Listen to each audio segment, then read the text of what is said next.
It's a big day here on this Sunday afternoon as we have got a massive event incoming for you. Red Bull Kumite is celebrating its 10th anniversary, and we have got to send someone from the French region to the play-in. My name is Sir. What a pleasure it is to be here today, and joining me, man like Based_Jonesy on the mic. What's good, bro? Como estate, Kate, Engolo, Engolo, Kate. I'm trying to get as French as I can be, sir, because we have got nothing but a plethora of French talent here for us this beautiful looking Sunday afternoon. Oh, very true. I mean, it's a bracket that I believe is composed of about 97 people at the minimum on StartGG. That bracket is looking mega stacked. Of course, we've got plenty of people around the world already invited. This is an opportunity to be potentially part of that list because they are going to have to go against 7 other people around the world in the play-in. But, I mean, I see names like Akainu, Mr. Crimson. I see a man like Noka there, of course, you know, the Ghost. I see Richie, Junior Leo, so many of the iconic names of the French community are here today, and it is all for that one prize, Jonesy. So I'm excited for sure. Yeah, all the killers have actually pulled up. It's quite scary, some of these names. Akainu pulled up. Wawa, Woo Woo. New York's very own Woo Woo pulling up. Junior Leo, like you said, Die 569. Even Lionheart. I haven't seen Lionheart's tag pull up in a bracket for a hot minute, so I'm excited to see that Cammy. Man, like Kane as well in the bracket. Bro, we've got nothing but Dragon Ball players. I absolutely love it.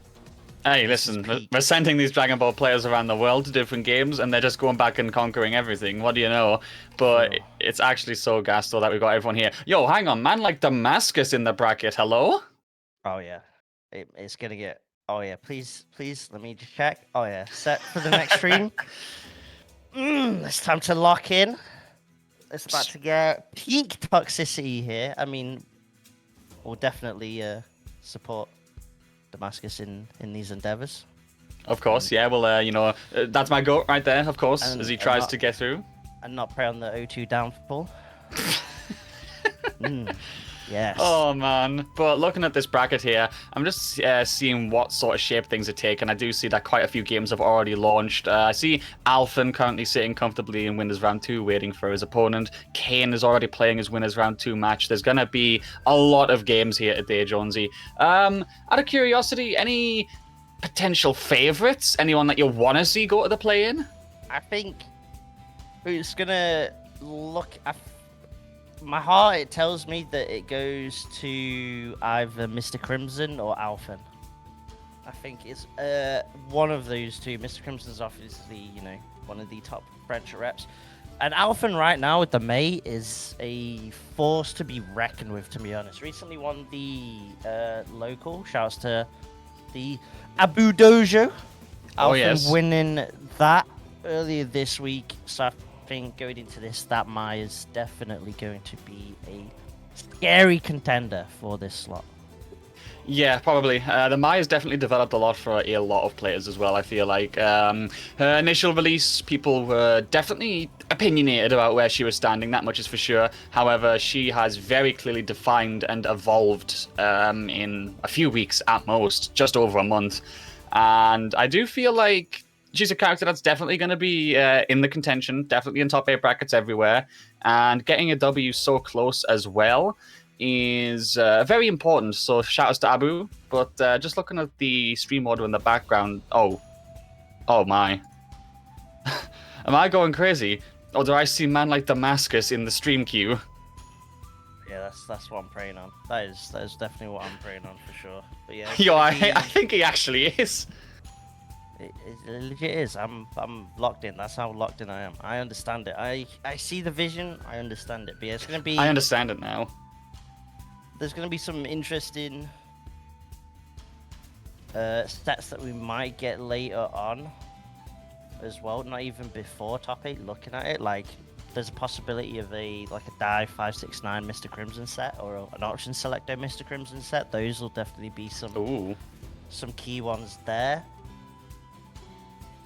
Yeah, I mean, the look. Dim Xenox as well is going to be a very interesting set, and possibly one of those two. Then against Kane as well. That's going to be quite cool to look at. Xenox, of course, the modern Dao seam pulling up, which is it's always weird to see a non-Shoto modern player. There's definitely like unexpected traits. There was empty with Lily, right? Modern Lily. Yes. And that was kind of just crazy and somehow still worked out. But obviously with the idea of modern being, you know, you get to DP on reaction much easier, supers on reaction much easier, and all that stuff. So to play a character that doesn't really have, you know, a DP or things like that, is interesting to see that take on modern. Oh, it's a one-button DP, like you said. Forget everything else. It's not even a DP at that point. It's just a P. You imagine to get that hit in, like, thinking back to the German World Warriors as well. You got a man like Jaeger, who obviously made it to the regional finals. Just a big advantage to talk about, but we'll have to see if we get a player on stream in the future for that, because we are launching in to our first stream match of today. Man like Damascus going up against Theoven here on the stream. Ryu versus Kami to start things off, Jonesy. Already, Damascus kind of a little bit too focused on the ground game, tried to get cheeky with the high blade kick, immediately punished on that startup and now stuck in the corner. Oh my, he's just letting it rock. Okay. I'm not going to say the masher word, but... Oh, Tatsu as well, going for the aggression. Don't say it yet, Jonesy. Make those potatoes later, okay? Okay. For now, they stay unpeeled. Bars. Alright, donkey kick in the corner, get that knockdown. Just going for the pressure. Tries to go for the walk back. Nice anti-air as well. Damascus has been doing pretty good with that. Theoven needs to find a way out of this corner. Those low forward buttons of Kami's are a good way to do it. That's just waiting patiently, trying to slow the pace down, recognizes that the life lead's there. Theoven has to be the one that approaches realistically. Damascus praying to get that cheeky counter poke in. DR cancel, cross put on lock. Sure you can! Anti-air's on point. Oh, you self-imposed burnout though. Surely just try and get the kill here. Careful! Oh, man said a DP straight through the follow-up after the spit knuckle. No hesitation, letting it rip. Oh, and we are pressing our drive gauge after that follow-up on the second round. Damascus going aggressive. Wants that third bar badly, Jonesy. Power of the bold is too much. It's too strong sometimes. Spending the level 1 just for the corner carry. I kind of recognize. I like that situation. Keep the Ryu stuck on the back foot. And so far paying off. Hooligan shenanigans coming in to keep the pressure up and try to snipe the moment out. Damascus has already shown the willingness to try and jump out of the corner. The OD sure you. Actually kept it superless as well, just to save for the final round. Really good from Theoven right there. Had the routing down. Damascus is going to go aggressive on the drive gauge again. Going for the throws. Trying to assumedly go for the corner as quick as possible to stop Theoven getting any of these options. But those crouching light punch and medium kick challenges have been way too good, I think, from the Kami. So far, Damascus has almost kind of walked himself to the corner, though. He's Oh, obviously trying to get Theoven just to go a bit greedy on like a spiral arrow or with a dive kick, but hasn't really bit on what Damascus is trying to look for, I guess. The throw comes in, the Kami going 1-0 up here. Yeah, quick grab of the neck, unfortunately. Getting that chiropractic with the readjustment, forced to look at the ground. Game going to Theoven right there. Fireball does actually catch the dive kick, so Damascus not going to get caught out by that one. But as you said, he's definitely making Kami play a player style where it's about biting a bait or not. But unfortunately, because he's playing around it so much, he's psyched himself out and walked himself back to the corner a couple of times. Good point. Nice, good anti-air there as well. Theoven is going to try and just keep pressure up slowly. Damascus close to burnout as well. Punish secured, going to have to take the block. Manages to wake up with the buttons, gets away with that one, but still being challenged. Try the impact like that, splattering the ink on the screen like it's some freestyle art. Crosscut again. He's got the corner though, but still just stuck in block strings, permanent plus frames. Really rough spot to be in. I like the awareness though from Damascus, just that pre-burnout. waking up with buttons because Jorven's just basically waiting and gambling on that ODDP. Yeah. Oh, the super again coming in clutch from Hjorven. Another throw as we start the pressure off. This one does whiff, but the crosscut. Excellent recovery. And the DP's baited again. I think Damascus is now 1 and 3 for the DPs. First one worked. Next two after that, both been baited. You're in the corner again. You're waking up with a super. Oh no, Jonesy. My man is just loading the machine gun up. He is spraying and praying. He has not learned his recoil patterns. He's got to slow down. Go back to Kim. Kimberly, we need you. Oh man. Where's Kim Maskus when you need him? The Hashigeki is. Got no get to it. Okay, big counter hit starter. We'll be able to start throw looping. 2 throws. Do we get the third? Third throw. 4th throw. Give me a 4th. Oh, shimmy, no confirm. Duff's coming up in the face instead. Yo, look at these buffers as they walk at each other here. Donkey kick as well, trying to go for that follow-up. Shimmies again. Okay, Damascus. I feel like he was attempting this throughout the set so far, but was a bit too slow. My man just had to put the player back on 2 times speed, you know? Now he's got it down. I feel like that we're now seeing a little bit more comfortability with the fireball game as well. Kami's obviously a character that's got very strong anti-fireball tools, but at the end of the day, you still need to enforce some sort of fireball game just to make the Kami bite on maybe jumping a little bit more. Trying to make it work, varying the options up indeed. Trying to back things off. You have that side switch as well, so Hjorven could get walked back to the corner here. Dive kick will be successful though. Gonna have to factor that in as we go low forward gaming. Spiral out to finish it off. Close to the corner. Good challenge. You escape again. Oh, wait. I'll just go for the charge rather than a dash up or anything. Still stuck. Slightly in the corner. The overhead off rip. And it's Ryu with CA. All the damage in the Damascus. Hold on. Getting one up on the board. The TO's got hands. This is how we get through the bracket. After all of the pain of, hey, can I sign up 5 minutes after the tournament? We channel it all into those DPs. All that built-in anger of a player walking up saying, I want O2, and refusing to elaborate on their tag, what pool they're in. Yeah, just giving you a handshake, being like, oh yeah, bro, I played a really good set. I lost though, it was close. Just, oh, bye. Okay, I guess I'll die then.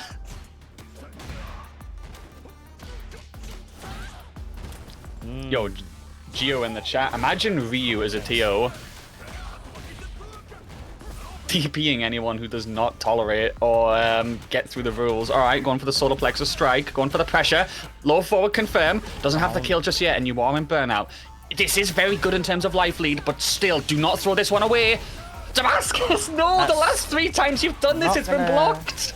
That's not going to be enough, and there is bar available. I've tried to let it rip again for the DI.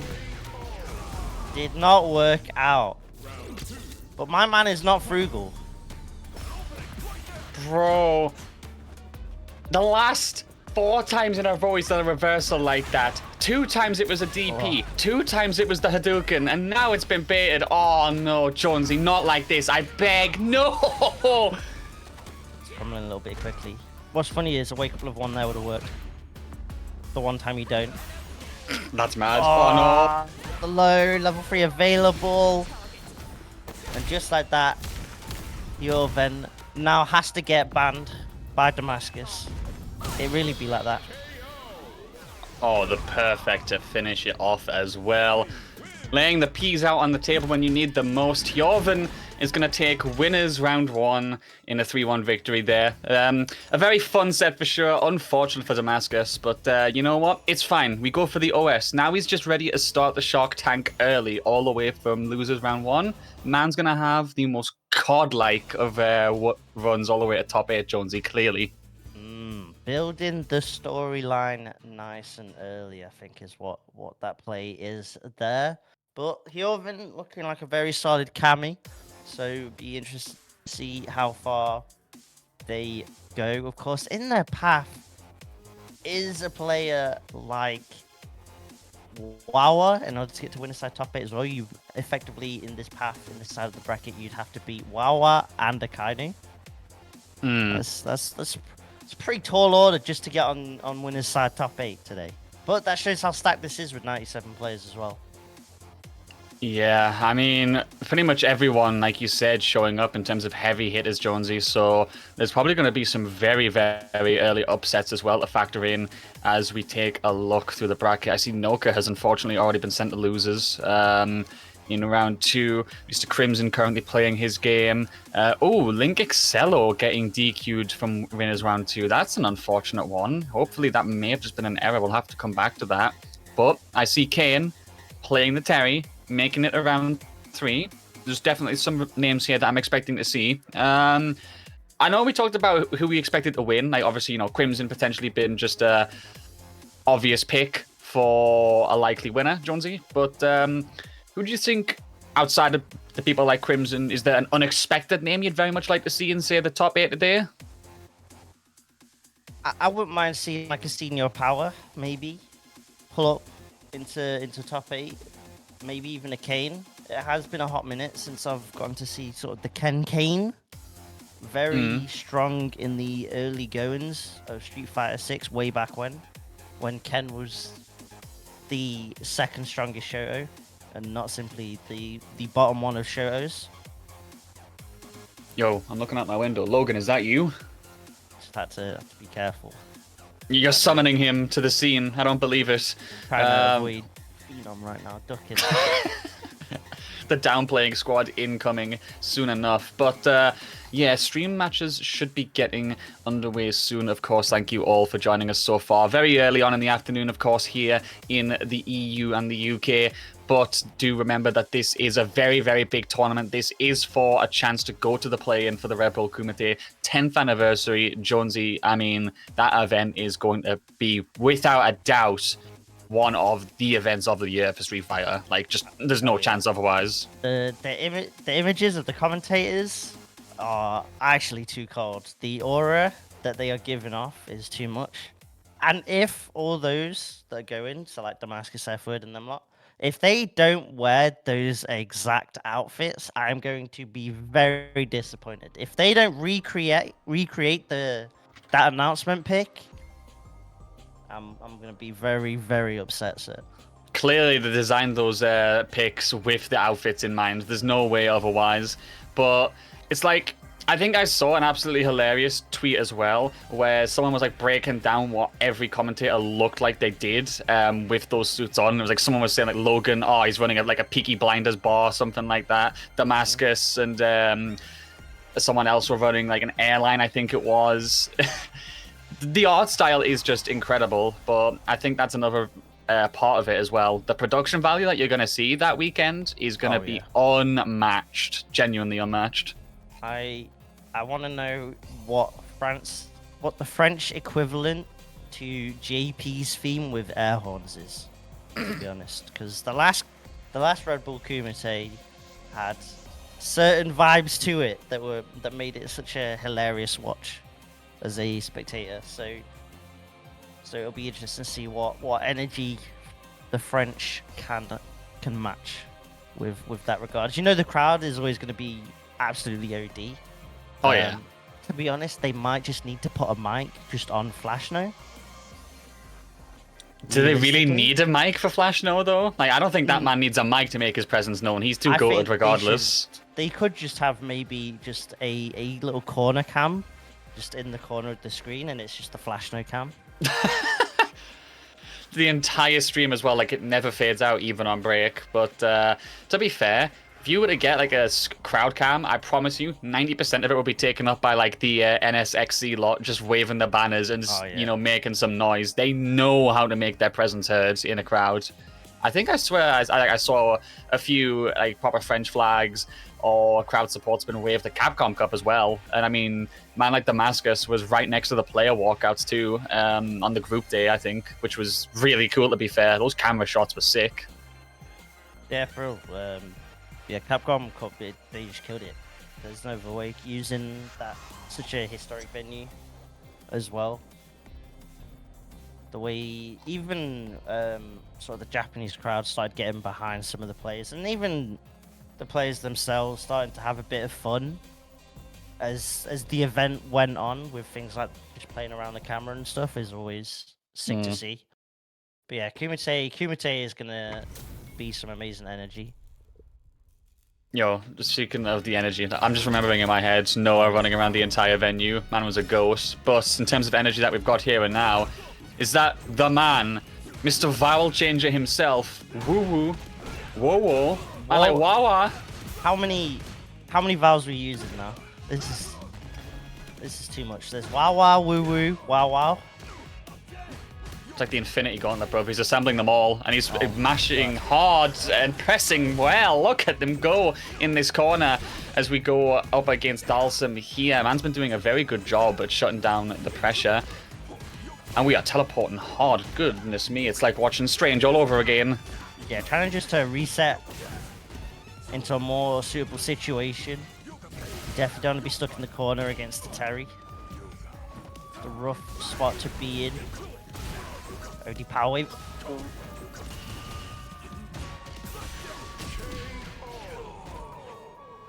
Gets the hit in the end. Unfortunate there. After the fact that Wawa was willing to go very even self-imposed as well. Just no hesitation. I'm seeing a lot of very aggressive stuff from this Dalsum here, especially the teleports as well. Like Wawa was just standing there and getting his neck broken by those back and forths right now. Level 2 actually does work out. Big damage to the drive gauge as well. This could be a very good opportunity to maybe go in a bit close, try and aggress. But you gotta get through the projectiles first. There we go. Okay. We're gonna pick up there. Overcommit. Ooh, that was a scary empty jump. That could have been so huge. We just got jab confirms like that. Casually. Was that a churned out level 3 that just happened to do jab buffer? Or was that jab confirmed? Now, the timeline would debate you on that one, Jonesy. What I'm gonna say is, I don't care if that level 3 came out from the most churned lure pack of all time. It was still level 3. That worked. And we got those on deck. But what I'm gonna say is, if anyone could do it, Wawa probably could.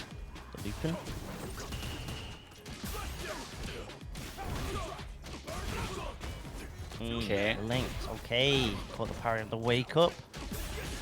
Into the dash low. Should be able to just about with the OD rise and tackle. My man's taking flight just to make sure he gets all the damage on the table, and he does it again this time to interrupt, takes his turn back.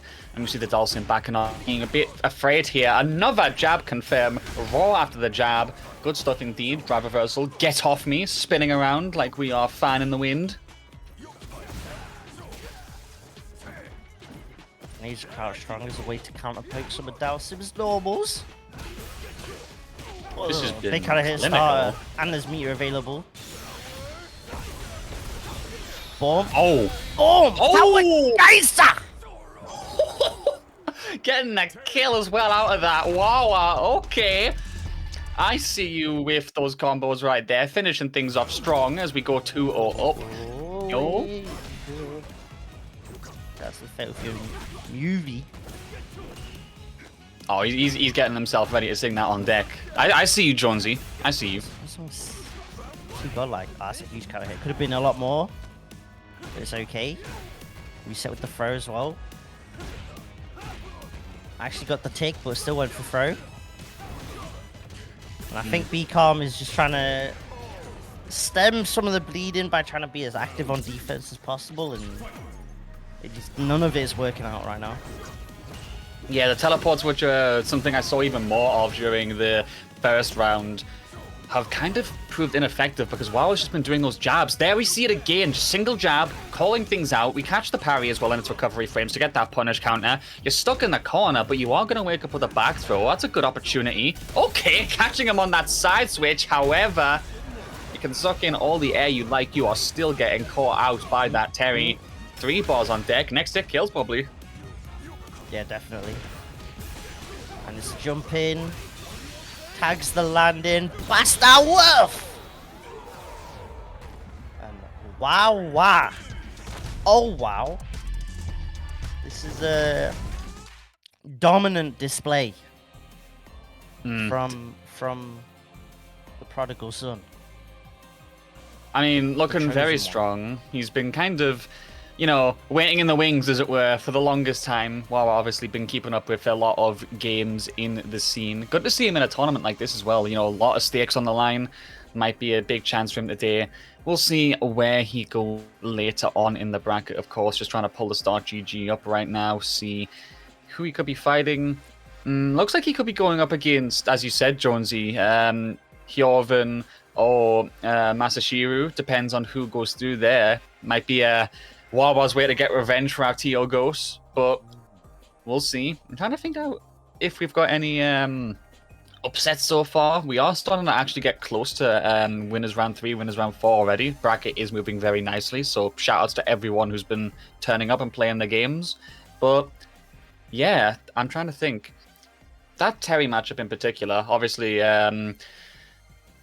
Terry is making waves still. You know, his counterpart in crime with mapping recently as well and making waves in the tier list scene. Definitely feels like Terry we see a bit less of, though, Jonesy, but a character with a lot of strengths as well. Like, Kane obviously playing him, Wawa playing him as well. Like, I really want to see him pull up with more results. Yeah, I mean, a character with such explosive damage is always going to be a threat, possibly. The fear of being able to effectively do like 60-70% off straight hits is always going to not make the character utterly terrible. I do think, you know, with the May drop, any light that was previously on Terry has definitely gone off, but there are still some Terry scattered here and there to let everyone know that, sure, some of the buttons aren't the best, but they're still functional. And now we get to see a battle of grapplers. We are going to be spinning on that controller like we are trying to make a montage out of it with all these 360s and 720s. See who gets the win so far. Miyazona been doing a good job.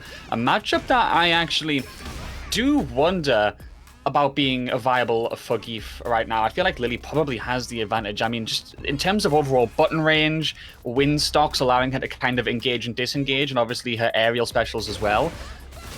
And a very good anti-air like that. I feel like this is going to be a nightmare for Geef in my head. Yeah, I think you can't... Just the main thing is to not autopilot gathering win stocks. There's a couple of times where Miyazona's kind of got away already with getting a cheeky win stock in a situation where Geef can probably try and press fierce or try and sneak the sweep in. So you have to be a little bit careful, but the moment you do get win stocks, it becomes so much more difficult for Geef. Has to permanently respect any plus frames that Lily can go for. And it can be tough as well just to navigate the Lily button, the face. Gonna be an absolutely massive nightmare to do that. I mean, Geef obviously has very good range buttons as well. Like, I feel like both of them have range aplenty. The way Lily can convert on that and just say, get off me. Like, using drive reversal like this, just to say, get off me, buy about maybe 2 seconds of free time in the neutral, or do even one stock, and have a neutral game plan. It's perfectly acceptable.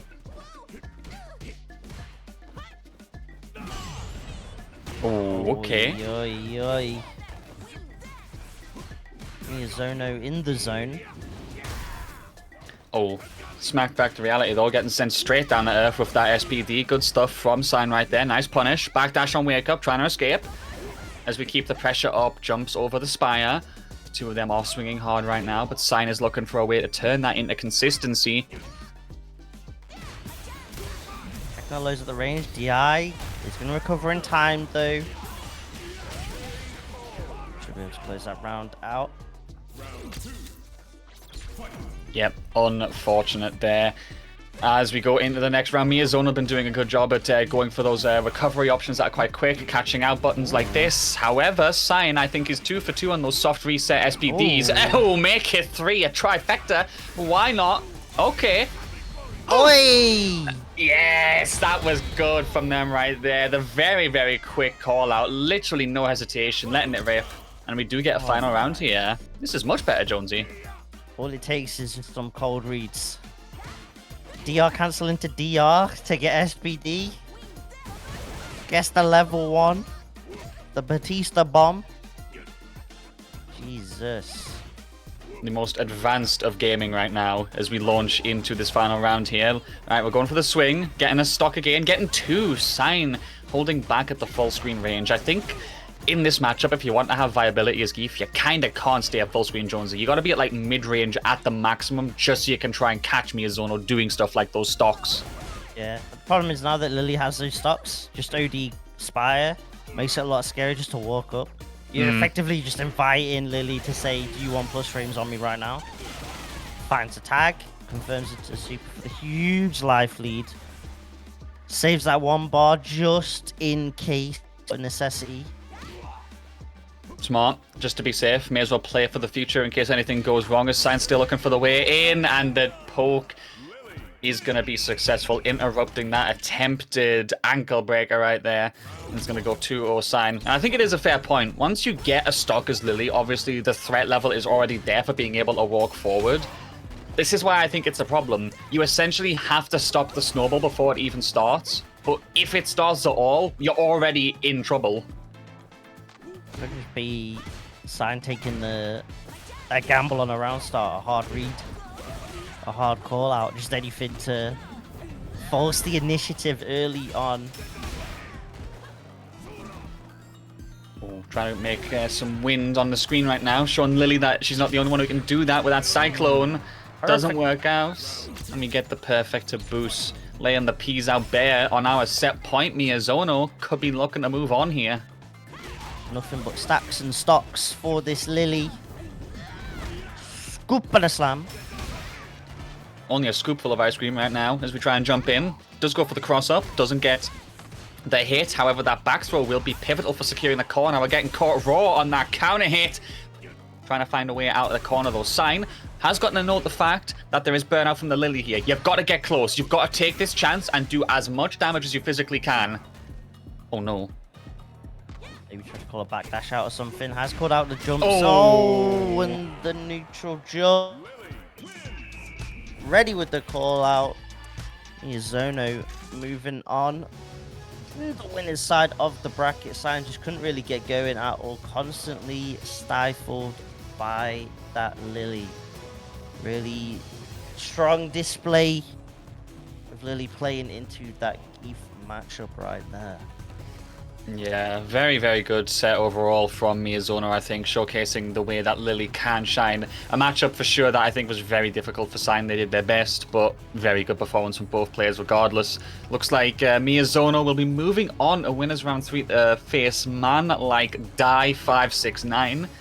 Definitely a very big challenge regardless of where you meet them in the bracket. As things are starting to shape up very nicely, a lot of winners round 4 players are starting to emerge. I see man like Kane has made it through unscathed, Wesley Sammer as well, hey Pepito. Those are our leaders of the bracket at the moment. Some big games happening. Ooh, Akainu and Richie going up against each other in winners round 3. Ooh, I mean... That's a spooky side of the bracket to be on, bro. That's going to be a scary set. Got Hey Pepito waiting on what will be the winner of a set later on that we'll get to see, but right now it's time for Senior Power. Winner this goes up against Wesley Sama. Yep, and like Senior Power, another player rocking out on that as she has developed further and further. The modern Ken Masters, okay. OD fan for the pressure follow-up, gets that throw as well. And now you just revert back to the pressure. The heavy punches doing wonders as well. I think this is the problem. Kame's had absolutely no room to breathe in this one so far, and it's just been all to do with that fan shutting them down. It truly makes sense that Senior Power is a part of Club Neutral Demons and then plays mine. OD fan and Heavy Kick are definitely demonic buttons in neutral. Yo, she is 100% just saying to Ken, I can do this better than you. Look at me doing that kick. Battle of the two right now, and Mai seems to be coming out on top. But yeah, Obviously, a fireball is a tool that is pivotal to fighting against Mai, but when you're getting rushed down like this and you don't have time to breathe, like, I don't know what you do. Kame is going to be in this corner for a second, bruv. Okay, backs up. Kame's got to just try some aggressive options when Senior Power is just letting the fans off rip. That little gap, just try and do something that forces Senior Power to not feel comfortable just running the Oki for free. Alright, OD Shoei, the bust out. Definitely needed, but... Oh, no DR cancel, that's unfortunate. Senior Power with 3 bars available as well. Just needs to find that one tag into a DR cancel, but we're still in the corner. Oh my days! The Jinrai exploded, sir. Jinrai, worst move in the game, clearly. It's got a gap that can be punished. Nerf. Off. Everything. Gonrai. Conrai. Gone wrong, more like. As we get the 1-0. But yeah, I mean, the fans doing a lot of the work. They're obviously... I think the problem is, obviously, Kame is trying to, like, contend with the fireballs. You're saying that we need a bit more of a risky option. It's all about that gap. When you're not having a tool that can plug it and can fight back against it, and you just let Senior Power DR into you so easily, when Mai has such a strong game plan when she's up close, it's like... You're just inviting doom. It's little bits of damage every single time. That's more like it. DP through the gap. Yes, bro. Fight back. Wanna see Jinrai gonna get exploded though. Senior Power ready to deal with the Jinrai shenanigans. So far, continuing to look pretty comfortable in this set. Okay, going for those little pokes for now. Just trying to slow things down. Senior is happy to wait and take his moment, but a quick closing of the gap into the low forward from Kame secures the corner. However, the reversal on wake up. Senior Power using the fans again. Gonna go for their own pressure. I like the jump. You do commit and you do get the corner again as a result where Mai wants you to be. Yo, we're throw looping 2. 3, I'm gonna call it that. Yeah, we call it the 3. It's basically the 3. Just get a perfect parry off that alleviates some of that pressure. Side switch, Senior Power. Okay, kind of looking low, but yet again a similar situation to the previous round. Plenty of meter available as a way to try and close out anyway. Gets that empty throw. 2-0 now. To this Mai. So far from Senior Power. I mean, I'm loving the options as well. Obviously, yes, the fans are there, but they are happy to just whittle down with slow, gradual damage. I mean, the heavy punches, because that button is an excellent option for her as well. Kame, though, very happy to go for the parries. I feel like they're not getting the perfect timing down, but they're showing they're very clearly aware what the answer is. They just have to lock it in a bit better. Because look at Senior Power. He did it twice in a row there, bro. It's kind of saying, "Oh, is this what you're trying to do? Don't worry, I got you. It's all good." Live demo, innit? A light kick, but don't have a buffer available. We'll get the pick up here. Problem is, if they get a hit, that drive gauge is so low. Burnout. And now there's just a fear of dip. Has to bust out just to maybe stay alive. But maybe it was better just to accept the L that time and effectively go into this next round with what would have been 2 bars instead of 1. That was a perfect parry from Kame this time, I noticed as well. However, to get the round start, that's a much improved situation. But Senior Power, this quick little walk forward there, showing his buffering, does allow for him to get that hit, and it is just death by 1,000 cuts again. Challenge after challenge as Senior Power whittles the drive gauge and the super bar down. The super is blocked, and that will be burnout and the corner. Jonesy, this is looking so incredibly long. There's the stun. You're seeing stars, and unfortunately, you're going to have to go watch them from down below because you are unfortunately being sent to losers. 3-0 to Senior Power right there. Yeah, that was clinical from the Mai. You know, just never really played into what are the strengths of Modern, right? The easy go-to anti-airs, basically never jumped, being able to whiff, punish with supers and things like that. Just generally never even whiffed any buttons, to be honest. It was just playing a where you have to RPS around the fan and heavy kick. Really just solid stuff there from Senior Power. A player that you're definitely expecting to go pretty deep in this bracket. The question is just how far can that Mai go? Yeah, I mean, I'd say definitely a player that you're gonna see towards top 16 at the very minimum. I'd say a strong contender as a top 8 pick as well. We shall see as we wait for the next stream match to get underway. But yeah, I definitely think Kame had some good adaptation towards the end. There was some perfect parries being seen, a lot more than in Game 1 and Game 2, for example. So they do clearly have the answer, just a bit more consistency required. So good luck to them losers. But hey, yes, some people are fighting for that play-in spot. Some people, they're just using it for the experience, and respect to them for doing it. You gotta enter all these brackets somehow. I mean, at the end of the day, you know, some players, no matter what, have to go O2. It just really be like that, and with the kind of names that have pulled up, even just getting like a 1 and 2, or you might end up running the risk of you go 0 and 2.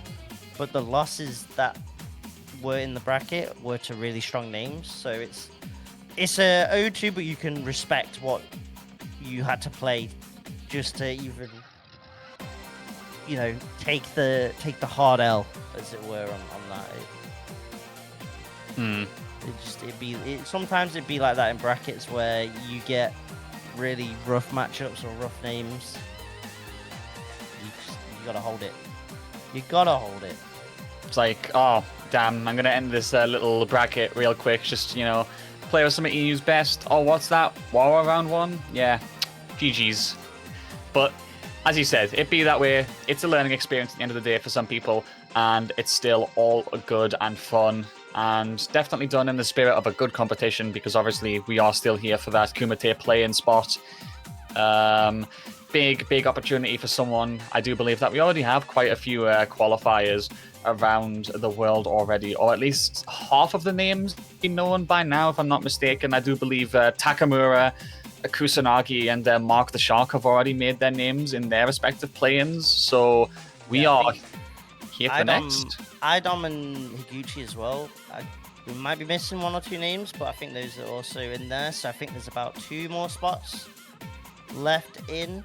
And there's also an LCQ as well, and that's got that'll have plenty of French names in, of course, but even some other names. I think Blaz is meant to be going to the LCQ gaming. Man like Shaq Sakor, shouts to WSO being able to run a tournament and then being able to send Shaqs to that LCQ, so that itself is also going to be sick to watch. Yeah, I mean, big dubs to the Sphere, of course. Shouts to all of them down there in London who've been running it in the show. Much love, of course, as we try and see who we're going to send here today. All I'm saying is, just because you did point it out for a second, a man like Blaz in the LCQ, oh, that would make for some entertainment for sure. I need to see him back on the stage ASAP, because I think, like what everyone said, you know, there's got to be a prodigy for every generation, and I think it's very clearly been defined that in the last couple years at least, Blaz might be that new prodigy. So another breakout result, you know, another opportunity to cement history by going to the Kumite, that would be another way to add to the story, that's for sure. And I said this to Deck, because there was also a young Japanese player at Arc World Tour, and I said, yeah, Enden Walker's actually now the old geezer of the scene. It's just, you know, 16 is the new 18, you know? It's like, oh, you're 20? You can't react to DI, it's over for you. 25? Yeah, there's no chance. No chance. And once you hit your 30s, bro, just go sit down and go back and play some, like, you know, classic XR or something. Relax, bro. All I'm gonna say, listen, the 30 ups, let's just look at Damascus in the bracket and then we move on. You know? We can put the hands up. Let's see. Man said I prefer not to speak. If I speak, I get in trouble. We move on, but yeah, it's gonna be sick. I think my favorite moment was actually post Capcom Cup, where Kakeru was streaming, playing Ryu, and whenever did anything with Ryu, like, oh Blazu, oh Blazu. Every single time it was, oh Blazu. Oh Blazu. He's made a mark, bro. That is a hero. If ever I see one, definitely gonna be sick to see. And already, I mean, you look at the names of the players that are already invited, it's hella stacked. You know, we talked about the UK, Problem X and Endem Walker Oh yeah. being the reps there. Crazy stuff. But like Mena, Big Bird, Kakaru, of course, invited post-win. Even some OG names as well, like Daigo and Bonchan. So, a plethora of talent in that Kumite. You know the sets are going to be absolutely banging. Yeah, I mean, it's just, you know, perfect to have the new blood going up against whoever is repping the scene at the moment in the veteran spot. I mean, 16 players in total in the end once we get to it. Got man like Kakaru, like you said, Problem X, Bonchan, Gachikun, Daigo, Mena, Zhao Hai. Zangief Vallado been there, I think, is gassed. Kills you. Noah. I think Noah is going to love the Kumite, bro. Like, I think that's so suited for him. So... You might need the bleepers on that. For real. That is gonna be sick to see. Where's the cough button on those audio mixes? Oh, yeah. Might need the cough button, Loki. Not right. You're not wrong there. You're definitely not. Just waiting to see. The pop-offs that Noah does are always entertaining to watch. Shouts to Mix Up. Last year, Noah just running all around the little section for Street Fighter 6 was hilarious to watch. Hopefully, bro, he did the cup as well. It was so cool. Like, he finished one of those group matches. It was like a really important one for qualification, I think. Oh, actually, I think it might have been his first match of the top 16. Just takes his headset off, just does a lap of the entire like ring, and gives people high fives. He's actually too cool. Gotta get that cardio in after the win. It's understandable, but yeah. Fingers crossed that we get Noah back, traveling to places like Mix Up. Again, another EWC qualifier there, so hopefully players like Dual Kevin and Noah can pull up like they did last year to Mix Up. Yeah, true. Now get a man like Maldo. Maldo going up against a man like Centuripe, I believe. This is going to actually be a very good set, in my opinion. Two pretty well-known faces in the scene, I would argue. Maldo on the DJ, of course, iconic. Centuripe playing the JP at the moment. Going to be a very aggressive matchup, I feel like. Yeah, it's going to be a lot of up-close buttons getting pressed a lot. DJ, of course. Very easy for him to skip full-screen JP shenanigans with that DR. With the OD slasher. Sway as well, in particular, being very menacing against Amnesia. Oh my, hey! Man had that charge ready to go immediately. Like, that was ridiculous. No hesitation. He's just got the power bank ready to go in the background. Centuripe not being allowed much room to move. I think you mentioned the sway, Jonesy. I swear, if I'm not wrong, Maldo started round one off by doing an immediate sway and got a call-out hit confirm off it. Centuripe definitely been read a bit right now. Gonna have to go very aggressive and change things up. This is how you start it. Level 2, Lavushka incoming. Gets blocked on the drive reversal too. A low reset, just got parried away instead. Maldo recognizing the situation. They're still stuck in the corner. Stripe, they put themselves... Oh, okay. Managed to get the level 1 off, but if Maldo got that tag, it could have been a bit scary. Burnt out in the corner, could have snowballed into something that you could not handle, but Centuripe, cool as can be. The level 1. Oh, pickups. Machine gun blur. Fireball war into the machine gun blow, and then the cross-up working. Obviously, the jackknife being very good for that, as Maldo is going to get that anti-air and tries to secure the corner. Centuripe is going to have to swing with that cane. Stop playing the old man game. There's no OSs here. You gotta show that you have got them reactions in the portal there as well. Trading with the fireball, trying to get in close, and still not winning out. Maldo's doing a very good job of finding the moment or approach. Willingly putting himself in burnout against JP in this situation though, Jonesy. I kind of understand it. He was trying to aggress to the point where he was still up close to JP and then forced the burnout on JP. But the drive reversal kind of shut down the tunnel that Maldo was locked in. Man had to pay the toll gate in the end, unfortunate. It's like, I get the idea, especially when you did have Super Ball. Like, I'm pretty sure he had CA ready to go as well by the time he got in close. I just saw Centripe getting closer to level 2, and I was like, So it's unfortunate. I do like the conscious gameplay around resources. Just couldn't make it work in the end. So we lock back in, we go to game 2. Maldo going aggressive again. He's been very, very good at those jackknives for the anti-air, I will say. Yeah, you definitely need to be on point. You can't, as annoying as JP's aerial buttons are, you can't let him just jump about for free. Almost fell into the departure. No jungle point though, so it's okay. Into level 1. Oh, did the dash up into the helicopter kick right there. Cheeky from Centurai, but what a way to get that hit as we launch back in. Man said rotation on those kicks, making it work. Centuripe back to the corner right now. Maldo been doing a much better job of going aggressive. However, we are confirming, we are speeding up as we escape out of that zone. Oh, he tried to go for the reset with a command grab. Yeah, that's a little bit cheeky. Trying to get an embrace this early on in the day. Crazy, crazy stuff. Level 2 is going to get parried away into the punish counter throw, which I think Maldo probably just takes as a trade anyway. Has an opportunity still to close this out. Might have to spend CA, or at the very least a level 2. Oh, recognize the situation, got the parry off. Reset. No OD amnesia. Centuripe. Patient. Not going overzealous with a reversal that Maldo took a gamble on. Pays off with the dub. Yep, managing to get it to work out in the end as we get 2-0 up right now. And this is the exact same round start that we saw from Maldo in the first game. Went for that backdash into the sway, tried to get a hard call out. This time goes for the drive impact, gets the raw hit. Working out. DJ definitely has the options. Feel like Centripe really is starting to see the pattern behind the numbers though. He's understanding it now.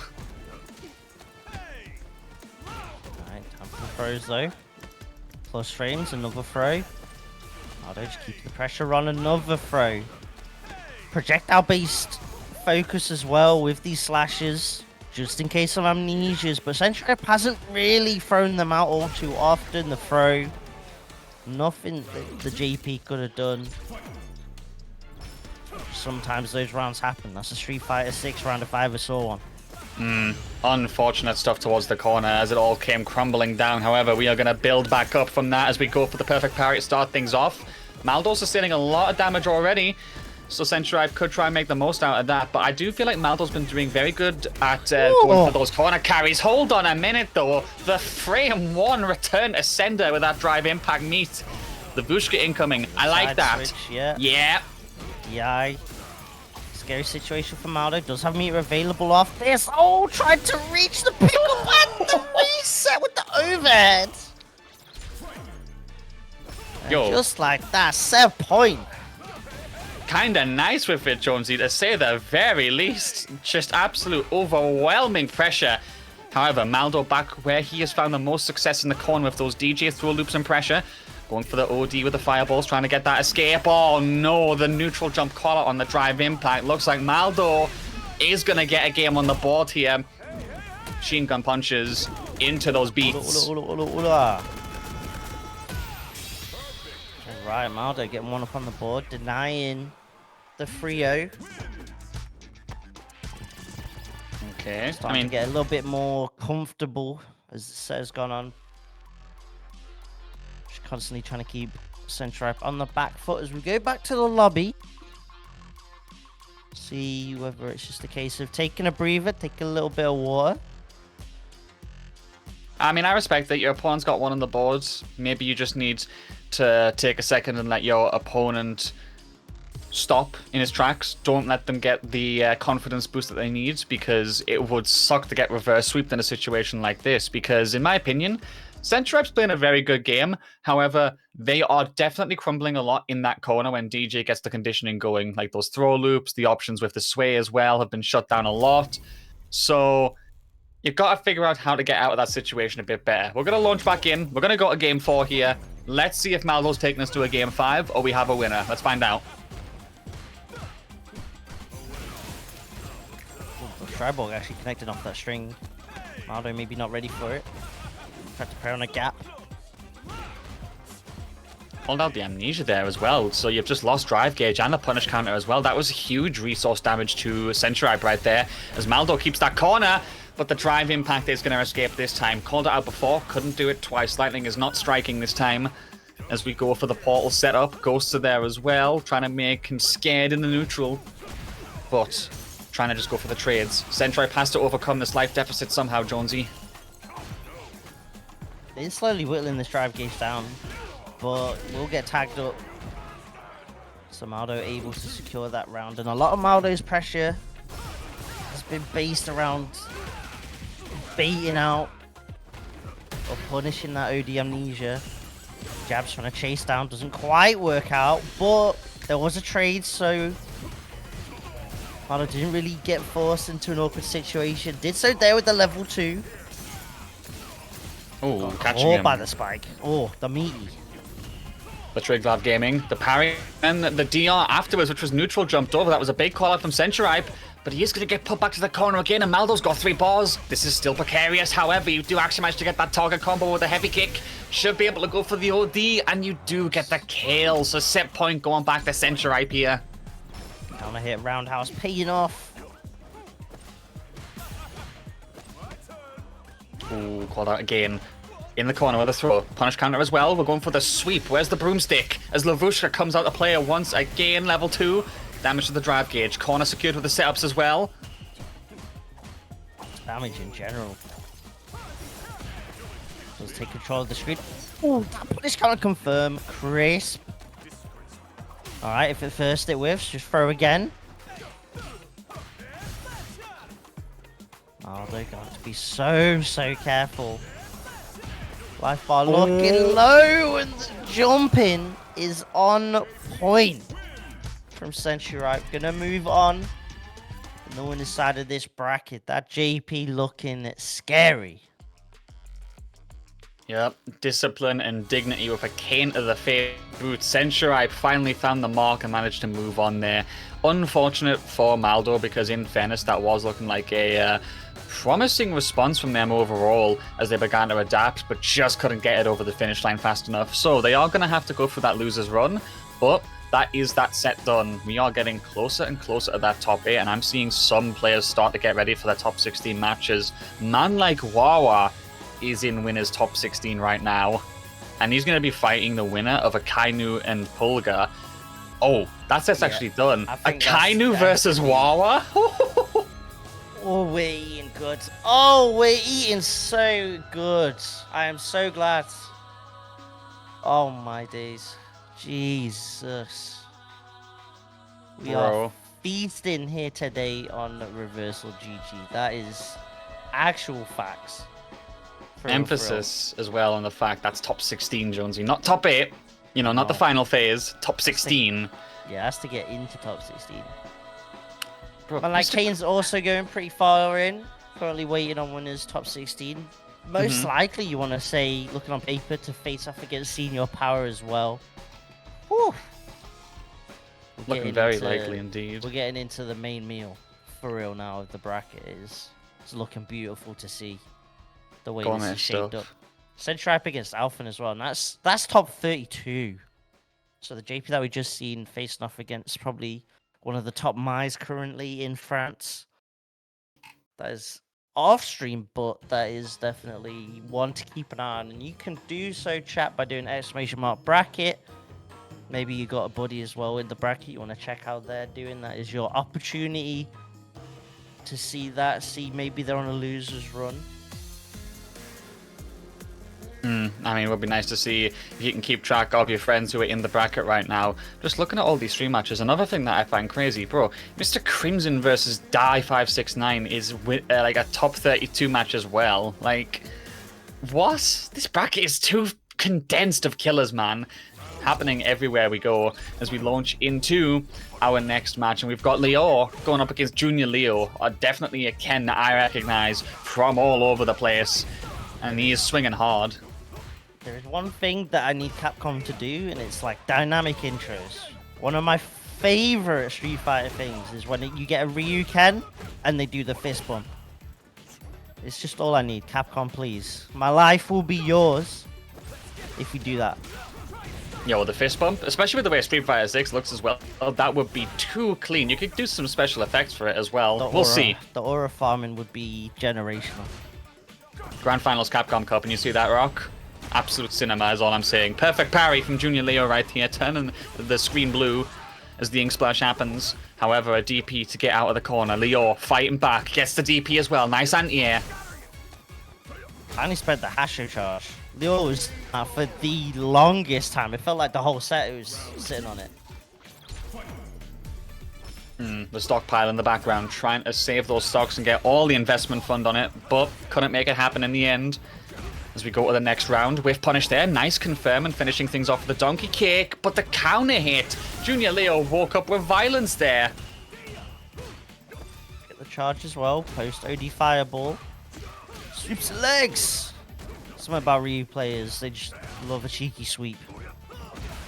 Hey, it's discipline, bruv. They're learning how to use that broomstick, and they're making it work.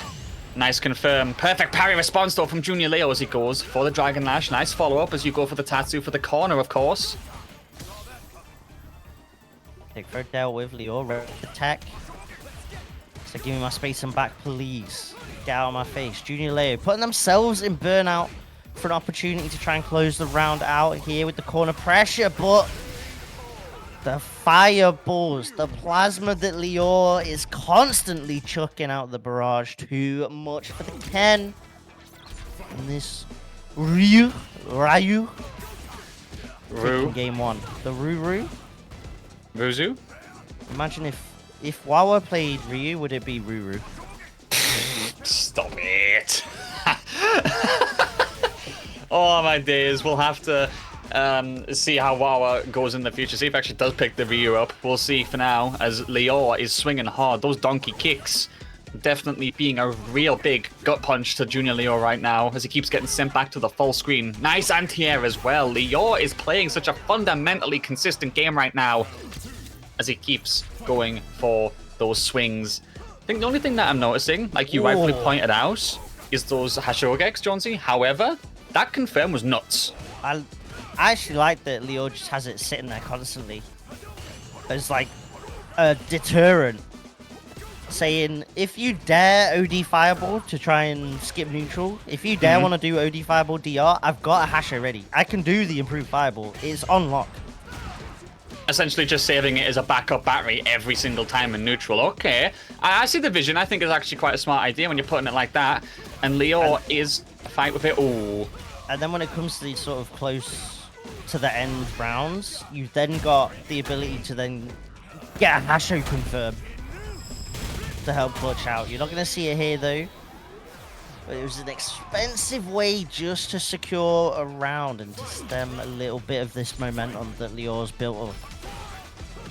Yeah, because I think he's definitely been starting off strong in these rounds so far. I mean, that raw Hashogek getting the confirm was a good start, but didn't work out. Now it's time for Ken pressure in the corner. Junior Leo is going mega aggressive. Hold up a minute. Step kick pressure. Is this Junior Leo or is this Momochi of the olden days? Charles Takara froze. If you turn back time to the good old days, maybe you'll see that happen again. Jump again. Oh, we beat the fireball again. Exactly like you said, Jonesy. Just waiting in the wings. Cashing it out. Tries to go for the whiff punish. Leo needs to kind of walk forward a little bit here to ensure they don't get cornered. Leo can't really press too much at an awkward 2-bar spot or 2.5 bar spot, where if you try and commit to a DR cancel and you don't kill off that DR cancel, you go into burnout. So Junior Leo is at this awkward state where you couldn't actually realistically overcommit and push Leo into that corner. The Ryu going 2-0 up, and Junior Leo mixing it up. Man said, you know what? Forget the disrespect. Forget the respect. Forget, the fist bump at the start of the game. We are going Kami in this matchup instead to try and take down that Ryu, because Ken isn't working. That's her Shogek, and the Denjin charges have been doing wonders. Now that you've got built-in tools to get around the fireball, Is that going to be what you need to start being more viable in this matchup? Let's see. Starting things off strong with a low forward right there. Junior Leo immediately going for the corner, but gets shut down. I want to go full scammy here. Ooh, good check. On the DRs. That drive gauge so low. Is finding the tag here, and again, how many OD Shoryus in this round alone, sir? I've lost track. I really do think it's the best option that Leo could be doing, because Junior Leo is just trying to go for that standard spin knuckle pressure to establish a standard block string, you know, Kami gameplay, get the whittle down from there. He's just saying, no, like you can't. You have to mix it up on your options with me. And if you're not going to do that, I'm going to keep hitting you with that over and over again. However, I am stuck in the corner right now because the pressure is good. The crosscut is good as well. I'm loving what I'm seeing. This is clinical from Junior Leo, Jonesy. Yeah, just literally on the frame of standing up. Caught the toesy woesies. That you're going to get punished there. Oh, that's rough. Trying to check counter the hit. Spin knuckle, but let him that check. There is no cash out. Oh, the Shoryu. Ooh, felt it. Bro, the sure you can at this rate, not the sure you can with the way that Leo is making it work in the neutral. Tries to go for the fireball. Bro, water! Oh my days. Should be able to finish off the bombos. But that could have been a bit scary. Leo had a hit that could have easily been converted into the set win. But it's all good. Leo looking like Dior. Fresh and clean. Staying moving on that winner's side. Man said he was looking pristine as well as we get the hit and we get the follow-up and move on. So that will be good for Leo, who will be going up into the next round where I believe they will be playing against Hey Pepito in top 32. And the winner of that match going up against Mr. Crimson. Yeah, I mean, the bracket's definitely starting to form up very nicely. I think we are, at this point, just down to top 32, top 16 matches in winners. We've got Alphen versus Centuripe, Leaf versus Lionheart. Kane has already beat Xenox and is waiting for Senor Power in top 16. Mr. Crimson and Dai have got to play each other. Looks like Leo versus Hey Pepito. And then Akainu versus Wawa. And we aren't even at the final stage of the bracket yet. I mean, just gourmet, bruv. And think of it like this. This is just the French region going for the play-in spot right here.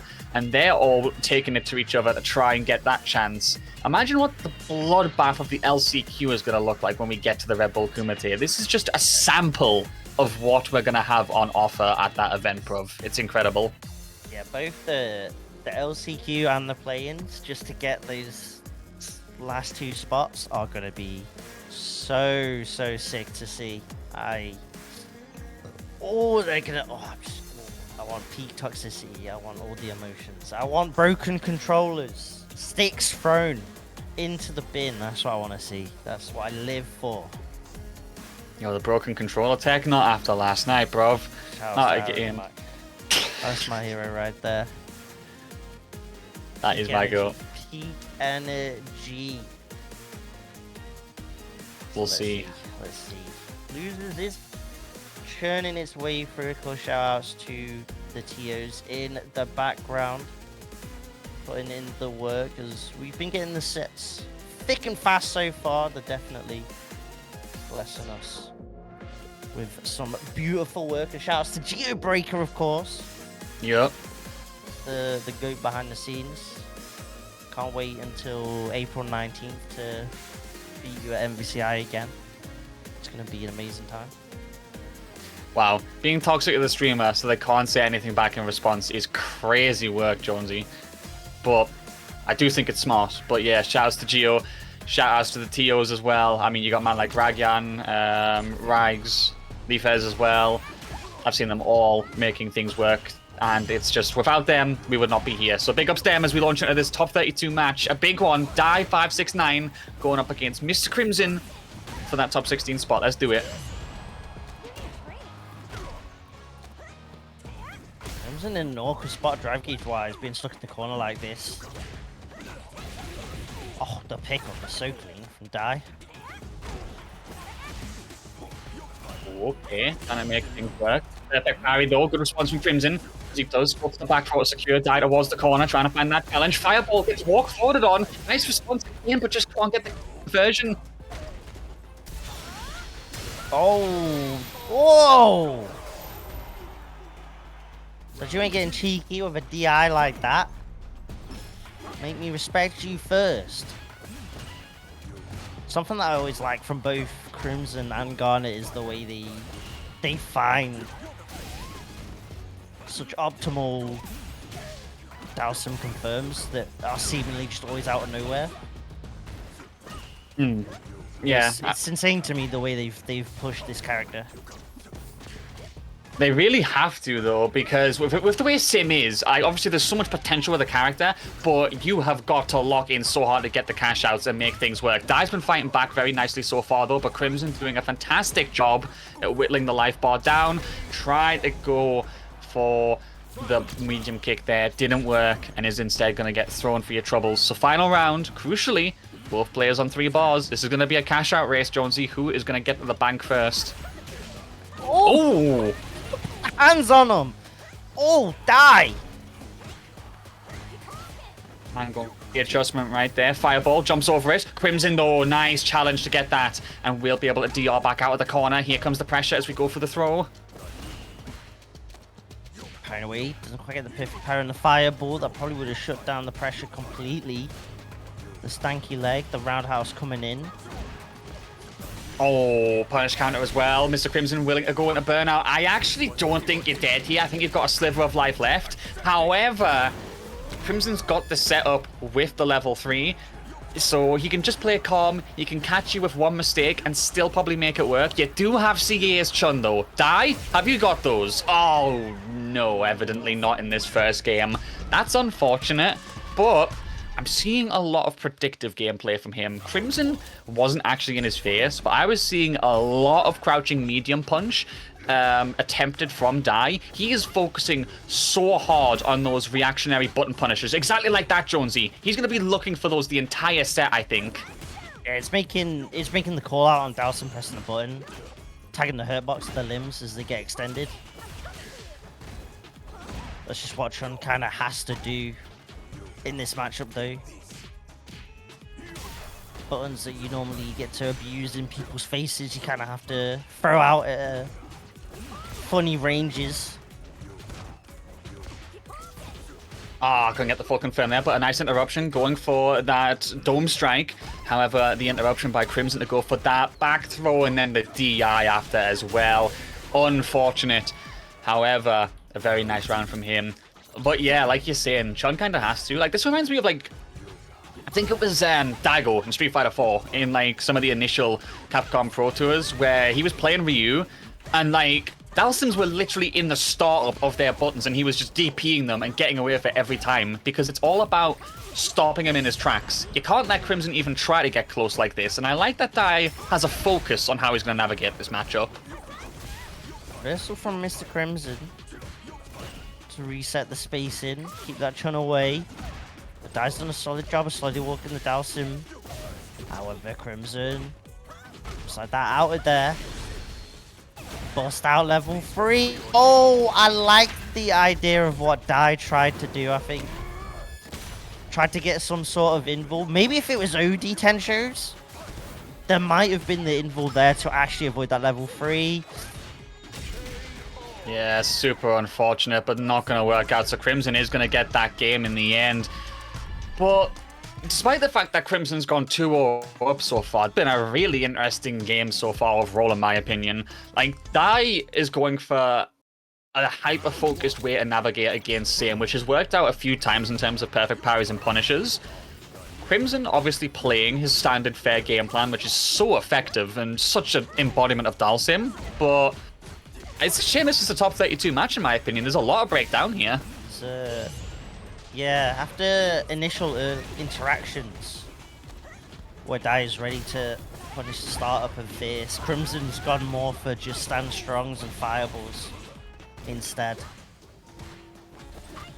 things are a lot harder for the Chun to actually tag and get in for free off of.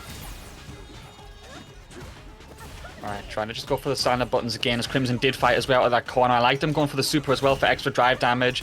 Has to parry there immediately to avoid the burnout, and he does. Dai still trying to fight back. But I think those sequences are leaving him a bit vulnerable. It's like, you're going for your heavy punch. Sick. Big damage to the drive gauge, and you're keeping Crimson in the corner. But then the follow-ups, you're kind of just whiffing in Sim's face. And like, he's going to punish you for that, obviously, with those buttons. It's really unfortunate. Yeah, and Chun's kind of a little bit more awkward in that regard, at least for 6th iteration currently, in terms of trying to keep that pressure up. It's kind of coming out from Crimson into the mix. No, OD10 shows the bust out. No dive kicks here, please. Oh, okay, going for the light punches, just trying to go for the little damage and tacking on. If you build 3 bars here, you definitely can kill, but you're not going to get that chance just yet because there's a punish counter. Dai fighting back here. Oh, I think he can kill you here. Goes for the fireball into level 3. Slaps all over the place as we teach you the power of yoga. One more knockdown, and that will be that. Congratulations to Mr. Crimson for moving on here, as that was a very, very good set. Genuinely, I am going to be rewatching that one, as he will be going on to top 16, where he will face Hey Pepito or Leo, and Dai unfortunately gets sent down to the loser's Shark Tank. But yeah, Jonesy, overall, unfortunate for Dai, but a very interesting matchup overall. Not even just between the players. Chun and Sim, not one you see, I think, you know, every single time, except for maybe, you know, Valmaster and Crimson, for example. I was gonna say, if there's a scene that probably gets to see Chun dow Sim the most, it's definitely this one, that's for real. Shout outs to everyone pulling up in the chat, putting out the flags for Mr. Crimson. Oh yeah, those flags in chat were good to see. It's always nice to see a sponsored player have a viewing audience rallying behind them. And that is going to be Crimson waiting in the wings for his next game. But yeah, I think important to note, obviously, that you see it with Val and Crimson a lot. Nice to see Dai taking the fight as well. I do believe I saw someone in chat saying it before. If I'm just going to scroll up and confirm it. Yeah, Will saying that Dai is obviously Quongster's brother and that he's improved a lot over the year. Like, that's really good to see. It was either it was around the UFA times where Dai was making some real nice moves in brackets and stuff. So, definitely a player that is always one that you have to be careful of in brackets. Not always going to be your top 8ers, but like your top 8 keepers almost. The type of player where if you want to be a top player, you've got to kind of take that scalp. You know? Exactly. No room for hesitation, no room for mistakes. So big ups Dai. Always nice to see that name in bracket. You know, really hope they have some success. But Crimson obviously on fire as well. Losers is starting to form up very nicely, and we are going to get our next set on the stream here. Okay, this is going to be another top 32, and it is going to be Leith going up against Lionheart. Yo, another Chun back-to-back. The Chunners are staying winning, Jonesy, because we are getting the gourmet games of her there, clearly. Lionheart, strong Cammy as well. Cammy that loves going for air throws, so when Leaf's trying to get out of the corner, something that Lionheart will probably be looking for. Probably tried it there with that jump back, but couldn't quite. A little bit late on it. Yeah, I definitely think that was the option they were going for. Unfortunate. Leaf is trying to survive despite the fact they have a very massive life deficit right now. Corner is secured. They baited that by cancelling out of the stance. Big punish incoming as we go for the 2 bars of super build. You definitely can kill here, actually, now that you've gone for this rounding extension. 1. Oh, level 2 out. Yeah, makes sense. Nice stuff. Level 1 probably would have left Lionheart with a little bit of life, so I like that from Leaf. That was a crazy good combo, by the way. What a punish.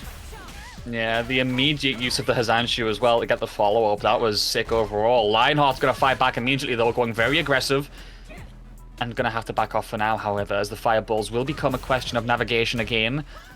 I do like the air control that Leaf has, Jonesy, but in fairness, Lionheart, excuse me, I do feel like Leaf has not taken to the sky as much. There was that one jump that got shut down, and that was it. it's kind of weird against Chun. You've got Tenshos and roundhouse, and forward roundhouse in particular is at certain spacings very lethal, which is also kind of the spacings where Kami's trying to get the dive kick to just to tap the toes for plus frames. So if Leaf makes basically the right RPS call out, it could pay off immaculately. Gets the throw there, takes the first game in this set. Yeah, I mean, that was just building yourself up for success there. Level 2, of course, is going to give you time naturally on the drive gauge to recover. Additionally, the combo you can get extra gives you more drive gauge per hit back on the burnout state. So, overall, liking the usage of the supers in particular from Leaf. However, the reversals, on the other hand, clearly not working out as we get that bait. Lionheart catching the fish out of water, getting the hits, getting the pressure in the corner. This is a much more clinical Kami round here. There we go. That's definitely a Kami round that Leaf's gonna just have to shrug off.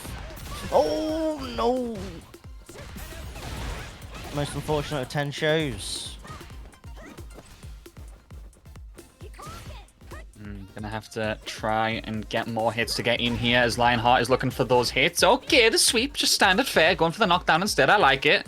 As we try and get in close. The Fireballs have been doing a good job of keeping away. Haven't seen many attempts at all on the dive kick to try and force a way into the interaction because you see it happen and you get punished immediately. My fault for doing the commentator's curse on your Leaf. I'm sorry. Ooh. Okay.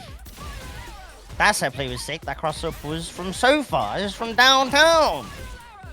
All the way, bro, as we go to the corner. Burnout almost on the side of Lionheart as we go for the aggression. Oh, the low forward to find the way. Extension. Cash out.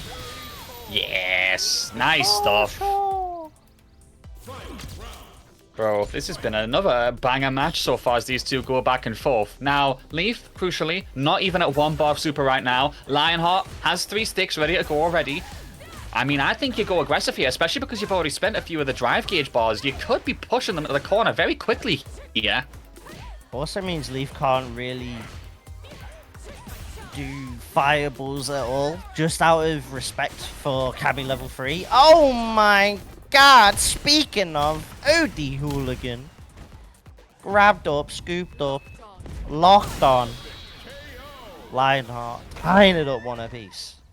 Sick stuff indeed. Yeah, I think that lack of super bar did unfortunately come back to bite them for the final round there. I mean, the SA2 in particular from Leaf has been fantastic in my opinion, and depriving yourself of that at the time you need it most has been really unfortunate. Lionheart going for those shimmies as well. I do feel like we're seeing a lot more corner engagement, Jonesy. He's been doing a good job at forcing Leaf back there, a lot more than game 1. Should know a character that's got great tools and answers to try and get out of the corner. But like you said, though, shenanigans, lightning legs, but a player like Lionheart, you do have to always be aware of Kami's air throw. Yeah, gotta factor it in. The lazy shimmy. The effortless one, the autonomous one, perhaps, as we get that one to work out, but going straight back in to the next round. Lionheart is definitely locking in a lot more as time goes on. Low forward DR, trying to go for that pressure. Because you did actually take that hit after jumping, you back off and get the light punch to interrupt. Leaf managing to make a situation out of nothing and is looking to attack that drive gauge hard here. Got away with that jump though. Could have probably got anti-ed with a Tensho, but maybe not quite confident. Was close to maybe crossing up. Oh, speaking of, right on cue just when it was needed the most. Lionheart though gonna get the tag here and does have 3 bars available on an opportunity to go 2-1 up. Does fade away jabs. Oh. You gonna kill here? You just gonna spend it? You have to. Yeah, no way you don't. If you greeted here and then went down 2-1, I could just tell you now, Crossed Moon would find a way to get into this call and scream, don't be greedy. And he'd be right to do so. If you're putting yourself in burnout in these combos, you're making the statement that you're gonna cash out. There's just, if you're not cashing out, you're definitely trolling at that point. Not gonna lie. At that point, you're capital T rolling, bruv, as we go for the pressure in the corner. Slowing down the pace. Just happy to let the drive gauge come back a bit. This is definitely better for Leith, though, because you've just kind of managed to go from under 3 Oh. bars to 4.5, and you actually managed to get the DR extension and stay out of burnout because of it. Lionheart kind of gave Leith a chance there, I feel like. Where the spacing that Leaf is trying to enforce, where DR's reactable to, spin knuckles reactable to, dive kicks are getting 10 showed. It's really clean so far from Leaf. It's walked in slowly to the corner, but using DR just to try and push themselves outside of a drive impact range. And the overhead, the dome, gets bonked on main. 2-1 up this chud. Bonked on main, bruv. The shadow ban from the socials is crazy as Leaf goes 2-1 up. And we launch right back in. The trade there attempts to check, doesn't work out. However, the follow-up punish counter will secure the corner, and the Tensho again. Leaf has no fear and is looking to be lethal in this set and take it 3-1. Again, the Tenshos, bro. Yeah, there's nothing tense about these shows. They pause. are too much. However, Lionheart has got the burnout. Push into the corner. Leaf does have a bar available though, so he can't get too greedy. Spends it to enforce burnout themselves. Yeah, I like that. Jumping in here, both of them in burnout, and actually is good for Leaf to escape that situation, go back to the mid-screen. However, Cammy is pressuring you. And as you were in a sliver of life and Cammy had a bar of super, obviously you knew you had to try and press. Didn't work out. Lionheart finding a way here, and even has a bar of super advantage in this next round as well. I feel like we're getting a game 5, you know, Jonesy.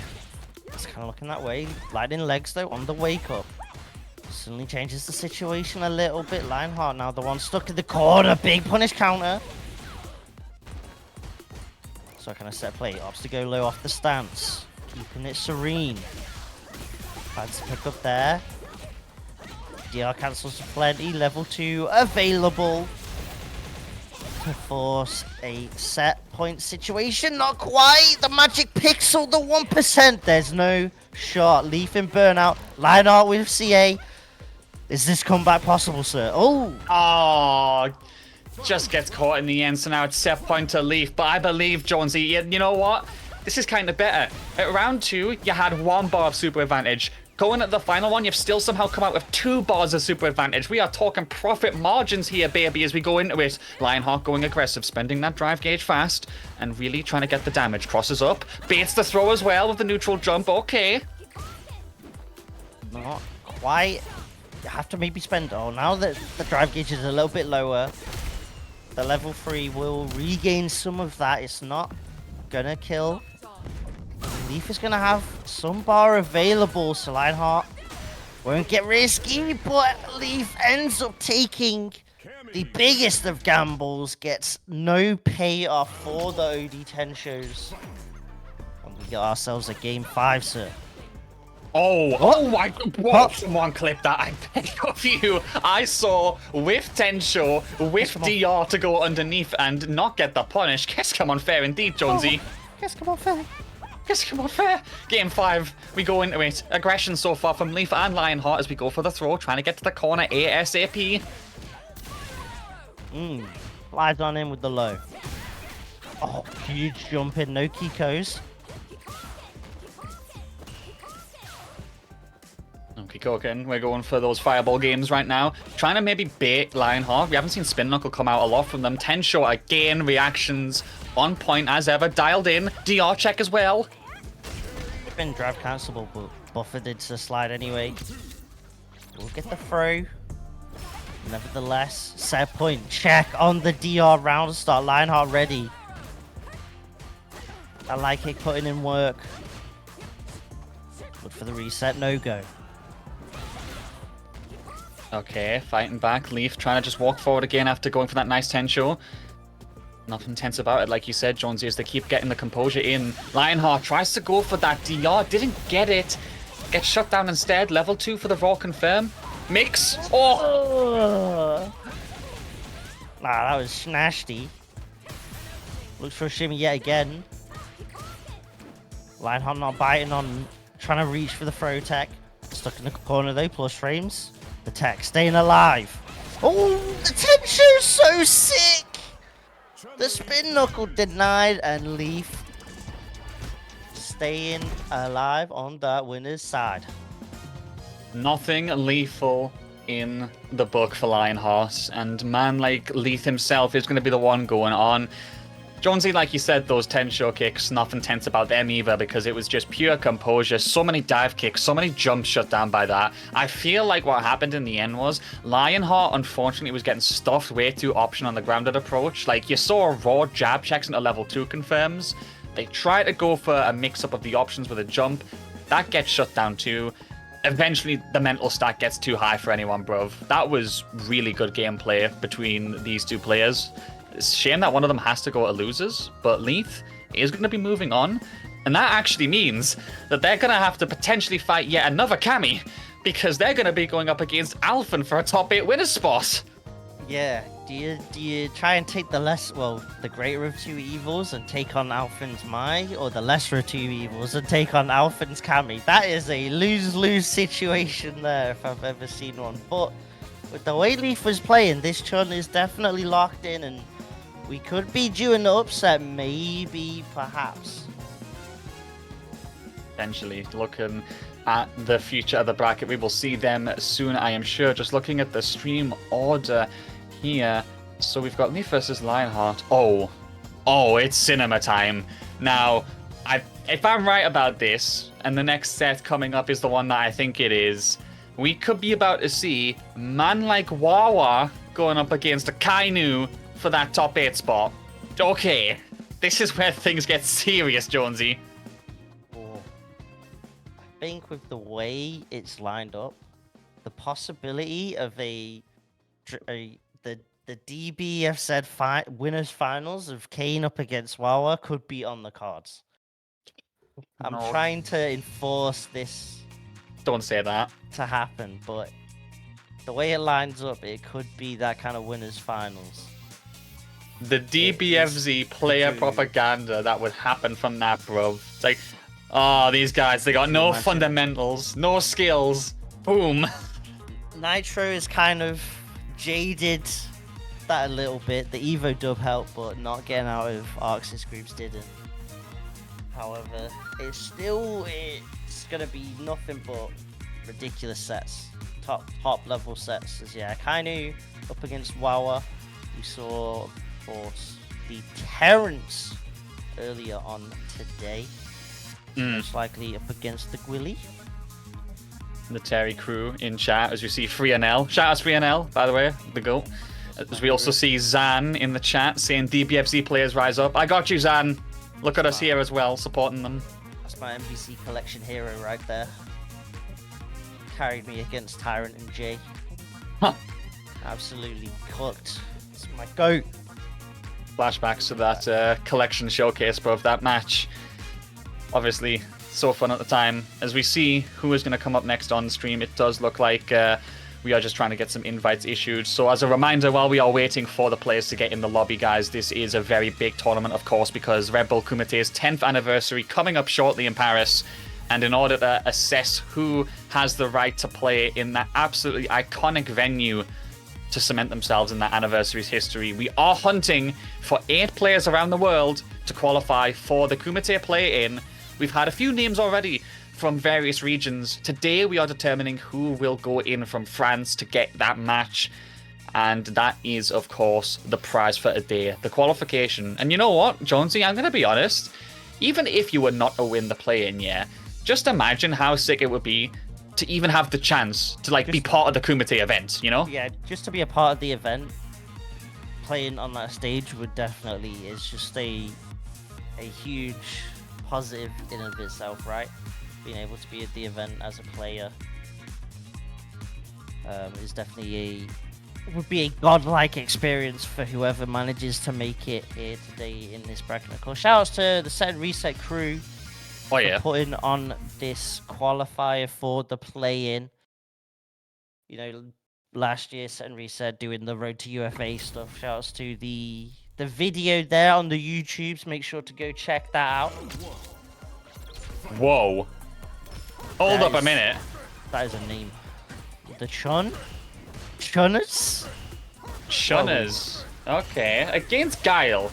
I think I see the vision, because essentially you're kind of admitting that you have to play around the booms a lot more, and you've got the tools in this kit to do it. Also the buttons as well for the range. I think it's probably the right decision overall. Still a surprising one, but Wawa is on fire right now. Yo, 3? Nah, we can't do 4. Okay.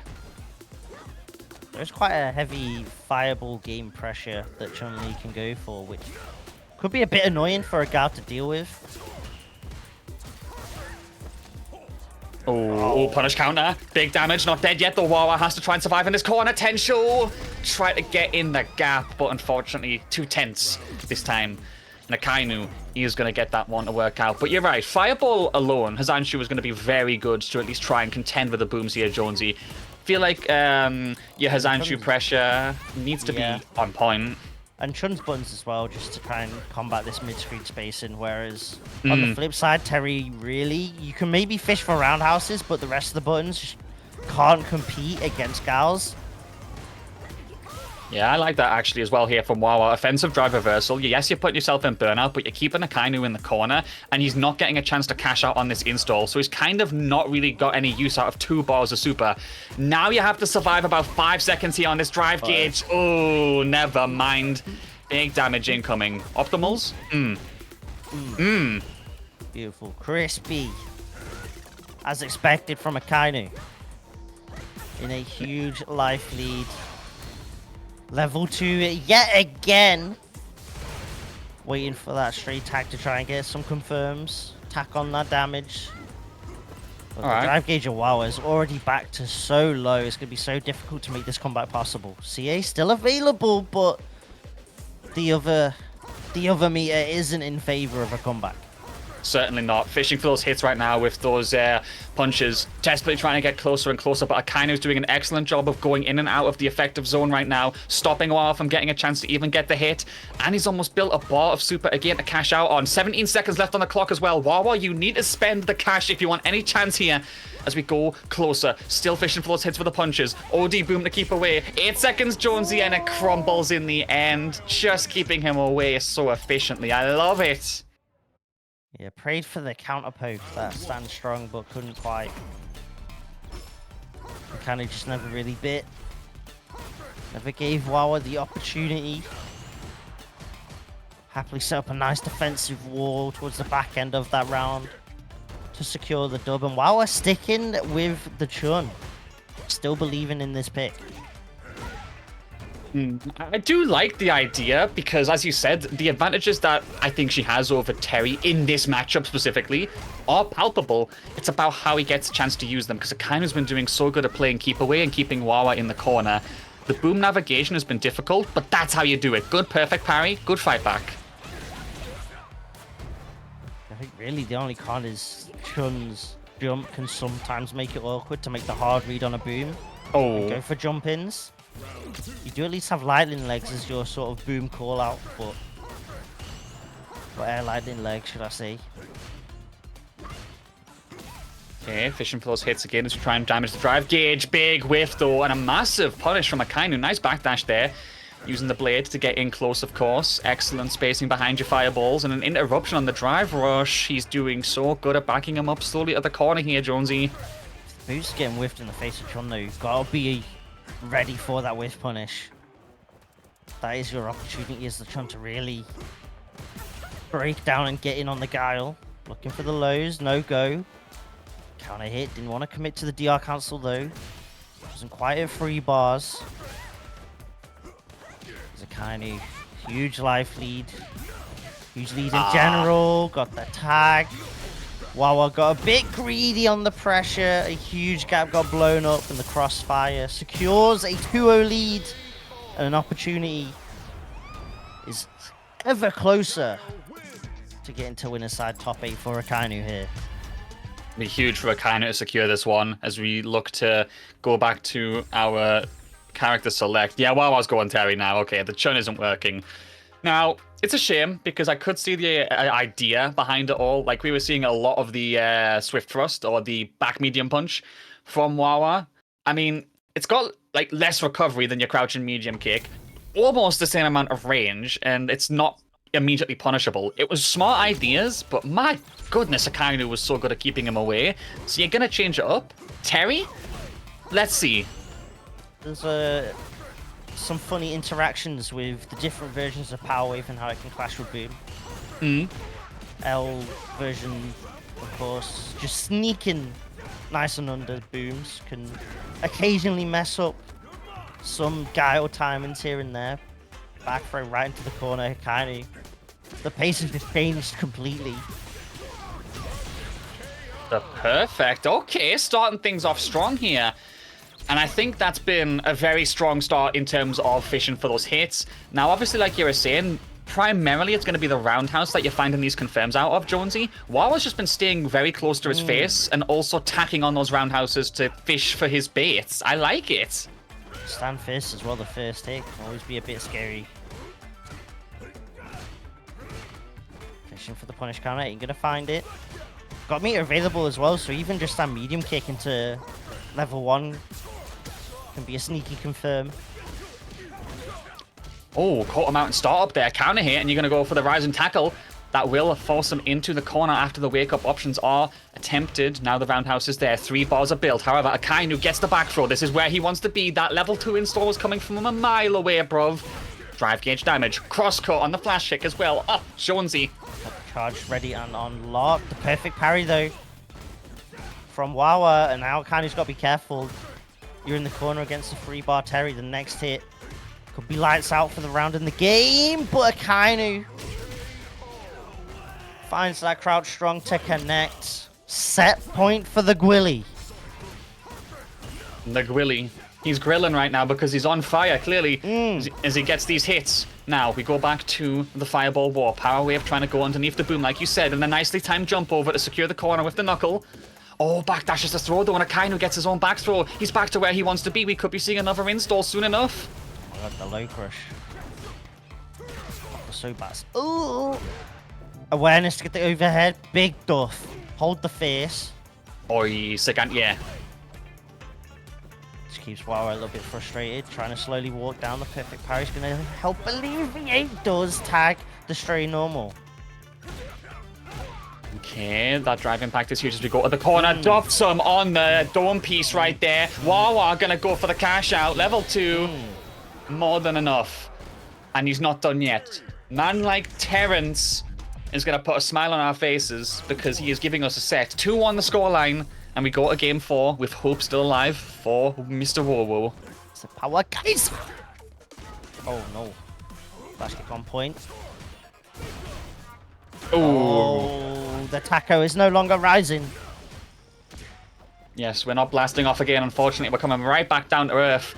Another punish counter. Wawa's trying to swing really hard here, Jonesy. He cannot play at this sort of pace against Guile, especially against Akainu.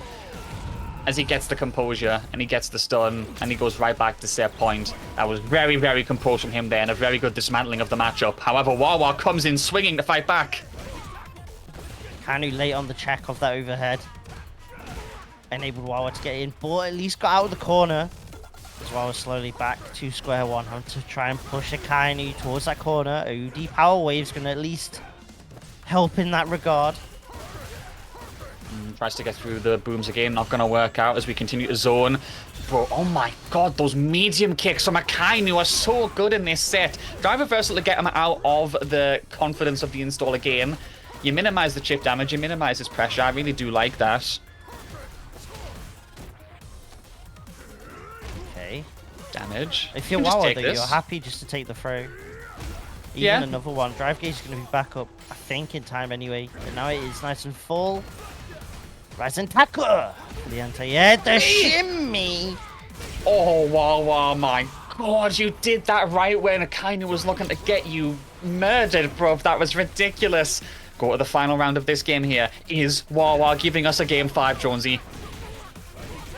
Crash medium kick. Into the throw. Throw and looping. Dash. Obstacle crouch jab. Oh, roundhouse. Attempt, but now Akainu is an opportunity here. Roar is the overheads. Couldn't get the flash kicks. I just tried to go for the throw, but it didn't work out. Wawa Tex and Akainu is still semi-close to the corner here. Could be a very good opportunity for the Terry to cash out. I think he technically could actually kill here off the right starter. Yeah. Definitely Got can. it! No! Oh, the overhead reset though. Into the level 3. Wawa with the Terrence taking us to a game 5 in winners top 16.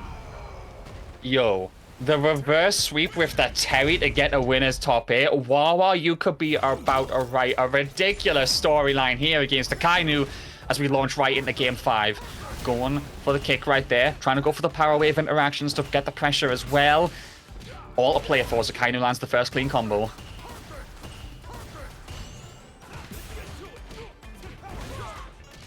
Oh, the links. Ready with it. Banaka to the corner we go.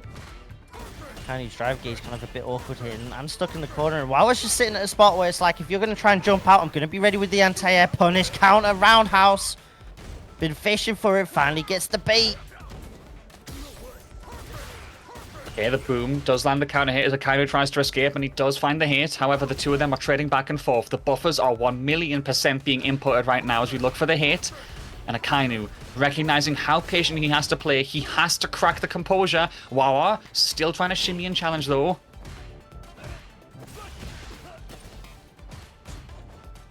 Oh, good clash. Oh, the empty jump, punish counter. Now it's just anything that can give Wawa the opportunity. The perfect parry. And just like that, off the swap, we go to set point. My goodness me, what Wawa could do here could be astronomical. Akainu has still got it all to play for though, and he's doing a very good job of it. As Terry jumps in, flash kick to interrupt, reset, says get off me, please. See that funny little interaction with the light power wave? Where if you time it right, it just stifles Guile chucking out booms. You get the parry timing on the boom that's already thrown out. Akainu though will be able to get the side switch. Wawa caught reaching. And Akainu is going to cash all of it out on that crossfire. But now the risk of Wawa going into this final round fully stocked up, sir. Pivotal here. It's the final round of the entire set, and Wawa still has 3 bars of cash compared to Akainu's none. And he gets a very good perfect parry to get the pressure, and corner almost already secured. Another perfect parry. He's reading him like a book. Get your library card out, bruv. Shimmy as well, Jonesy. Oh my days. Cash out if you want. Does not to. Next hit will be the cash out. But instead we keep it simple. We keep it steady with the throw loops. Backdash on the wake up. Akainu. Still in with an opportunity. Okay, Gets here the comes another suplex. throw. Yeah, power wave again. It shot down 2 of them, Jonesy. He gets the crouching medium punch confirm, and Wawa finishes it off with the rising tackle, and he rises up against all the odds after that nightmare 2-0 that Chun gave him, and instead is going to top 8 winners. What a set. GG's to everyone involved with that one. And Akainu, I hope, is going to get the top 8 in losers so that we can get the run back. But that was incredible. That was ridiculous. So Wawa is our first player in that winner's side top 8. And now with Akainu getting sent to losers side, the shark infested waters just got even scarier to be a part of. Oh my god, these loser sets are scary. Centuripe Lionheart, Xenos Jr. Leo. Oh my, oh me, oh my. Oh man, this is going to be so good to see as we continue to evolve the bracket. Divers, bro, that's got to be something as well. I'm just trying to see who our next match is. Oi, is it going to be Kane versus Senor Power next? I think it might be. Oh, We are cooking with these sets now. We are eating good. All right, let's see. Do we get the Fatal Fury matchup? No, we don't. We get Jamie denied Rep? it. Yes, my horse. In my heart of hearts, I am happy as we go into the match. Let's see what happens as we go for Jamie versus Cammy.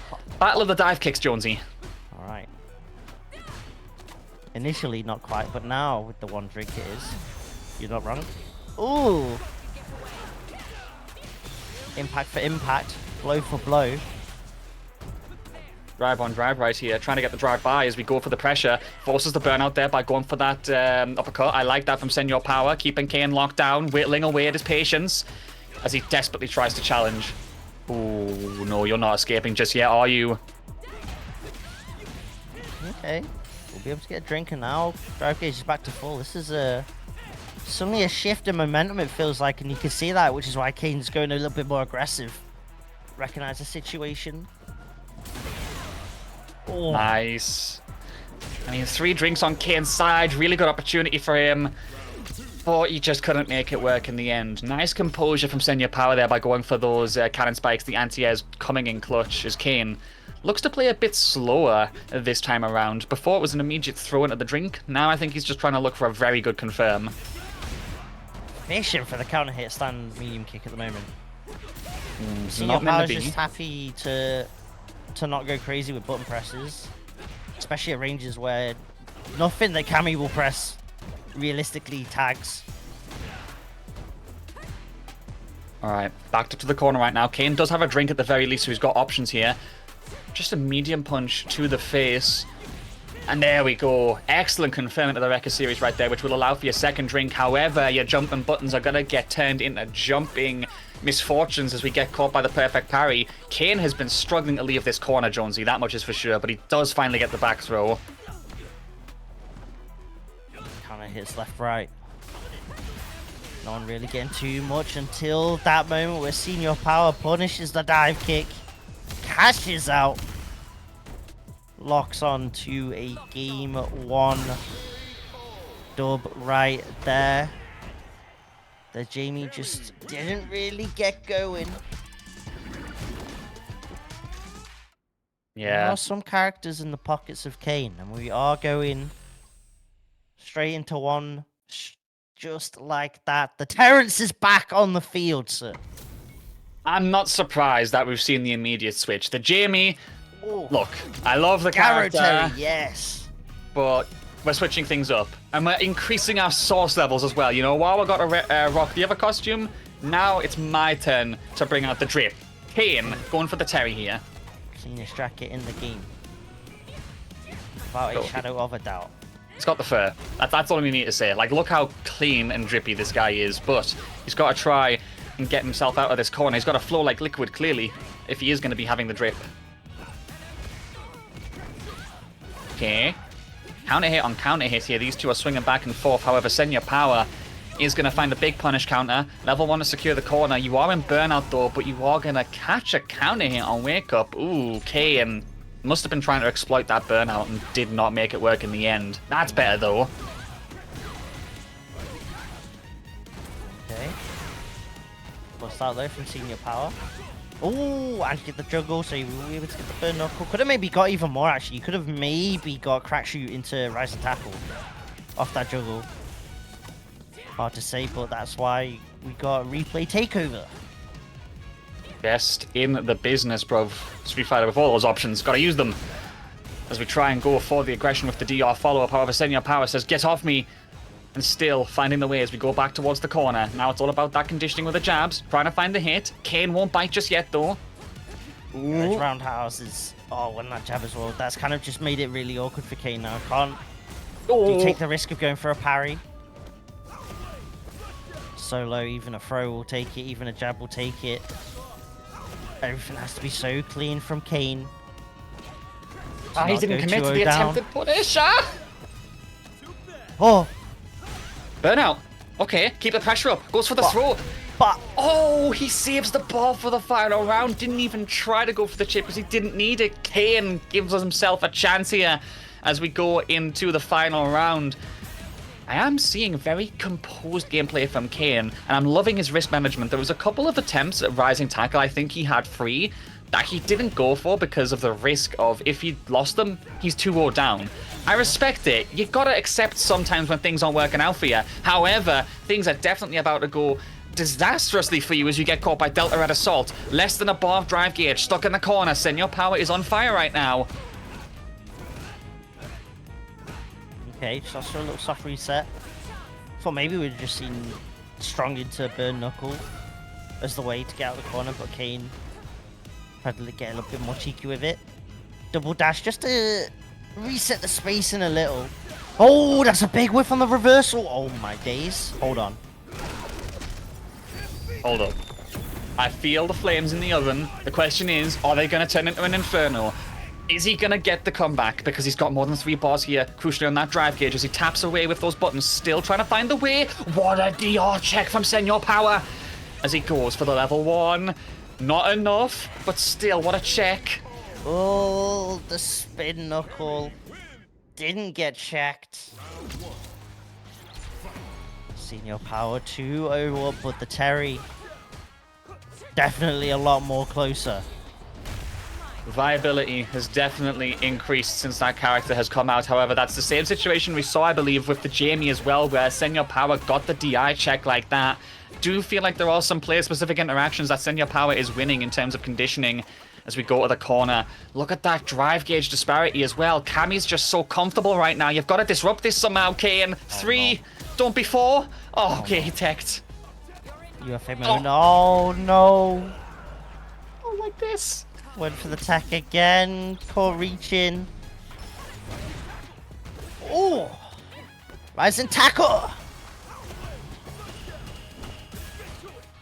Oh, unfortunate as we go for the attempted follow-up with the crouching medium punch right there. Not going to work out. Nice interruption on the block stream by Senor Power by going for the throw. 3 bars on his side as well. Kate is going to have to go aggressive, I feel like. He needs to shut this down quick. Good punish there.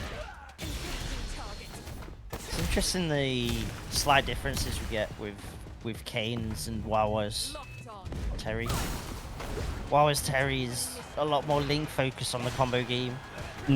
Kane's is a lot of just sort of 2-3 hit style combos, trying to look for cheeky resets and shimmies to then cash out on the big damage.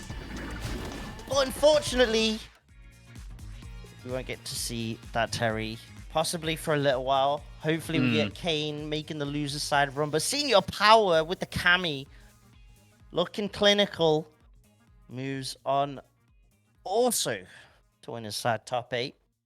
On the opposite side of the bracket to Wawa, though, so if you want to maybe see a Terry Cammy run back, that might not be until possibly winners final. We will see if these two can make it happen in winners final, as we have 2 more winners side qualifiers to top 8 to determine, as we have got Alphen and Leaf still to play their game, and Mr. Crimson and Hey Pepito as well. 2 more sets to decide the 4 players who have earned their way through this 97-man slugfest to have the best shot possible of qualifying for the Red Bull Kumite play-in qualifier here, because I'm seeing a lot of names popping up. First of all, a very good afternoon to you guys here from the EU, if you've shown up just now. But if you're not aware, this is a very big tournament. Obviously, the Kumite 10th anniversary coming up soon, Jonesy. And one of the ways to get into the bracket is going to be by going for the Red Bull Kumite play-in.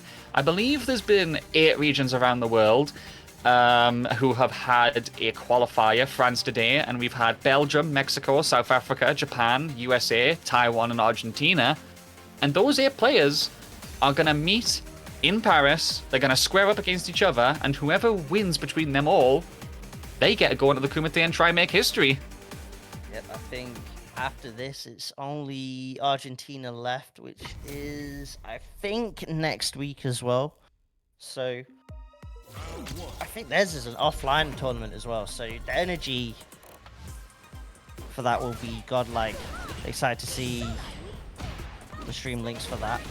So now get Alphen up against Leaf. That Chun making a name for itself in this bracket, but Alphen's Mai has been moving different recently. Yeah, Alphen's been locking in with that character as much as possible. Obviously seeing the viability and the results and trying to make it work. However, Leaf has been doing a phenomenal job in this first round. However, that whiff is huge. You're giving Mai 5 stocks, and you're giving her a chance to get in close when you have less drive gauge than her. This is where things start to get bad. This is when you get put in burnout as well. I don't know, Jonesy. You get stunned here, you're dead. There's meter available at the very least for the Chun. Oh, that should have been the Oh. cancel into level 1. But unfortunately, maybe not. Oh. That Alphen. is really unfortunate, bro. After that life lead as well, man. Shows how explosive May can get. And how snowbally she can get off one connection. Yeah, I mean, you give her that level 1, that's her gateway in the matches, even if she's down in them. Good stuff from Alphen, though, has to be said. Very good awareness. Baits the Tensho. And here we go again. 5 stocks. You're in the corner as well.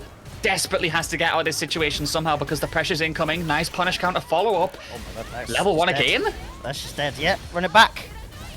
So nice, you do it twice. Oh my days. Alphen.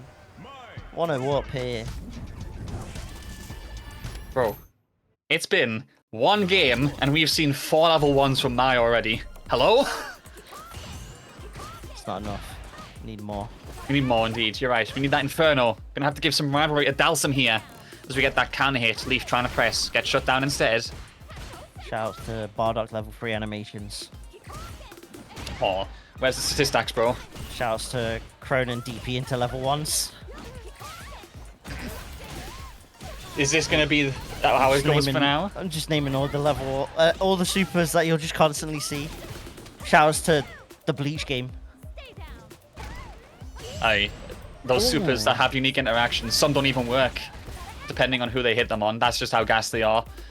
3 fan stocks still left. Fire stocks, I should say. Oh, parry in the face. You're gonna get put in burnout as well. Nah. This is long. Maybe. I mean, to be fair though, never mind. I was gonna say, even if you go for a bust out and would try and blow up the fan pressure, Alphen's drive gauge was pretty low, so the bust out super would have most likely put the Mai in burnout, and it could have maybe been the opportunity for Leaf, but didn't want to take that gamble on going for a reversal super. And you also have to be careful since the fans are projectiles anyway, so... Yeah, that's very true. A lot of bust out supers you see obviously are done in sequence against certain block strings. Mai can do them in your face as well, and because of the fact that projectiles can actually catch a lot of the supers that would be used to do that, I think just a silent but good advantage for her. And the fan coming down doesn't disappear on hit as well, so it makes like a reversal super even more of a gamble than it already is. As Alphen with plenty of meter goes into the level 3 to enforce a 2-game lead here in top 16. Yep, good stuff so far. Leaf gonna have to lock in here because unfortunately the pressure that has been utilized so far by Alphen has been nothing short of clinical. Not even utilizing the throw loop pressure that Mai can use a lot either. It's literally just been setting yourself up with the fans, getting those fire stocks ASAP with a level 1. And then after that, it's conditioning. It's pressure in the corner. Oi, the fan that came back actually interrupted the 10 shot. That's toxic, bruv. on hit, it's kind of the awkward bit, at least with the Shoryu. When you get knocked back off the hit, Mai can't really take the advantage. It's kind of similar for Chun at least. You just kind of have to accept the L on it. Okay, low drive gauge on both sides. Alphen really mounting an attack right now to try and force the burnout.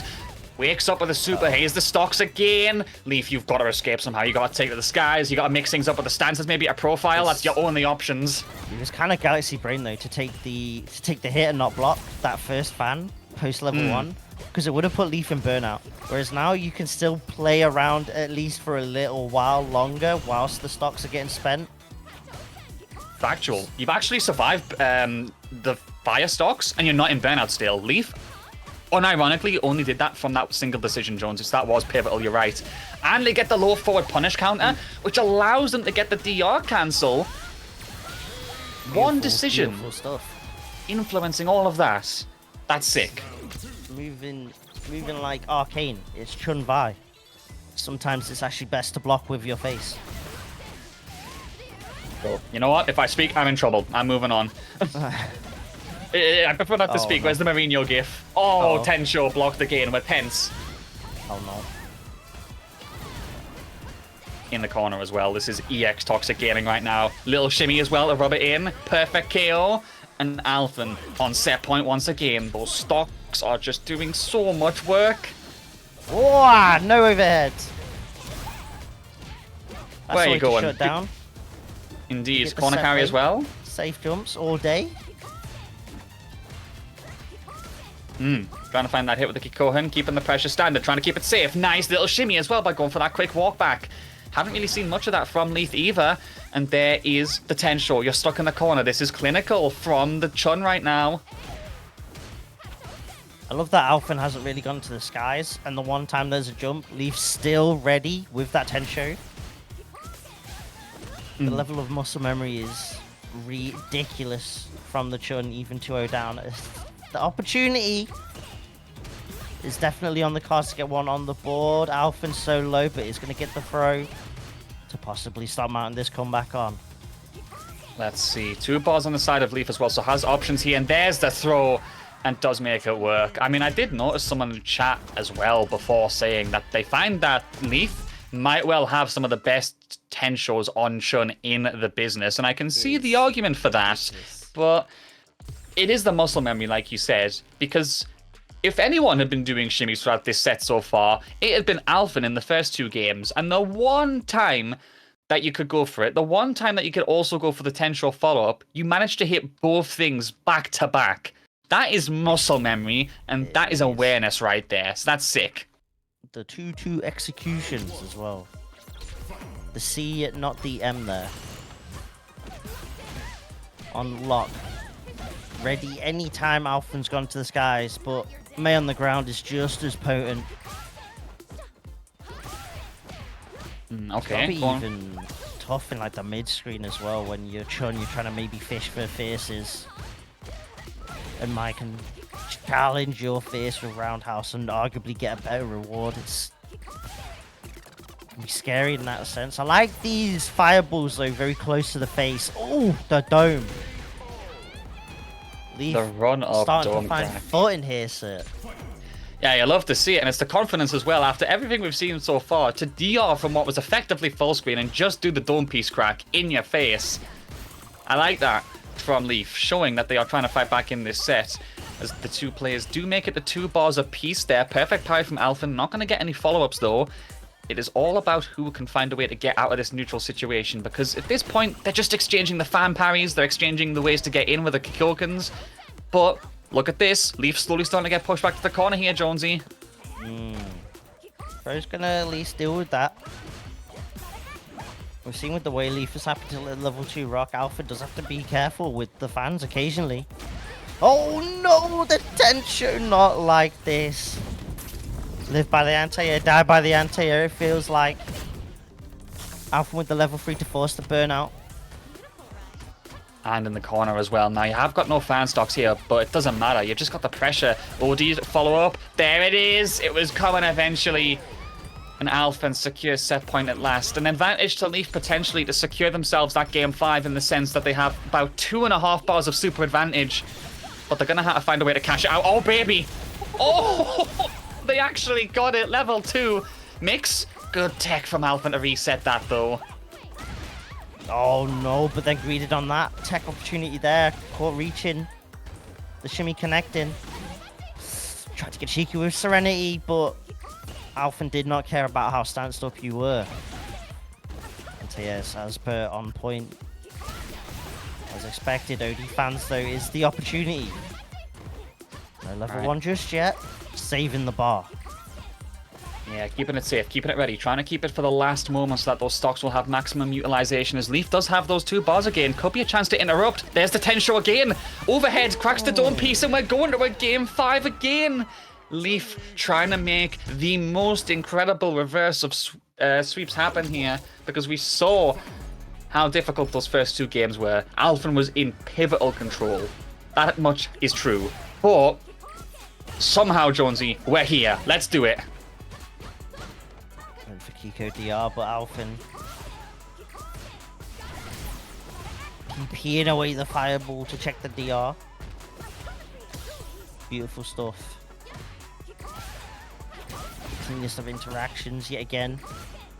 Ooh, Fireball quick was fireball. kind of actually paying off for the side of Leaf. It's something you maybe not normally expect against the Mai. The empty low connects. Ah, yeah, DP there just to get out while Leaf's in burnout. Smart decision making overall as we try to go for those baits and Ooh. try and escape. Here comes the fans as well. Leaf at this point just has to survive and go for the pokes. A single sliver of life, but they still find the hit. And this is massive corner carry. Survive the burnout still, just about. Okay. The problem is, Alphen still finds the connection anyway into the level 2 to put themselves on set point. Cashing out, and it makes sense because even if Leaf wins this second round, you'll get plenty of meter back in time for the final round. Oh my and yet again, but it clashed! There is no shot it clashed! Oh my days. The 599 clash, I can't believe it. That's ridiculous as well. Buy one, don't get one free, clearly. As Alphen still somehow makes that work. You've lost 2 balls of super, you're stuck in the corner, you're in burnout as well. This is looking like destiny for Mai. And unfortunately, Alphen is gonna make that mark. Oh my goodness me. That was one of the most cursed interactions you could ever see. Not Are you like trying this. to tell me that this guy reacted so well that it actually came back to his detriment, Jonesy? That's That is- ridiculous. That is crazy. You actually had to delay your reactions. Imagine reacting too well to something. Oh man. Jesus. That is ridiculous. Shoutouts to Leaf though. Fingers crossed we get to see this Chun in a loser's run and still make it into top 8, because I think everyone wants to see more of that Chun. For real. But Alphen is the victor there and will go on into winner side of top 8. So later on we will be getting Alphen up against Senior Power. But now, sir, it's time for our final top 16 game here today.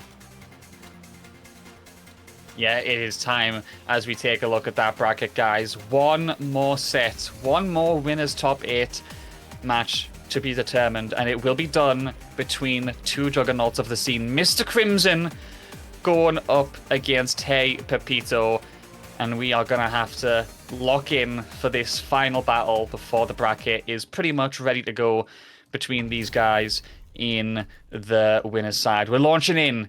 We've got Ken going up against Dalsim here. We've got options to maybe try and get through those long limbs. We're going to shut down the yoga practice. But let's see, Jonesy, who's going to top 8. I wonder if this faces off against Wawa in top 8.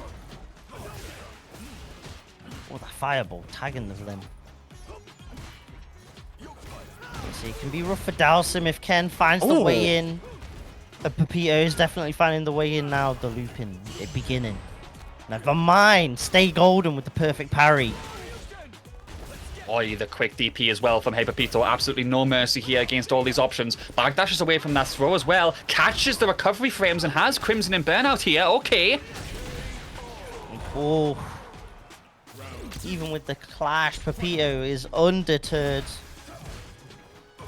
Keeps Dragon lashing through to take the first round. Oh my God, set the violence!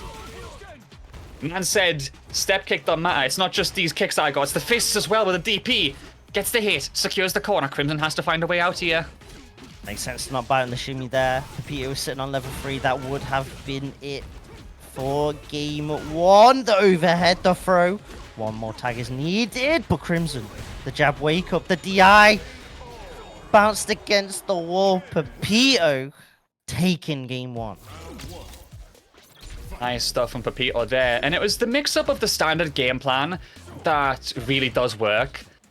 Obviously against Crimson. And also the unexpected stuff. Obviously the step kick into the DP. There was also the very first hit he did where he did jump in on jump and kick. And then soft reset it into a DI wall splat. Pepito is going for every trick in the book right now, Jonesy. And I think he needs it. Definitely, but if there's someone that can go deep in their book, it's Mr. Crimson with the Dalsim. However, again, stuck in the corner. Pepito does have to respect the mortar, which enables Crimson to get some breathing room, reset the situation. Okay, drive reversal as well. Say get off me as the two players are very low on life right now. Also rapidly approaching. Oh my god, Crimson. And you almost died from that as well. Pepito has to survive somehow. Blocks that rising kick. Doesn't work. But the second time is the charm. He did it again, Jonesy. Oh my god. Gassed. Absolutely gassed here as Crimson gets that round. Going back into it. Oh, double perfect parry on the fireballs from Pepito. Blocks the drive reversal as well. Locked in on the defense. Oh, so the corner we go now. Crimson in a rough spot. Had the perfect parry, but ain't gonna work out. At least gets the teleport away. Put the tag on the normal. And we go from one corner to the other. Tech on the take throw attempt. Crimson. Plenty of drive gauge to work with here. Starting to chase down Pepito a little bit.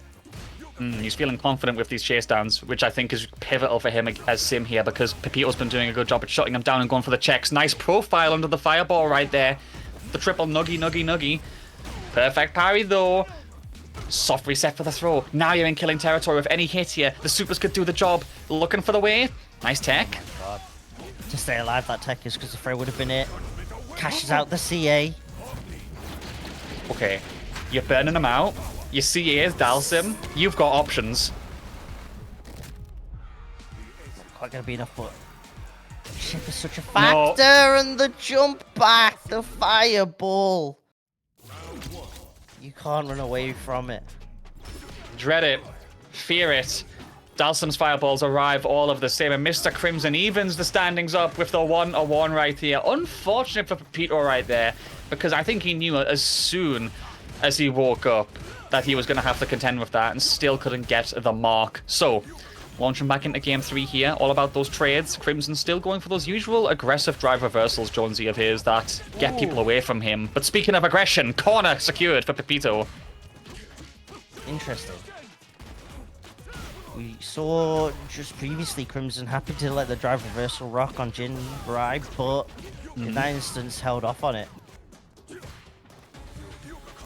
Okay. Second guess, not allowing for the lows of the high options off it. Nice confirm as we try to keep the pressure up after that OD fireball that was chased down. Now Pepito backs off. Not trying to go too aggressive, especially with that slight life disadvantage that he has. He knows he can be a bit slow here. 2 bars are on his side as well. Same for Crimson though as he gets aggressive. Look at him starting to chase him down. The Dalsim knows there's blood in the water like a shark, Jonesy. And there it is. The approach is shut down, and Crimson, he's so good at code switching on the fly. He knows when he has to go from that defensive patience to aggression like that. Yeah, here had to be so careful. Crimson in game 1 showed off just how scary jumping in on Dalsim is. Especially started with a level 1, but now comes the difficult part where you're stuck in the corner against a Ken. The tech alleviates some of the pressure, but... Oh! Just recover in time, doesn't get punished by the DI, gives Crimson a sliver of hope in the round, but it's not enough to make a meal out of a comeback. Yeah, still some food left on the plate here between these two as we launch right back into the final round. 3 bars on both sides. Fireball war incoming as Pepito wins that trade. Perfect parry on the Crimson fireball again. However, he is still being pushed back to the corner. Has to be conscious of that. Crimson can start to regress as a result of that, and he will step kick to escape. I like that. Slowing down just a little bit more. Crimson not overcommitting with too many buttons as well in neutral. Doesn't want Pepito to get the free tag. Well, to spend. It makes sense. The drive gauge was on 2 bars, so now you're back to green, and now you've got the life lead. So Crimson's stuck in the corner, but the onus is on him to try and first get out and then put the pressure on. Try to get the throw, the shimmy, the 2-step. Pays off. Pepito 2-1 up now, and winner's side top 16. Yeah, we launch into game 4 here. An advantage clearly in the court of Mr. Ken Masters here as we find our way in the neutral. Crimson's been trying to aggress with those fireballs so much, but it has to be said, that perfect parry success rate on Pepito's side has offered him so many chances to aggress and fight back quickly, Jonesy. it's really good for the mix-up timings as well. And it's tough for the Dalsim, especially against Ken, who's got such strong corner carry that you're constantly on the back foot and stuck in the corner. And again, we see Crimson. Oh, no. The empty jump. Prayed on the button, but there was no button there. Does get the anti-air there, but still stuck in the corner. Does find the tag up. Could go level 1 for the drive gauge. Instead, teleport, throw. The nuggy. The pressure. Another one. Taking the lunch money right now. Can't be a school bully like this, Dalsim. I believed in you. But we do believe in the way forward in this round as we get the crouching buttons to get the hit.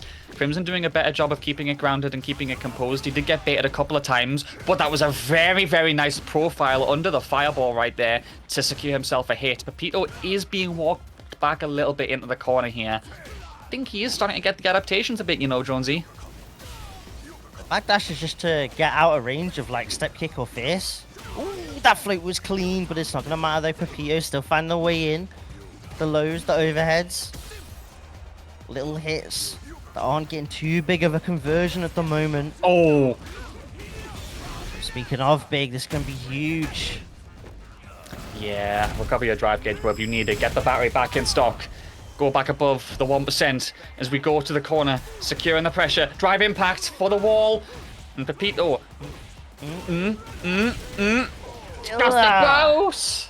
Oh my days, it's set point. Hey, Pepito, Crimson. Your winner's side life is on the line right now. What do you have to respond with? You've got 3 bars. Now it's all about how he cashes them out. Here we go, Master. Better start cooking something up right now. Oh, the jumping, the timing is just perfect from Pepito. And now Crimson in the corner. Empty throw gets tacked. Needs to find the way out. Really trying to battle out of the corner, not risking just a greedy teleport. Yeah, drive rushes in, gets caught by the check from Mr. Crimson. Excellent response overall from him there. As then he goes to the nuggy slap once again. The bullying incoming. Look how quickly Pepito walks back after every single jab interaction. He's not been caught by those follow-up throws often at all, Jonesy.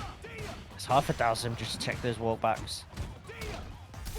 Now stuck in the corner. The DI, but it tagged the normal. And that's actually the worst because Crimson's going to still be in burnout. And the situation gets a little bit scarier. The spacing, though, on the slide on in. See here from that starter as well. We are drilling a hole, but we're not able to punch through it just yet. You've got your drive gauge back too, Crimson. Just needs to find a way to get that hit. Oh, but the immediate check. Hey, Pepito has no hesitation whatsoever. Lets it rip. And still finds a way to get himself out of that situation that Crimson set up for himself. So unfortunately, one of the goats of the region is unfortunately sent down to losers, where he will have to mind the gap and find the way through. But let's go, hey Pepito, man. That was sick. Oh my god, yeah, so Pepito is going to go on to face Wawa in top 8 on that winner's side. And these sets to get into loser's side top 8 are ridiculous. So it was Kane up against Maldo. That went 3-1 in favor of Kane. So Kane will be still in the bracket on the loser's side top 8. Lionheart is going to have to face off against Mr. Crimson. And there's a Kainu up against Junior Leo as well. Oh my god. Leaf against Die. I can't. That one's done already is the worst part. Oh my god. Leaf won 3-0 there. There was an unfortunate situation on the start GG bracket, but that is going to be getting fixed. And it looks like Leaf has secured a loser's top 8 position. Kane is there as well. It looks like that's going to be a loser's match between those two, Chun versus Terry or Jamie. Lionheart, obviously, still waiting and going to be fighting up against Mr. Crimson. And a Kainu versus Junior Leo for that match as well. Jonesy, it's not even top 8, bruv. When we haven't done a single top 8 game yet. And look at these matches that we've named already. Those sets are ridiculous. I can't. Oh my god. The French scene has come out in absolute force today, putting on a show.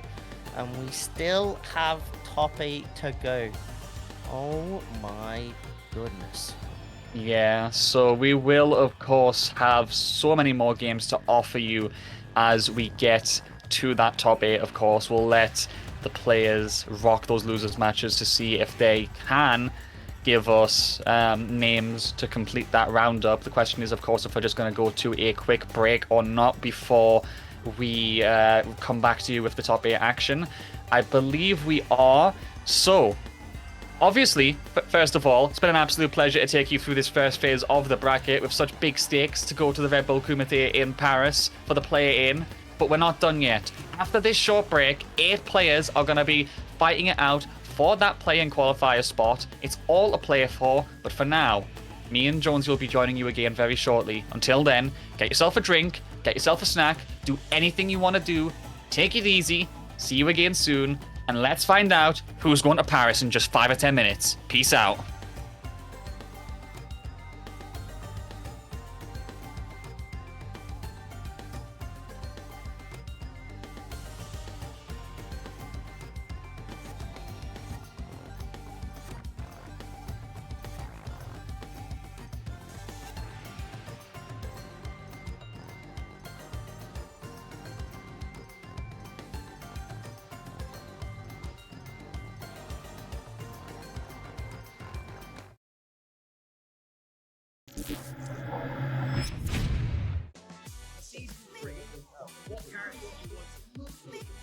Season 3, maybe I will try some Kimberly. Kimberly. DLC? Oh, DLC. 100% Urian. Yes, Urian. Urian is my man. Yes. Yes, only Urian. Sagat, Cody, maybe Balrog, and maybe like a grappa like an Alex or someone. Alex, Sea Viper, Abigail, and Seth. Birdie, please. Ooh, I would love Zeku because I played Zeku in 5 and I really like that character. I'll take any sort of like stance changing character really, some sort of mechanic like that. That's sort of the characters I like to vibe with, like more characters with a bit more complexity. Yeah, because right now for me, I feel like a lot of characters play the same. It's all very dry rushy. I mean, I think the only character this season that I kind of like is Terry, just because he's got a bit more variance to the stuff that he can do and like combos and stuff like that. So yeah, Zeku would be my number one to come back. Minat. I liked her style. I think she's really cool. So yeah, Minat would be really cool. Who would I want back? Probably Laura, because I was a Laura player in SF5. So yeah, I want my girl back, Laura. Character? Dudley. Sakura, definitely Sakura. Seth would be cool too, but I don't know. I probably wouldn't actually enjoy Seth in this game because I think they're probably just going to keep changing Seth to whatever they want him to be for the game. So I enjoyed him a lot in 5, but I imagine he'd be very different in this game. I don't know if I'd like him or not. I mean, Rose. I don't know. Very obviously Rose.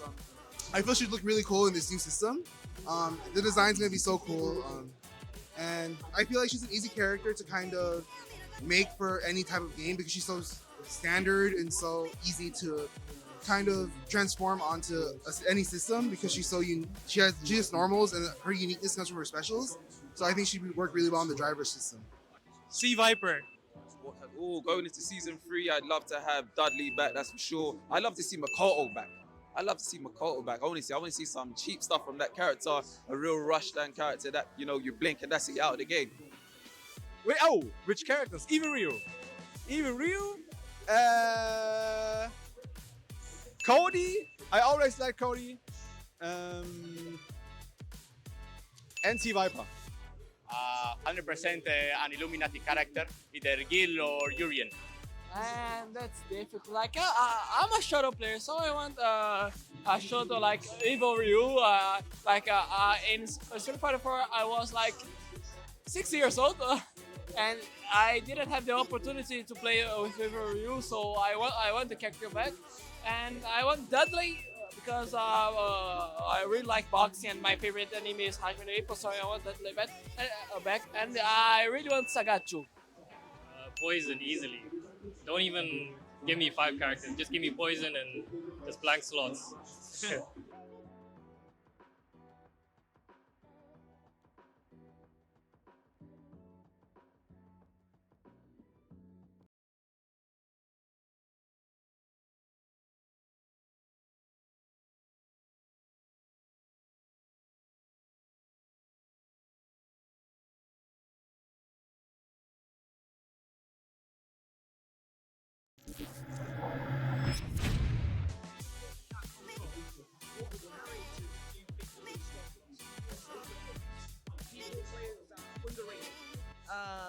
How to see?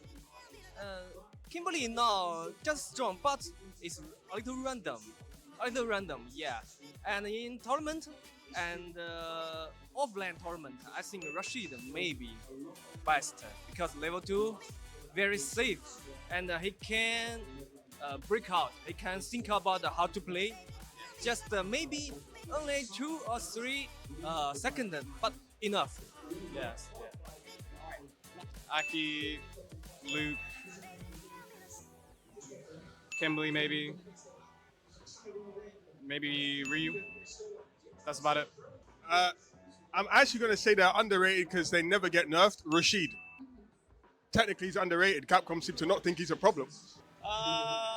Definitely Ryu. I think Ryu is going to be really strong, and I'm working on it too. So definitely Ryu and maybe Jury.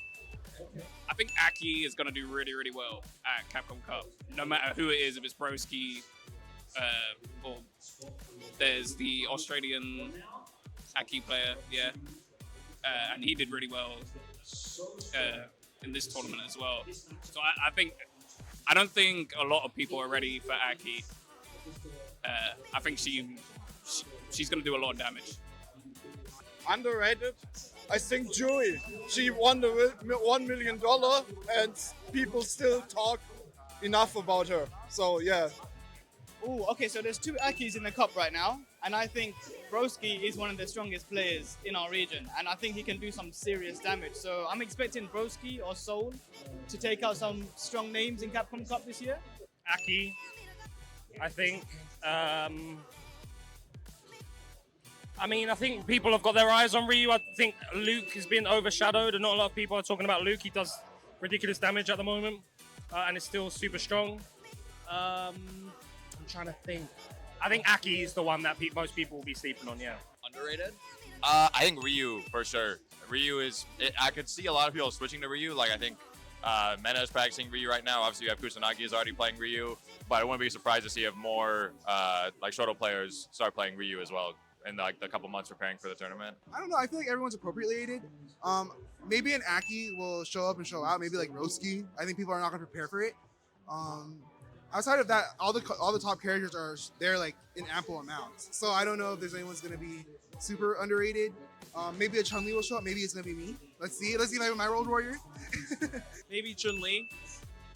I feel like in Asian countries, Chun-Li is considered a very strong character, but in North America, not so much. So going into Capcom Cup, what characters do I think are underrated? I think every character is underrated, man. Just play your character. You know what I mean? Like, we're seeing some amazing Akis, that was slept on early days. We're seeing Kimberly Mecha come back. Just play your character, man. Stop this tailless talk. I think right now JP is being very underrated. Like, he has bad matchups, but he's way too good when he has the momentum. I think Jamie is really underrated. I think Jamie is a really good character, and I think now Ed is underrated. Like the people said, like, oh, Ed is mid now because of the nerfs and stuff like that. But I think like Ed is still strong now. It's just harder to play with him right now. But I think the character is still really strong. I think he can. He's still in like the top 7, top 6 character. I think he's still a really good character. I would say Aki, but I don't think she's underrated anymore. I feel like she's been showing that she's a strong character. Maybe Jury. Yeah, I feel like Jury is really strong as well, especially on PS5. Yeah, Terry as well. Yeah, Terry, definitely Terry.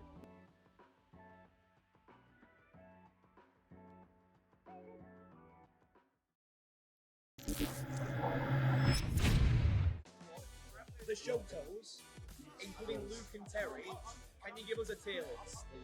Who's the best or worst? It's hard to say, but I want to say maybe Akuma and Ryu is best. Akuma, you know, too many damage, and Fireball a little stupid, and Ryu not also too many damage. And in tournament, Ryu can play crazy, and maybe I think Ryu in tournament is better. Akuma a little dangerous. Yeah, low health. Akuma, Ken, Luke, Ryu, Terry. Akuma, Ken, Terry, Luke, Ryu. That's interesting. Definitely not Ken. Ken is not the worst Shoto. I will start there, okay?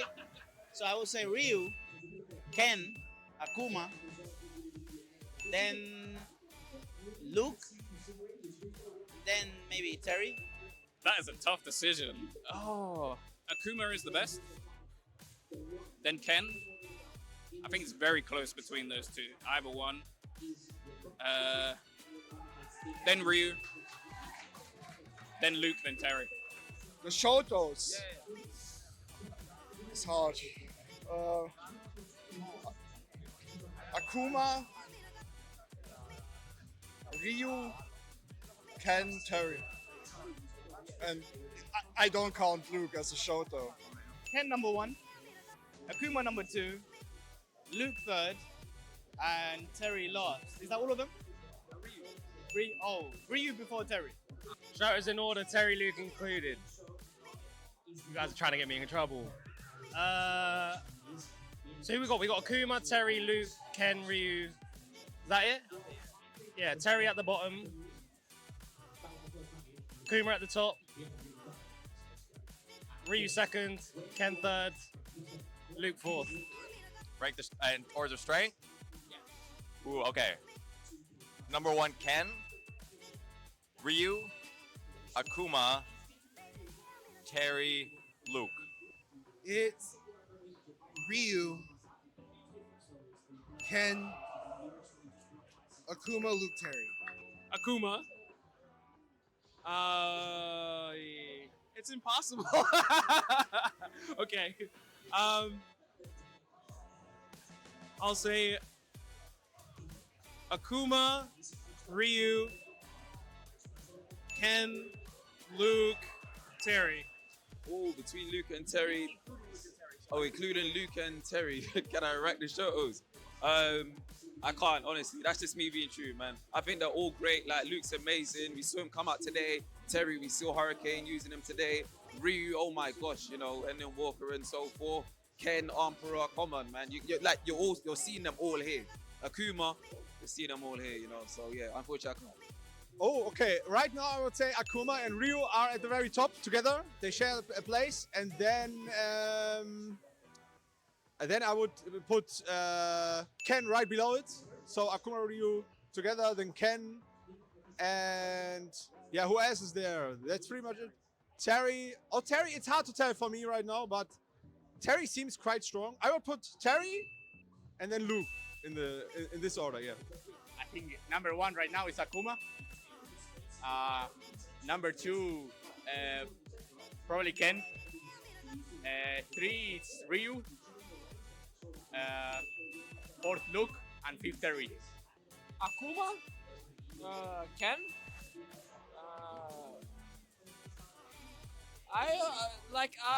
It's not in order because I don't know these two, but they are very similar in strength terms. Luke and Ryu are like equal. I think they are equal, and Terry. I think. Akuma, Ken, Ryu, Terry, Luke.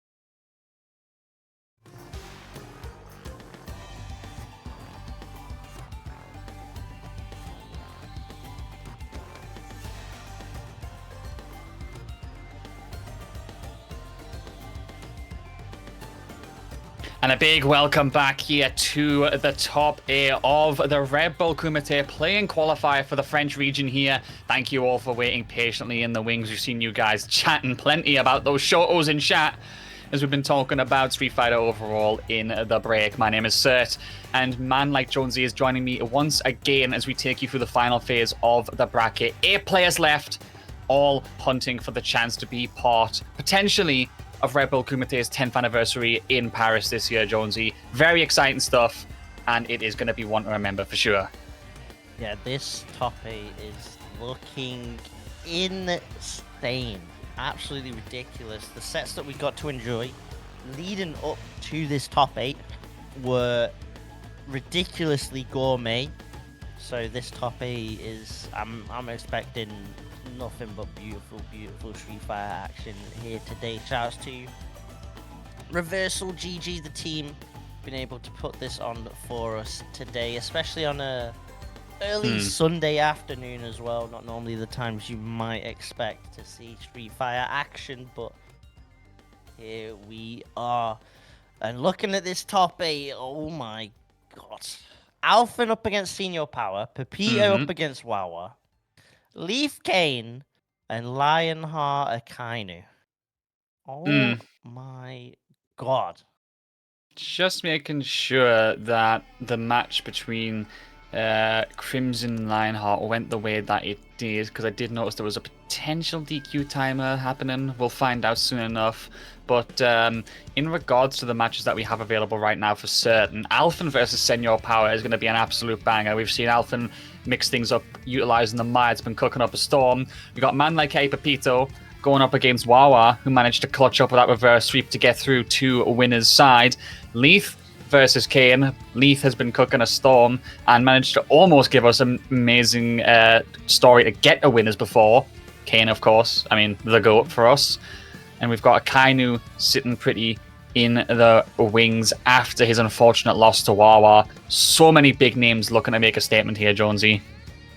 Yeah, they are all ridiculous players that will no doubt get whoever makes it through to that play-in will undoubtedly get a huge cheer for them when they do eventually play in that play-in in France. It's excited to see. I can't wait to get these games underway, to be honest. Let's see. Alphen Senior Power, do we run the My Mirrors off rip just like that?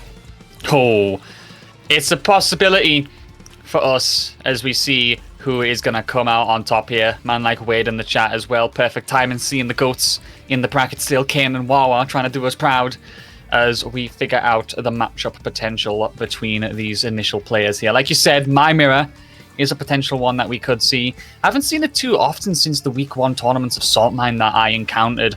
And I did notice that was possibly the most violent matchup that Mai had, because obviously her own options to get out of strings, as well as, you know, fans contending with each other, really can leave for a lot of chaos in the neutral. So already, we're definitely promised a bloodbath in our first game of the day. Yeah, and Mai's got such a horizontal DP as well. So it means that you, against some other characters, you can feel more comfortable throwing out the heavy fan and then just sitting there and waiting. But against Mai, because her DP reaches so far, you have to space out even further. And then you get the risk of you can't really get the Oki that you kind of want. So we'll see how these two play that set out. On the flip side, Hey Pepito up against Wawa, so probably Ken Terry. So now we can get the Shoto discussion in action. Yep. I mean, hey, we were talking about it just before. Clearly, if we're going by power scale of logic, whoever wins this matchup is going to be the strongest Shoto by dead to right claim. We'll see. Works. Obviously, that's how the power scalers work. Trust us. We come from Dragon Ball. We know how power scaling works. Definitely, yes. Yes, we do. We are doing our best to go for those fiestas. You know, who managed to take down a building? Who managed to, survive a dangerous fall from a massive height? You know, we're going to manage to make a way to say who's better from that. But waiting to get those games underway, of course. so many opportunities for banger games today, as I believe we will be streaming the entirety of top 8 today as well, guys, so that you have coverage of all of the action. Alphen and Senya Power going up against each other. Hyperpito versus Wawa. Leaf versus Kane.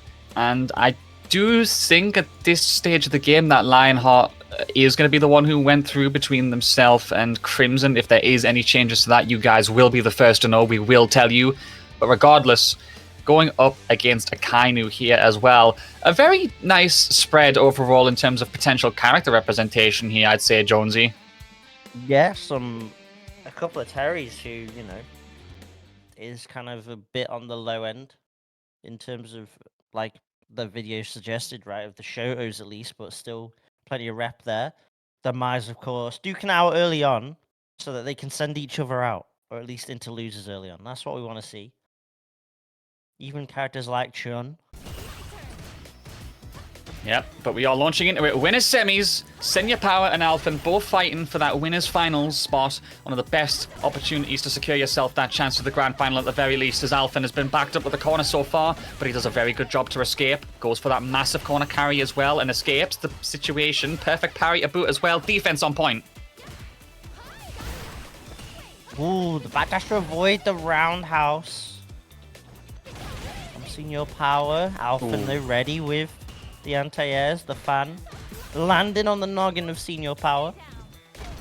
Just saying no, though. Those perfect parries have been working out on both player sides so far, which I think is a very pivotal thing you need in this matchup. OG Fan to actually catch the DR just before it reached. Shimmies as well after intentionally catching that one out. Senior Power managing to drop the plate, catch it, and put all the food back on it before it even hit the floor. My man is on fire as he gets this throw here.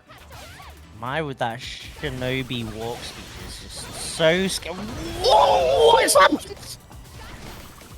No shot, Alphen just did that. First game, Jonesy, first game. Oh, the level 1 gets baited as well.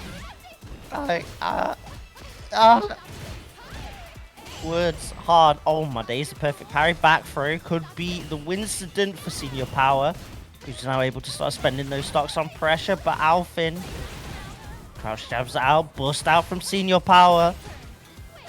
After the chaos of that round, Alphen able to tire up one of these. Yeah, made it work in the end, but that was still ridiculous from the pair of them right there as they go back and forth. Launch into the final round. Punish counter throw. Big damage for Senior Power. Level 1 incoming. Couldn't recover in time. He's going to get the stocks on Alphen's side. Trading still, but still 4 stocks. Has to use them effectively, Jonesy, but gets caught here. Big duff by Senior Power. The problem is that Senior Power has effectively, like, the fan advantage up until that throw point. Now it's Alphen's turn to really start being able to spend those stocks. Which is the walk forward. Can get the block off in time. 5 more stocks. Cash out all day, every day. Oh, it's time for the pixie here. Yeah, show me. Oh, okay.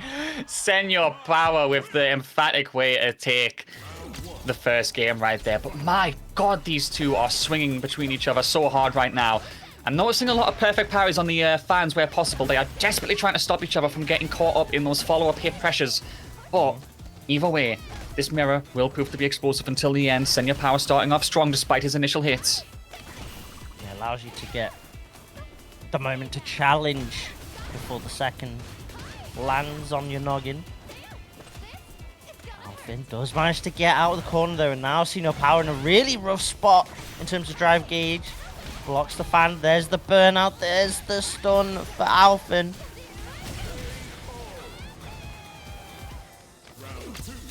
Yeah, nice stuff from him right there. I'd say a very clinical round overall. Oh my days, no! I actually did that at the wrong timing, but of course, because of how far it propels you, Alphen was not able to get that punish. So, not the worst situation in the world as we go for the cash out. Still going for those fans as well. Channeling the wind god, these two here, of all these fans. Oh, Electric's inside. Oh, with the heels, the stilettos. Extra range, you know. Having a couple of jab. inches onto the hits. Oof. like those cheeky little jabs though from Alpha in between the fans, just to try and shut down Senior Power walking up and getting any sort of strike throw situation. So all the meter in the world on Alpha's side, just needs to find one tag into a DR cancel into that level 3. Yeah, another throw though. Senior Power desperately low on the drive gauge right now, but so is Alpha, so the two of them are going to be looking to go for these fan strings as much as possible. Also pivotal to get these perfect parries here. Interrupts the fan startup, and that's going to be huge to go back to the mid screen and get the damage on Alpha's side. CA available for the iconic Frenchman though. Burnout now on Senior Power is going to be rough, but does get the sweep. Oh! Oh, and the lazy shimmy, the neutral jump pays off. Oh, we are pogo stick gaming as we go for the double jump right now. Gets that lazy shimmy, however, is going to get propelled right back to the corner. Alpha has Senior Power in a good spot here for the pressure. Oh, it's time, Jonesy. Damage. Okay. Damage to the max. Opts for the damage instead of post level 1 Oki with the fan stocks. Wants an opportunity, maybe look for the shimmy to close it out, but DP whiffing. And this gives Senior Power now the opportunity, the level 1. The stocks, oh no, the OD bust out. It ain't gonna work out. And suddenly it's starting to crumble a little bit for Alpha. The punish counter throw. The DI gets punished, Senior Power. 2-0 upset. Yeah, no, that was actually just incredible sequencing from Senior Power. Saw the minimal drive gauge and immediately went for the OD fan. Forced Alpha to have to go for a gamble there and was ready for that as well with a quick recovery. Overall, clinical from him, Jonesy, as he goes 2-0 up, and we are right back into it with this third game. Okay, corner carrier plenty. A single brain cell working in combination between the two Mice. Both of them wanting to do OD fans. The hard mind as we try and keep the pressure up, charging the fans. Hey, we're doing it again with the trades. Both of them trying to dispel. Big whiff punish right there to get that tack damage on, and a jump in from Alpha. Of course you're going for the corner here and the level 1. 5 stocks in your face. Hope you're ready to invest, baby. Okay. At the very least, it enables Senior Power to get out of that situation. Helps secure the round as well with the confirm into level 2. And all of a sudden, Senior Power on set point against Alpha. Alright, here we go. Fan follow-up. Gonna be teched on the throw. Nice from Alpha to reset that string. OD fan again. Interrupts Alpha's approach. Hey, yo. We do not do the gaps here. We fill them up like cement again. Oh, the dome. The overheads. Okay. Wake up level 1. Gonna be a huge punish for Alpha, who's got meter available to cash out. What'd you go for strike throw? After the strike throw. Tech and maybe, just maybe Alpha. No, never mind. Yeah, saving that bar. Potentially. But still making it work regardless as we start things off strong. Again, the gap. This is what I was talking about last night, you know. The most viability I've seen from people when they've been in this My Mirror is just literally swinging like crazy in the fighting gap. Because at the very least, you get a trade, you reset the pressure. The two of them are just swinging right now, and you can see it happening. Perfect parry, but the problem is you have to also parry the fan coming down.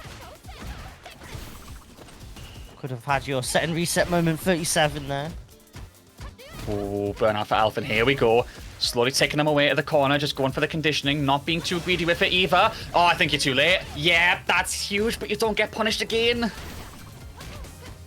It goes so far and recovers so quickly, so it's really tough to actually get the punish off.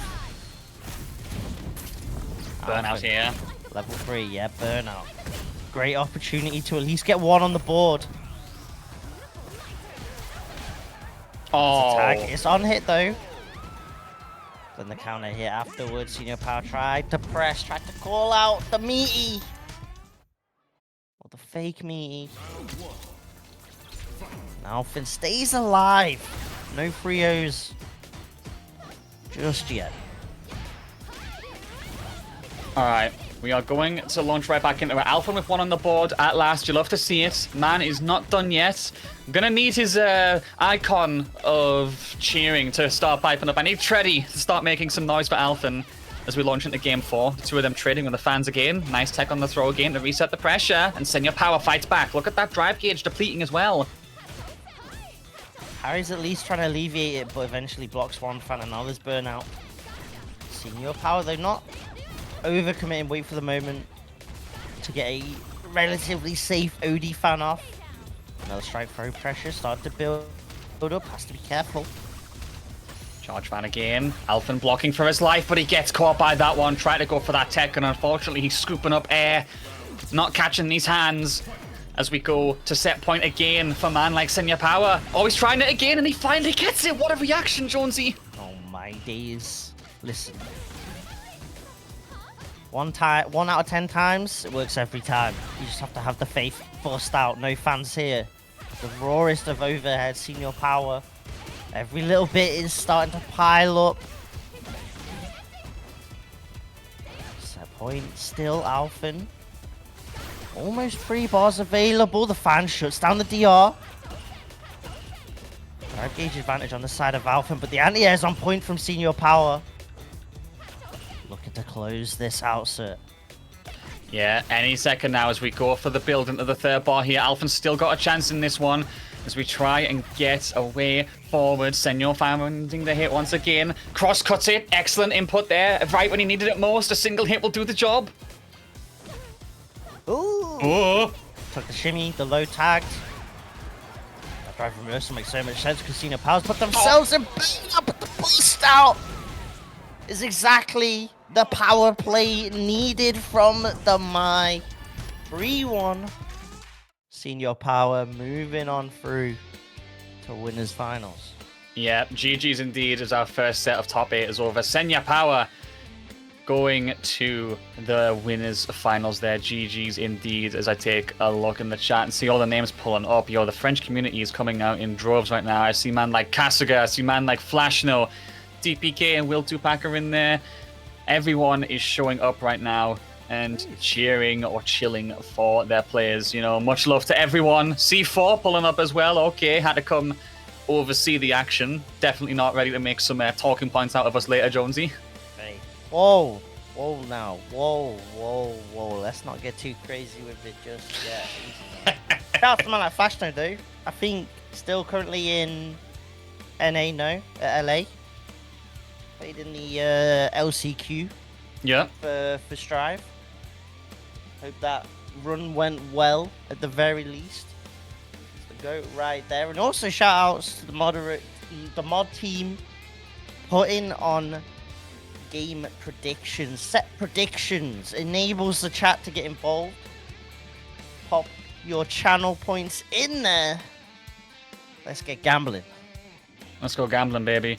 As we get the points all spent, guys, because the next set coming our way, the man who showed up the day to earn that spot, the mythical one himself after his previous conquest, Wawa, going up against Hyperpito, who had an absolutely incredible set earlier to qualify for top 8 against Crimson Jonesy. Let's launch in. They lab coat in the mirror 3 times and see if Wawa doesn't appear. That's the kind of energy that brings to the table the Lynx. On point. Oh, reads the drive reversal though and fights right on back. Good stuff from Pepito there. The back throw. Securing that corner as we keep the pressure up. Ooh, right in the face. Busting on the ground with those projectiles, Jonesy. Does not want any of that smoke. Wawa fights back. Gets the good confirm with the knuckle. That kind of hits out though. Cheeky throws the reversal. Wow, Buster! Wolf! But there's no wolf in sight. Keeps it. And in Pepito. Taking round 1. Wolf gonna have to keep hunting for its prey right here. Didn't work out. As Pepito gets that one. So far looking good between these two as he gets that throw in the neutral. Looking, I think, to keep that corner where he can to stop Terry from having a bit of freedom with crack shoot and burn knuckle. Interrupting the gaps as per with the DP. But Wawa fights back with a perfect parry. Checked again though. My god, Jonesy. Pepito's on fire with those reactions. Yeah, getting greedy with the heavy wave there, and Pepito's ready just to call out that slow start up. Still though, Terry, burnout pressure, crack shoots aplenty. Coming in clutch, moving like Birmingham. All the Khalid parts of Paris, the stun. Oh, Oh. Listen, combos are hard. Not gonna lie, that's still gas though. Imagine dropping your combo and then when your opponent sees that, you just stop them with a rising tackle to the face. That is the piffiest of piff from Wawa right there. 3 bars on both sides as we go to the final round. It's gonna be all about the cash outs between these two as he secures the corner, but he gets shut down by the ODDP. Okay, Burn Knuckle for the corner again. Not gonna risk going for a DR cancel off the lights. Makes sense. Would have put themselves in burnout. Rough spot for Pepito here. Now you're stuck in the corner. The lights, the confirms. Could cash out here. Ooh. Boom. Ooh, power geyser! The ultimate geyser. Enough to make a volcano erupt with that explosion right there. As Wawa gets the first game on the board with a man like Terrence, BMS's own. And I see the BMS representatives in chat. Much love, BMS. As we go into game 2, Pepito trying to fight back and take the corner, but he gets checked again. Stop a crack shoot. But it was so low that there was no way you'd get a juggle. Ooh, the lane switch from Wawa to get that side switch as well. I like it. Don't see that often from a Terry right there, as Pepito goes for his own target combo. Corner secured, rising tackle. Gets out of that corner, and he duffs him in the head with that command normal. Big hits incoming, he spends it all on the drive gauge. Yo, he's committing, he's going for it. I'd say, oh my god, the commitment. Light Burn Knuckle into the throw. I like the cheeky use of the Light Burn Knuckle as well. Gotta respect the second hit being an overhead. We catch people sleeping with punish on deck. To the corner we go off the Burn Knuckle. That was nuts from Wawa right there as he still managed to get that comeback. Despite the situation that he put himself in. Pepito does get the interruption though. Nice low forward, however, not fully converted upon. And Wawa catches him with a rising tackle. And he does, however, get put into the corner. This is where Ken would like you. Has to make something of it though. Nice in the face, not with DR. Feel free to check that with the jab. Overhead blocked into the throw. Wow. Gonna slowly start to recover some of that drive gauge. Oh, see might it not be too. for long. Yeah, massive damage incoming to both of your gauges. Sit down and shut up, baby. More than enough. And the burnout to boot as well, taking everything with him. The only problem is you go to the final round with an absolute 0 on your super gauge, while Wawa has all 3 ready to go and is already stocked. This is prime positioning for a man like Terry as he comes in close with the burn knuckle. Explode for just a huge amount of damage, so Peter's got to be careful, but Walla's also got to be a little bit careful not to go overzealous with the drive gauge. DI though. Speaking of which, good extension. Rising tackle, attack on, and then immediately goes into the cancel for the level 3. All the damage, all the cards on the table. A try and go straight ahead. Gets that knockdown. Oh, and he just duffs him in the goss. And now corner secure. This is even better for him here. Tech, the clutch tech. To deny Wawa from going 2-0 up. Still needs to find that one tag. Ooh. Wasn't the counter hit setup, but did get a little hit. Ooh. Yo, he is fishing so hard with that crouching medium kick right now. Oh my god. Oh, can't burn him out because of the perfect parry scaling. He still finds it. However, Wawa, fearless, even as he gets put in a burnout. He managed to survive despite the fact that he had been caught out by that situation with the perfect parry and still got it. All I can say right now is may-we for BMS because they are on fire. The defense is terrified. The pressure keeps piling up. Yet again, though, when Wawa gets a little bit cheeky with the power wave, Pepito, the reaction is ready to check that. Okay, swinging again. Pepito on less than the bar of drive gauge right now, so gonna have to be careful. You see Wawa going for that shimmy to try and catch him out. The crumble state, which will allow him for the confirm here.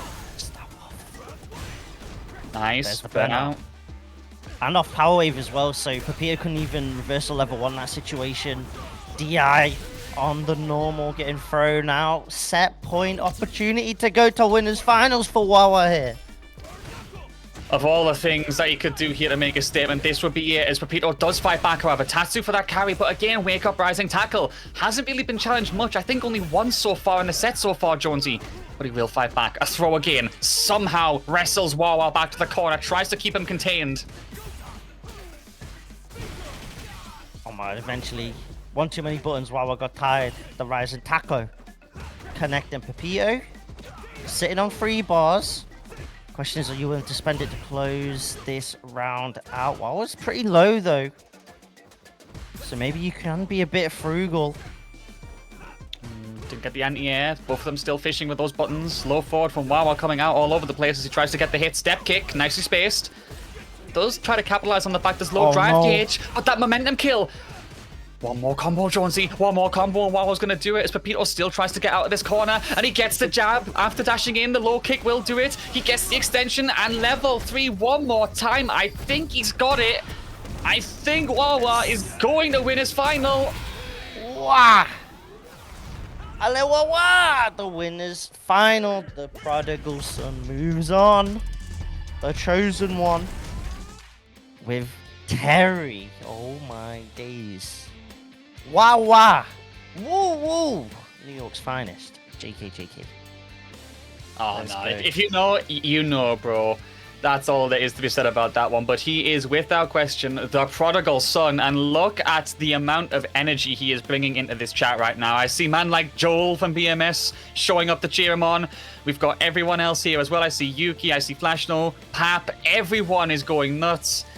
May we for this man. May we. The SNK Winners Finals, the Fatal Fury Finals between Senior Power and Wawa that we'll be getting later on. The My Terry matchup, canon battles coming in after we had the CVS battle of Ken versus Terry. But now it's time to look down into the loser's side of this top 8 set. Oh, Next yes. 2 sets coming up.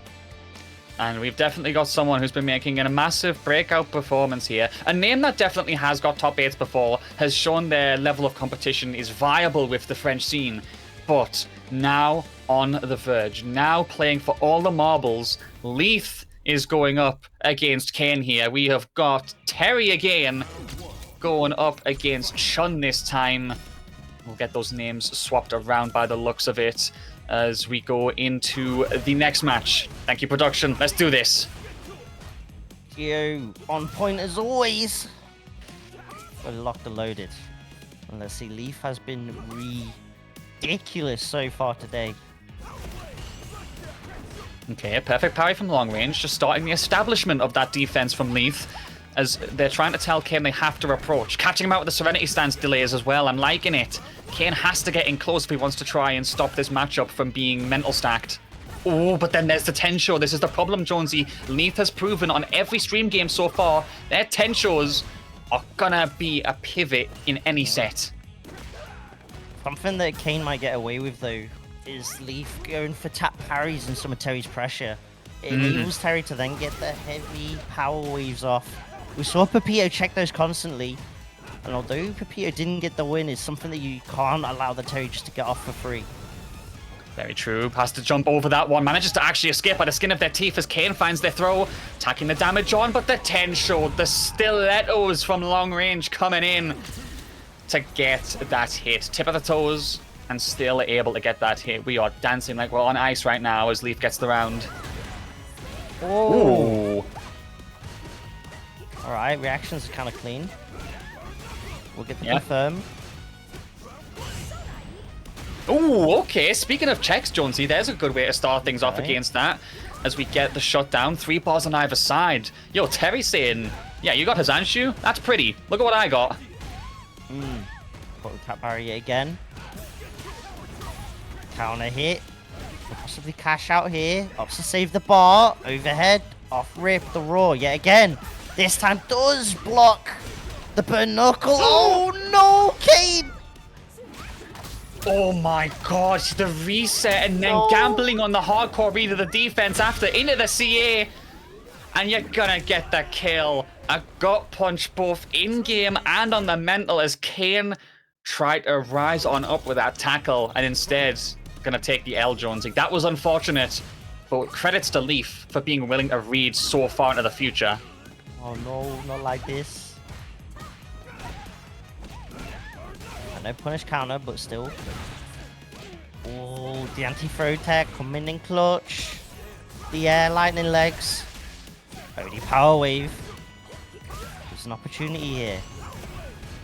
Goes for the soft reset with the crack shoot, seeing if Leaf was going to try and press out of his stun. Okay, nice extension here from Leaf as we advance forward in the neutral. Has to just ride out the power wave again right now. And it's all about those duffs. Going for the punches to rock away at the drive gauge as Leaf is slowly getting backed up to the corner here as well. But the moment there's an approach, the low forward confirm. Composure. Calm in the face of defeat and just sweeping the ground, kicking some dust up and getting the round. Oh my days. Yo, I mean, we know this. We knew this already.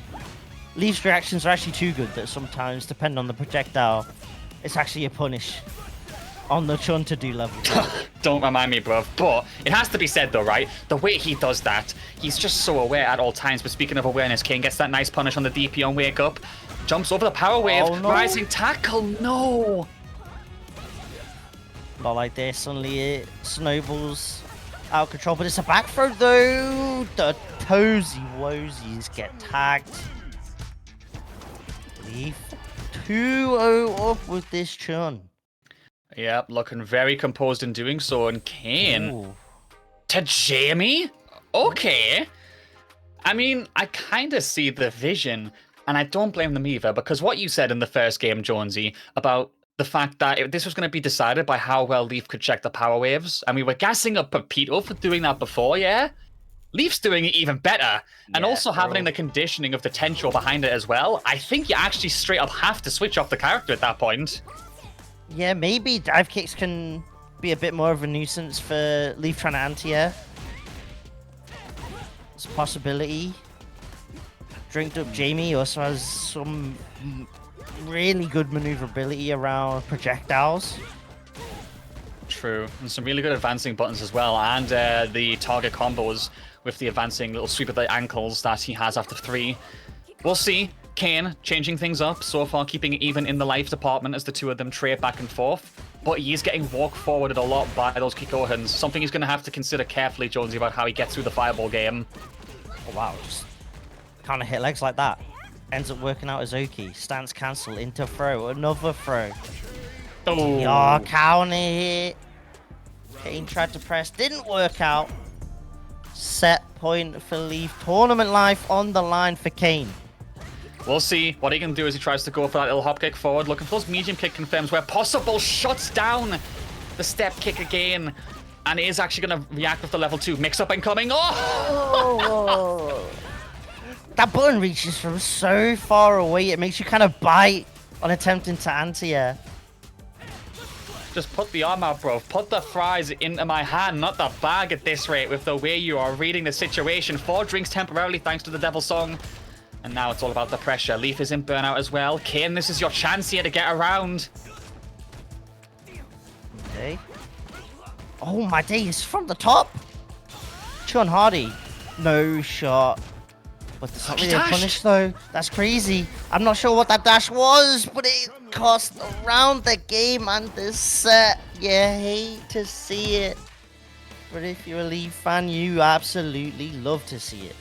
Oh, that's unfortunate. I was praying to see that the dashes and the pressure and everything with that Jamie were going to come out to play. Because like I said before, Jamie's my goat, but unfortunately it's not meant to be today. However, Kane should be proud of himself for getting a very respectable top 8 position here at this qualifier, which does mean that that will be the end for him. 7th place, as Leaf is going to move on to take on Hey Pepito Jonesy, which means we need to do our other losers round 1 match as well, and it's going to be a big one. Lionheart going up against Akainu. The classic Kami Guile matchup as well that we'll be getting up very shortly here. As if you are just tuning in, we are of course finding the French player to go to the Red Bull Kumite play-in that will happen. I think there's only the Argentinian qualifier left to go, which is next week as well. So yeah, I mean, gonna be gassed to see. You said what? It was expected to be an offline tournament. yeah, it's on the Liquipedia. It said offline, so I have faith that that is the correct information. We'll see as we wait to see who is going to be coming to challenge them in the end as we launch this next losers round 1 match of the day. Lionheart versus Akainu, both players fighting for their tournament life to still get that qualification spot. Lionheart starting off with massive drive gauge damage, excuse me. Try to tap parry, ain't gonna work out, notice burnout. Just find the check on the DR, but it's kind of confirmed. Straight into the stun, nothing Lionheart could do. Was it 0 bars? Oh my day. Perfect! Optimals. Oh my god! Frame kill as well by going for that medium kick. I saw that. Nice from Akainu to get himself set up perfectly. Lots of parries incoming, but the walk forward is challenged. Yo, where are you going? You gotta get those ankles broken. My man has been in the Air Force before. He knows what he is doing. Breaking the sound barrier as we go into the next round. Cheeky little counter hit jab. Oh my days. The boots. The Tims. Respect the drip. Too much to deal with right now. Constantly just checking Lionheart. Still though, gotta be greedy with going in with the DR. Perfect parry on the wake up overhead. Still gotta respect Guile after. Yep. Oh, the dive kick is going to get shut down by the boom there. That backdash was actually pivotal, I think, to get the spacing correct. Oh my days, the immediate damage on the drive gauge. Now you're just going to throw him, and you can just play patient. You've got the install, so you can go for the chip. Actually catches him raw. Gordon Ramsay will be proud of you as you get the first game on the board. The fear of those booms just too much, and Lionheart going to have to go back to the drawing board, Jonesy, because that was very good from Akainu overall. Yeah, OD boom just so quick at that kind of range. There's no way even Lionheart with the level 3. It'd be inhuman reactions to have that reversal unlock. Not the inhuman reactions, bro. Oh, boom there. Nice interruption, though. Lionheart identifying the gap and making something out of it, but Akainu's still swinging in the corner. Been doing a very good job at challenging and not letting Kami get a confident game plan. However, that was a nice whiff punish on that reverse spin kick. I like the micro adaptation of the DR overhead coming out from Lionheart there, where last time Akainu just went for jab after to basically say, if you're mashing, I've got the counter hit ready. Akainu then is trying to get a bit cheeky.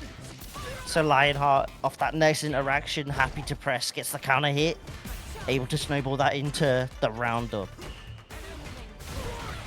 Ooh, bust out. Yeah, making it work. Spin knuckle though to get through. We are rotating around this screen to get away from that pressure. However, here comes the install. Here comes the optimals. Cashing out the perfect routing from Akainu. Jonesy, that was gourmet. Too much. Such a clean, efficient Guile. The kind he's got. Oh! No DRs here. Keep that green stuff away.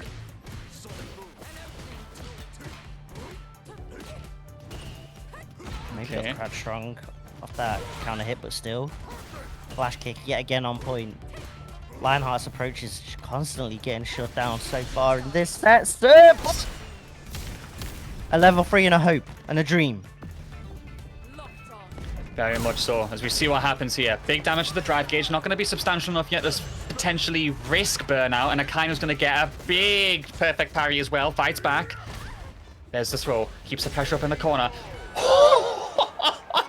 He just ran up on him and said, get rotated. Reverse spin kick to the face to duff him up. And that'll be the 2-0. The conditioning and the mental stack making wonders. And dear, oh dear, do I see a character change of a century coming here, because we've gone from Kami to the Dictator. This can be interesting.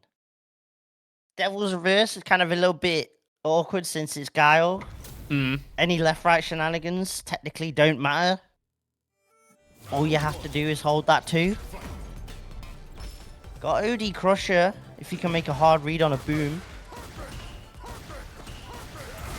We'll see as we go right in. So far, Psycho Crusher attempted, not going to be successful. Battle of the long-range limbs in those teams between these two right now as Akainu goes for the back throw to secure the corner. Nice interruption from Lionheart, though. He's got to go more aggressive and find a way to just, I think, battle back with his drive gauge that's depleted at the moment. That's such a delayed light kick. Hella plus. Calm down. Ooh, the shimmy. The bombo's on point. Akainu set point. Yeah, Bison doesn't seem to be doing the job either as we launch back in. However, there we go. Psycho crushes through. Nice stuff. Flash kick on the wake up, though, to say, no, get off me. Fighting back. If there's ever a time to OD reversal against Bison, it's when you don't have Psycho Mine applied. However, speak of. The devil, but no reverse. As the mine. Oh, he perfect parried that, Jonesy. Okay. Alright. Yeah, Akainu's just built different. How is he doing this? There's the damage to the drive gauge as well. DR into the spin kick again, catching Lionheart out. And the burnout is imposed. You've got to gamble for your tournament life here. Lionheart still looking for a way to survive in this play-in qualifier from France. He has CA. I think he's looking for that reaction, you know. I feel like he's buffering this. Yeah, Akainu is definitely not chucking any booms out in fear of CA level 2. Doesn't want to risk any of it. Oh my god! You can't keep doing this, Akainu. If in doubt, reverse spin kick it out. Take notes, please, Arsenal, as we get the hits and we make it work. Akainu is a savage with that guile. Oh my god, ridiculous stuff. But shouts out to Lionheart though, 7th today in this bracket. Still an amazing run from the Kami. The pocket Bison, unfortunately, not enough. Which means the losers' quarter sets are now set. So we have Hey Pepito up against Leaf, and then Alphen up against Akainu. Oh. I mean, at this point, you just got to be strapped in for the gourmet until the end. We are serving you play after play of top quality matches. These players have been so good so far, and it all comes down to them. And we'll see who comes out on top as the bracket, shaped up as it is, Jonesy, looking excellent. Senor Power versus Wawa in winners finals. Hey Pepito versus Leaf in losers quarters. Akainu versus Alphen in losers. Oh my god, bro. Man. That's not even losers semis, it's losers quarters, and one of them has to knock the other out. Yeah, after like we said at the start of the stream, after that dojo win, I thought Alphen would be the one to take it all today. Still has that chance, of course. Still alive in losers, but the way that senior power set went puts a little bit of doubt. And I can't lie, I should just put my hands up. I dared to judge Wawa's ability. And that's on me. But we'll have to find out more of that later. Oh, the controller. We're checking. We're good? Okay. Looks like we're good. All right, sick. Let's launch into this losers quarters match. Hey Pepito versus Leaf. Leaf still looking to make waves, as they have done so far. And battling against a Ken who has shown nothing but incredible reactions and reads against game plans that involve conditioning and pressure like Chun. 10 shows, even from downtown, still making it work. The two of them are checking each other hard, Jonesy. I'm loving it. Leaf in the corner. Oh my days, just letting an overhead rock off, rip like that. And Pepito not ready to whiff punish it as well. Maybe just didn't expect a button like that at all. Caught lacking. Oh, you know who ain't caught lacking though? This Chun. Oh my days. Evidently not. She is on lock right now. The standstill into the low forward right there just to catch him out. Surviving with a pixel. Probably literally 1 HP in that situation. As you go for the side switch, you go for the level 2.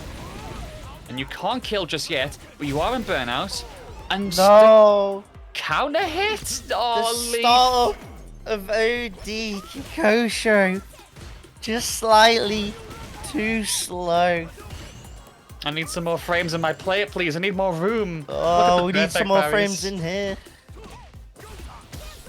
Okay, fighting back. Still trying to show they've got this one unlocked as we launch back into the next round. Pepito, though, with the advantage because of that. Let's see now.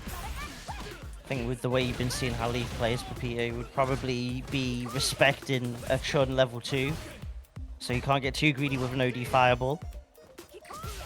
We've seen what Leaf's done with that level 2 so far, Jonesy. You cannot afford to offer a gap for this guy as the pressure continues. There's the Kikohans once again, chipping away at the life bar. Take too many of those and you're definitely going to be in big risk with a Chun on 3 bars. Nice interruption though.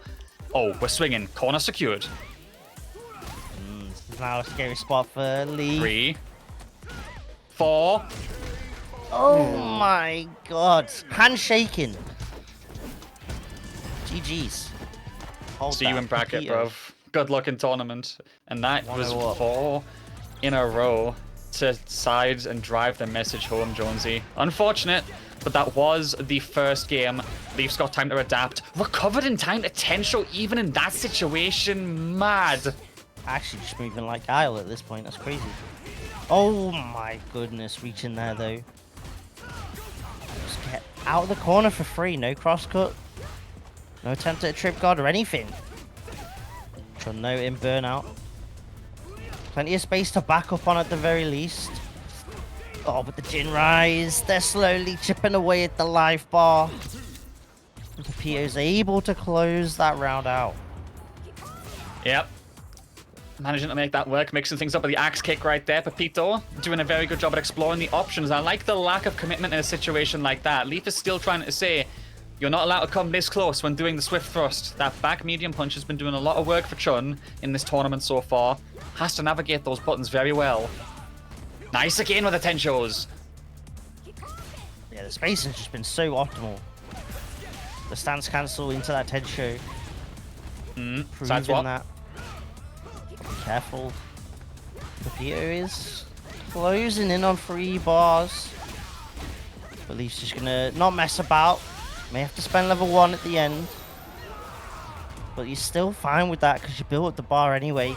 So you go into this last round with level 2 available. Yeah, could be very good against any of the projectiles or the hardcore reads that Leaf has been trying to go for so far. Excellent, perfect parry there to demonstrate the reactions. You can tell Pepito is hesitating hard on when it is time to commit. He will do it eventually. However, the raw confirm on counter hit from the Kikoan was sick. So valuable just in terms of drive gauge because you're only spending the bar rather than free off like an actual DR cancel. Yeah, very true there. That perfect parry was risky. Sure. Oh, here comes level 3. Does hit the mark. The Shinyu Shoryu Eppa. And hey, Pepito making the mark is the first one to spend the cash. Leaf is rapidly approaching those 3 bars though, Jonesy. Will be looking to spend. Interruption of the century on that DR. And you actually managed to save yourself from going into burnout as well. Leaf, that was godlike. And the moment just as that bar built as well. Right on cue to put Leaf at just a little bit better drive gauge spot. Fireball's just keeping them stuck around that 3 bar mark, but with the life bar so low, it doesn't really matter too much in terms of that economy. Pepito waiting for the overcommitment from the Chun, but Leaf's just not giving it right now. Oh, back towards the corner. Has Pepito close and can start conditioning him by going for those Kikohans that'll fade out early. Goes for the perfect parry. You wouldn't have got that without it. Of all the clutch moments to have your defense on lock, Leaf showcases when they needed it most, and we are going to game 3 with the scores all even. Sick indeed, Jonesy. Coming down to the wire, these split-second reactions. The attempt at the tech. Punished. So much damage getting racked up after such a slow closeout. That last round, this round is just lightning quick for the Chun. Leaf with the perfect. Pepito just could not do anything. Bro, the mental stack that you have to go through dealing with her doing that so fast. The Serenity stance cancels. The perfect parry again from Leaf. I saw that as well to get that interruption.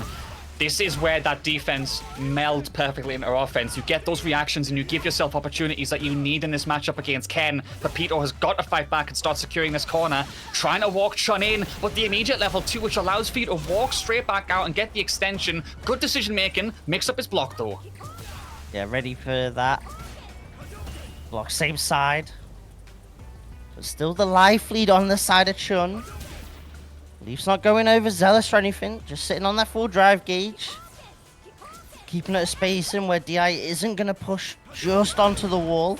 And the punish on the fireball puts Pepito in such a scary spot where one misstep and Leaf takes the lead.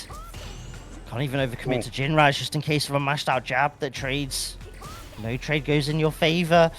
The walk up throw. Bro. Holding forward on that D-pad into light punch, light kick. You know, maybe JFE was spitting that night, Jonesy, when he said that's all you need to win. Crazy as Leaf gets that confirm. 2-1 is the score right now, and it's been an incredible comeback from that Shun who started off rough, and Pepito is now the one in the back seat, fighting back over those Jinrais. Gets interrupted, however. Tensho shuts that down. Oh, the perfect parry as well. Tries to get cheeky though with the punish, rather than just go for the throw. Alright, Tensho's Oki. Stance is low, no confirm though. That's a punish counter. Good auto spend here. Once Oki doesn't cash out fully on all the damage. Oh, the walks. Oh my god, walked in and walked out like he was leaving the shop with nothing to show for it. Didn't buy anything. Put everything back on the stand where he left it. Pepito still trying to find the way. Still looking for one clean confirm here to give himself the round. Goes for the DR cancel and the throw is secured. One more would do it. The hardcore reads of all times to do it. Tensho is blocked and he gets the round. Looking good. Looking like the game 5 still possible, Jonesy. I think Leaf had a bit of a memory moment of a round lost to those 4 throws in the corner and said, I'm not taking the L on a throw. I'm going out swinging. Oh, speaking of going out swinging, the crouch medium kick off rip makes sense if Peter was going to go for the shimmy attempt. This time it's cross up, not same side, and just gets parried away. Yep, fighting back right now. Looking for the whiff punish with that crouching medium punch. Didn't get it. Has to fight back in the end as the Kikohin comes back out. Looking for the perfect parry again. Oh my god, Leaf. And because he recovered just in time as well, he actually is able to get the full damage there. Next clean combo could do it. Spinning bird kicks. There's the throw. Not just yet. Oh my god. The jab. The CA's available. Pepito. It's going to take us to a game 5. Oh my god, that was almost it. Pepito had a sliver of life. Leaf had it on the table. 2 bars of super that won't be allowed to propel this man further into the bracket. Instead, he'll have to find a way to make the interest.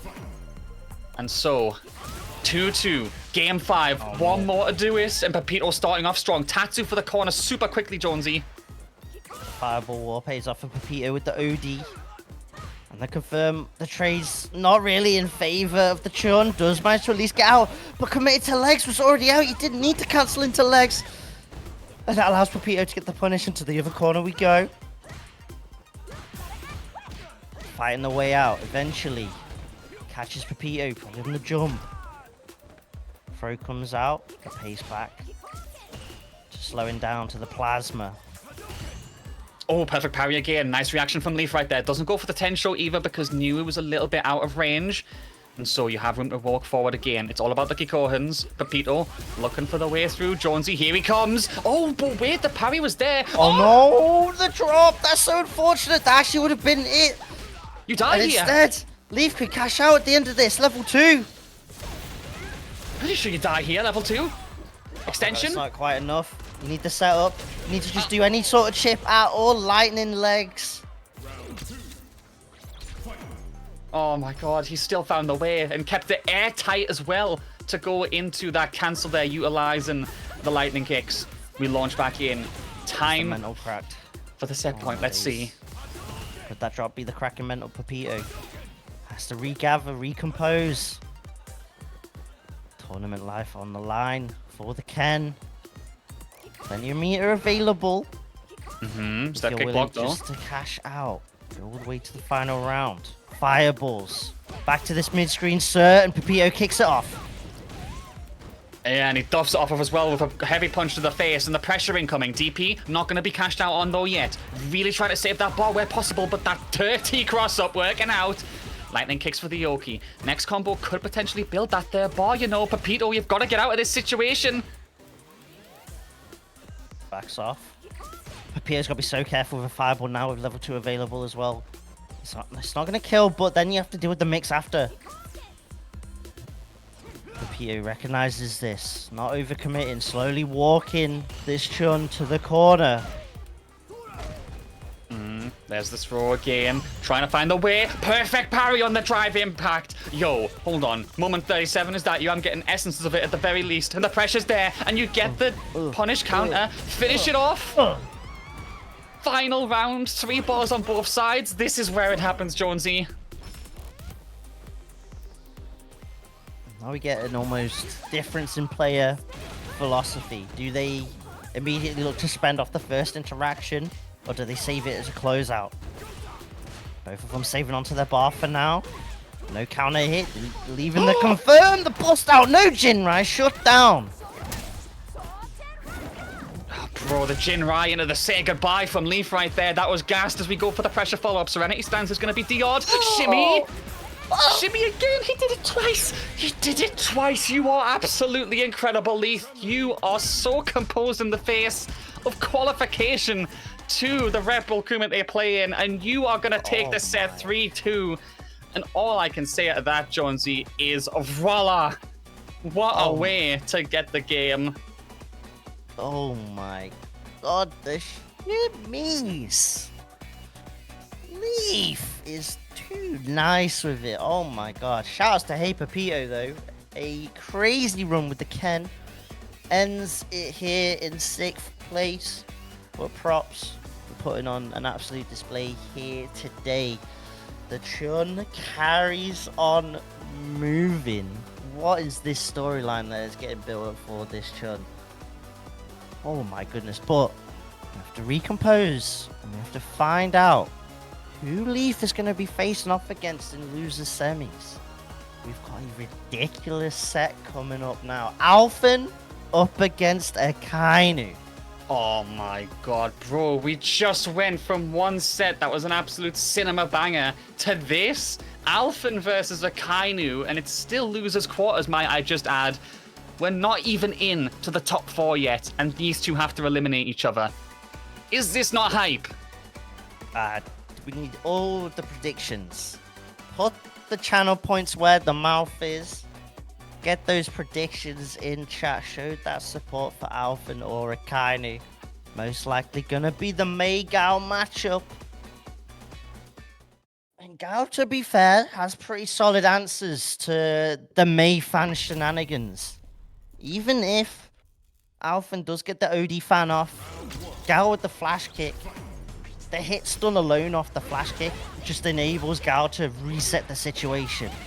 And it's a strong start for Alphen going straight up into round 1 of game 1 here. Yeah, launching right into it so far as Alphen trying to get that corner secured as fast as possible, but Akainu using the booms as coverage to get out. Nice stuff. Excellent perfect parry into the challenge from Alphen though.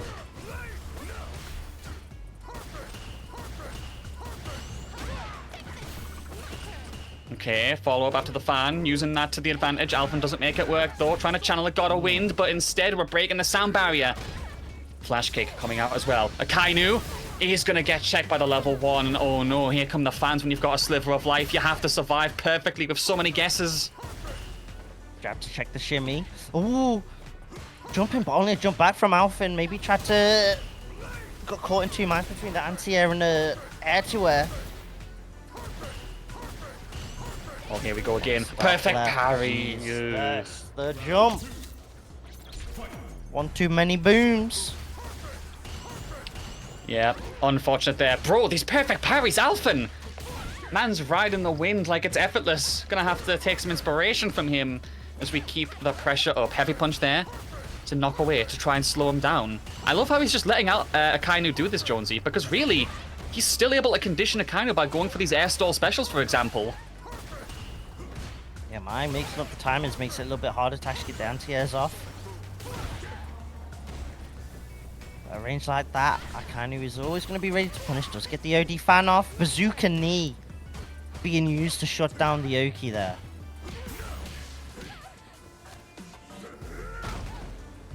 Okay. Sliver of life. Excellent situation for Akainu as he DRs in. Oh, the reversal starting things off. Heavy punch to the face, but that wasn't confirmed on, surprisingly. Oh he my. just DR'd in and did it in his face. Oh! Oh my. Door-to-door selling. Not like this. Yo, anyone got some car keys around? I've got a free car to go and take now after being sold like that. Insane. Akainu's been given a chance here. Oh my. God, you can't do that. You can't give Akainu a chance like that, an opportunity like that. The suplexes, the German suplexes adding up. Okay. Gets himself out of the corner at least. Back to mid-screen we go, though, as Alphen goes for that throw. Fan, not just yet. Playing it safe. Waiting for the booms, as per usual. We've seen the perfect parries, and we've seen the fight back against them so far. Oh, but Akainu offering the same responses. This is such a big projectile war, but the two of them are picking their moments so well, Jonesy. Rather than trying to fight Fan with the boom, Alphen's opting for the more parry-based approach. Oh, the bust out the crossfire. Somersault. Okay. On the verge of burnout as well. Akainu has to press this advantage while he has it. Stop letting Mai have a chance. There's the damage again. Close to burnout. Alphen is going to have to make a miracle what happened with his CA here. And I'm not counting him out, but this is going to be difficult. We saw could make a read with a level 2 maybe. If Alphen gets a bit too comfortable with the booms, the check. Doesn't quite link though, just a bit too far away. Look for the shimmy, no bite, and now in burnout, all it takes is one straight boom. Akainu knows that, waits for the opportune moment to get that tag, secure that round, and take game 1. Yeah, unfortunate from Alphen right there. I think as soon as that jump happened, Akainu knew he could close it out right there. Sick stuff in the end, but he really was looking for that confirm. I swear, if he got that single crouching jab into level 3, my seat, it wouldn't exist. Okay, good pressure. Immense round from the Mai so far, but Akainu finally gets that sick jump out. Punish counter as well, a rub it in.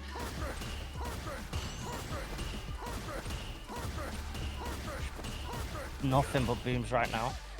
Waiting for the moment, and there it is! The overhead. Zucchini plus frames. Suddenly it's a little bit scarier for Alphen. He's now stuck in the corner. Drive gauge is looking low, and Akainu will be able to build that second bar now. Both is perfect over and over again, and here comes the install for the damage to the drive gauge. Secure the burnout. Akainu playing a clinic right now despite his life deficit. Alphen is going to take this though. He knows there is no point over aggressing because here comes the flash kick and you're right back to square one. Has to somehow get out of this situation, but the jump back will be met by a stare down into the OD. That is what composure looks like. That is assuring yourself of a win condition, and that's a good round for Akainu. Yeah, the patience, the clinical close out there from Akainu. Knew exactly the win condition there. Double perfect parry. Hello, Alphen. Game Shark allegations. Oh, the backdash on wake up though. Oh my god, the jumping from the fans. Sonic Hurricane. The confidence that you've got to have to be able to do those jumping heavy kicks, by the way. Perfect timing so often from Akainu. CA on the side of Alphen. Lots of super bar. Can't cash it out because that whiff allows for another confirm. Sliver of life left in it. And that is going to be it with a boom. And Akainu is going 2-0 here. And unbelievably, with all of the painful patience and resistance in the world, slowly but surely, the Mai matchup is actually starting to go in his favor. All he's doing is just doing the booms in his face. Alphen initially was very composed, happy to let that happen.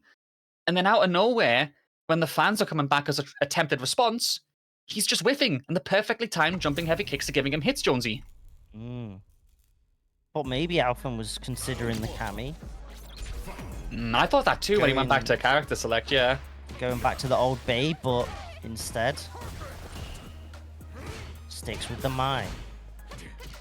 Again, quite a buttons-focused approach. Trying to walk down the guy.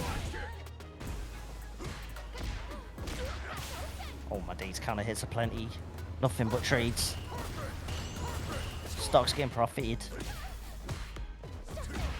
Kainu just slowly building the life lead. The punish counter confirmed with the Hurricane. Builds the life lead even further. And Alphen's got to get through this again somehow with that massive deficit. The fans have been traded against so well so far. And he's happy to just parry and take it on the defense when he gets pushed back to the corner. Sick crouching medium kick confirm. And you're going to give yourself a set point straight away. Akainu's on the verge of going to lose his semis. It's a ridiculous opportunity for the Guile. Back to the booms. Alphen's not tried to go for like OD fans to battle these booms either. So laser focused on the parry approach. Keeping it up as we go for that reversal. There's an anti-air, excellent option. Perfect parries abound again as we're backed up, Jonesy. We're just going for our back to the wall and we're propelling forward instead with the sonic booms, breaking the sound barrier once more. That's a clash, crazy. Madness there. Okay, into level 1, we've now got the install, we're stocked up. Do we find the lights? Eventually Akane tried to challenge after the parry, ain't gonna work out. Punish counter, Oki, overhead. Just one more straight hit, the fan not enough. Oh no, DI. Oh, okay, straight in his face. Respect. Keeping it simple to read the option and the approach. And Akainu, still on set point, but Alphen at least got the round this time. At least is looking close to getting that game, Jonesy. Oh, hold on though. Could have been a lot more, but slight drop. Alphen recognized that situation. Sees Akane trying to scramble for a bit of Oki, so shuts that down with the bust out. And I rebuild the drive gauge a little bit. Hold the dash under the Sonic Blade into the activation. Time to whittle down that drive gauge even more. There's the burnout.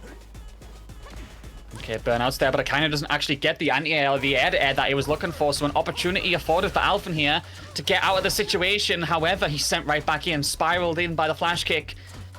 Has to wait for it, knows it's coming. Has he got the reaction? No, he just patiences him out the whole time, and the drive impact never comes. And now the side switch. Hold on, Jonesy. Problem is, already spent a lot of drive gauge just trying to go for that mix right there. It's almost back to square one, it feels like. Parry in, but OD boom. It's a sick trade as well. More damage on the side of Mai. And once again, of all the options to shut down this set, the one that we saw previously, reverse spin kick, which has done so much work for Akainu, pulls through and does the job again. And Alphen, unfortunately, after an absolutely incredible run, gotta give him his love and credit where it's due, is gonna have to accept that defeat today with 5th place. And Akainu makes it the top 4, Jonesy. Yep. Shouts to Alphen though, the experience gained from SFL EU and the way this Mai's been moving so far this year is a force to be reckoned with the upcoming Capcom Cup season soon approaching. Miserations. And that's our top 4 now locked in, sir. On the winner's side, Senior Power Wawa. On the loser's side, Life Akainu. Ooh, this is so tough to call. Gonna be such a good series of matches no matter what happens next. Thank you all for joining us so far. 600 plus of you in the chat right now. Potentially restreams as well, people running the show. Just a reminder, of course, that this is for all the marbles. Red Bull Kumite's 10th anniversary rapidly approaching, and around the world they have been hunting for 8 challengers to enter the play-in qualifier alongside the LCQ. I believe we've had 6 names already identified. This will be the 7th. Final stop in Argentina. And now 4 names have their chance. It's either going to be Senor Power, Wawa, Akainu, or Leith. Jonesy, if you had to pick, if you truly had to make a judgment call... You can't do this to me. You can't Come do on. this to me. Who you got? I have to say Wawa. I have to. The only correct option. It's I have factual. to. In my heart, it tells me Leaf with the way this Chun has been playing. My heart tells me that, but the brain says Wawa. Let's see though. Ooh, starting things off strong with the perfect parry. Really good stuff from him so far, Jonesy, as we go into winners finals. Can Wawa complete the Wonder Kid run once again, showing up and giving all of his fellow countrymen the smoke to get to grand finals? We'll see, as it's him versus Senor Power. Going for the Kami here, not the Mai. Denied us the SNK crossover fight. The Fatal Fury matchup. Maybe bring it out as a last resort later. We'll see if we get that SNK takeover in the bracket as we wait to find out. Going into the pressure right now. The throw is there. Senor Power quickly kills that one, actually. Cancels out. Yo, the confirm?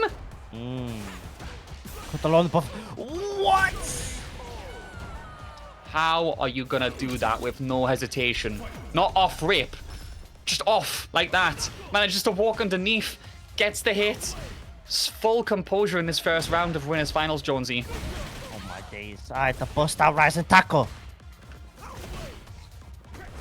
Power Wave. Maybe Senior Power didn't want to go the Mai just because of Power Wave and Fan. Maybe that was the thought process there. The profile interactions, yeah. Go for a character with more consistent rounded buttons. Even though Mai's are really strong anyway. Into the level 3 we go. Wow! We'll take game 1 here. The Kami just didn't really get too much going. Yeah, Shout out to Kazi with the raid. Big ups, much love in the end as well. Yeah, I get your point, Jonesy, about it potentially being about character interactions like Mai and the fans. All I'm going to say is, though, when it's game 1 of winners finals and Wawa's already starting off by doing walk out of the corner to get out of the dive kick, I think it sends a message about what sort of level of preparedness he's on right now. Good stuff from him here to get that burn knuckle as well. Gets out the corner mega quick. But Senor Power fighting right back with a perfect parry, turning the screen blue. We can pressure parried away, not quite perfect. Ooh. Okay. Sick. Level 1, pressure in the corner incoming. Actually just takes that hit. I think you're just gonna end up dying here. Yep. Optimals. Had to spend the bar to do it. But hey, a very, very good round from the Kami player here. I don't know if the level 1 was completely... Oh my... I can't. Burn knuckle, OD rise and tackle. I can't. This is... ultimate skipping of neutral. Man's hitting the ultimate fast forward button on that mixtape as he tries to get himself in that situation. Good air to keep Wawa in the corner there from Senor Power. Dive kick connects as well. And the throw is teched, however. The defense is reset. Has to find the next way in as Wawa looks for a way out. And no, that rugby tackle, the police breaking down the door is not going to work out. Yeah, power charge is hella minus, so on block, that's just the freest punish every time. Unsure why the committal worked out like it did. Unfortunate for Wawa, who was looking for those challenges. Noticing he's being a lot slower overall, not wanting to take any risks. And unfortunately, that single interaction builds the level 3. And you are right, Jonesy. Here it comes. Delta Red Assault, and you are done. Locked on. I think Wawa was probably just trying to hit confirm that and thought it was a hit, and it wasn't. It just be like that sometimes. Unfortunate buffer. But it enabled Senior Power to close that out, one apiece, straight into game 3 here in winners finals. Yep, we are launching right back in, however. Senor Power interrupting immediately with that cannon spike, trying to get himself the way forward. Nice timing with the dive kick, but Wawa interrupts. And look at the amount of drive gauge that Senor Power spent as well. This is prime offense time, Wawa. There we go, burnout secured, and now it's time for Terry to go in. Time for the crack shoots. Still a bit too plus, so just go crack, shoot, throw. That's unfortunate. Hooligan grab connects. Just helps waste that burnout time, and now drive gauge back to full. The power wave is punished. Okay. Pretty low. If there's a character that can churn out a chunk of damage and make this comeback possible, it is Terry. Very close to level 2 as well.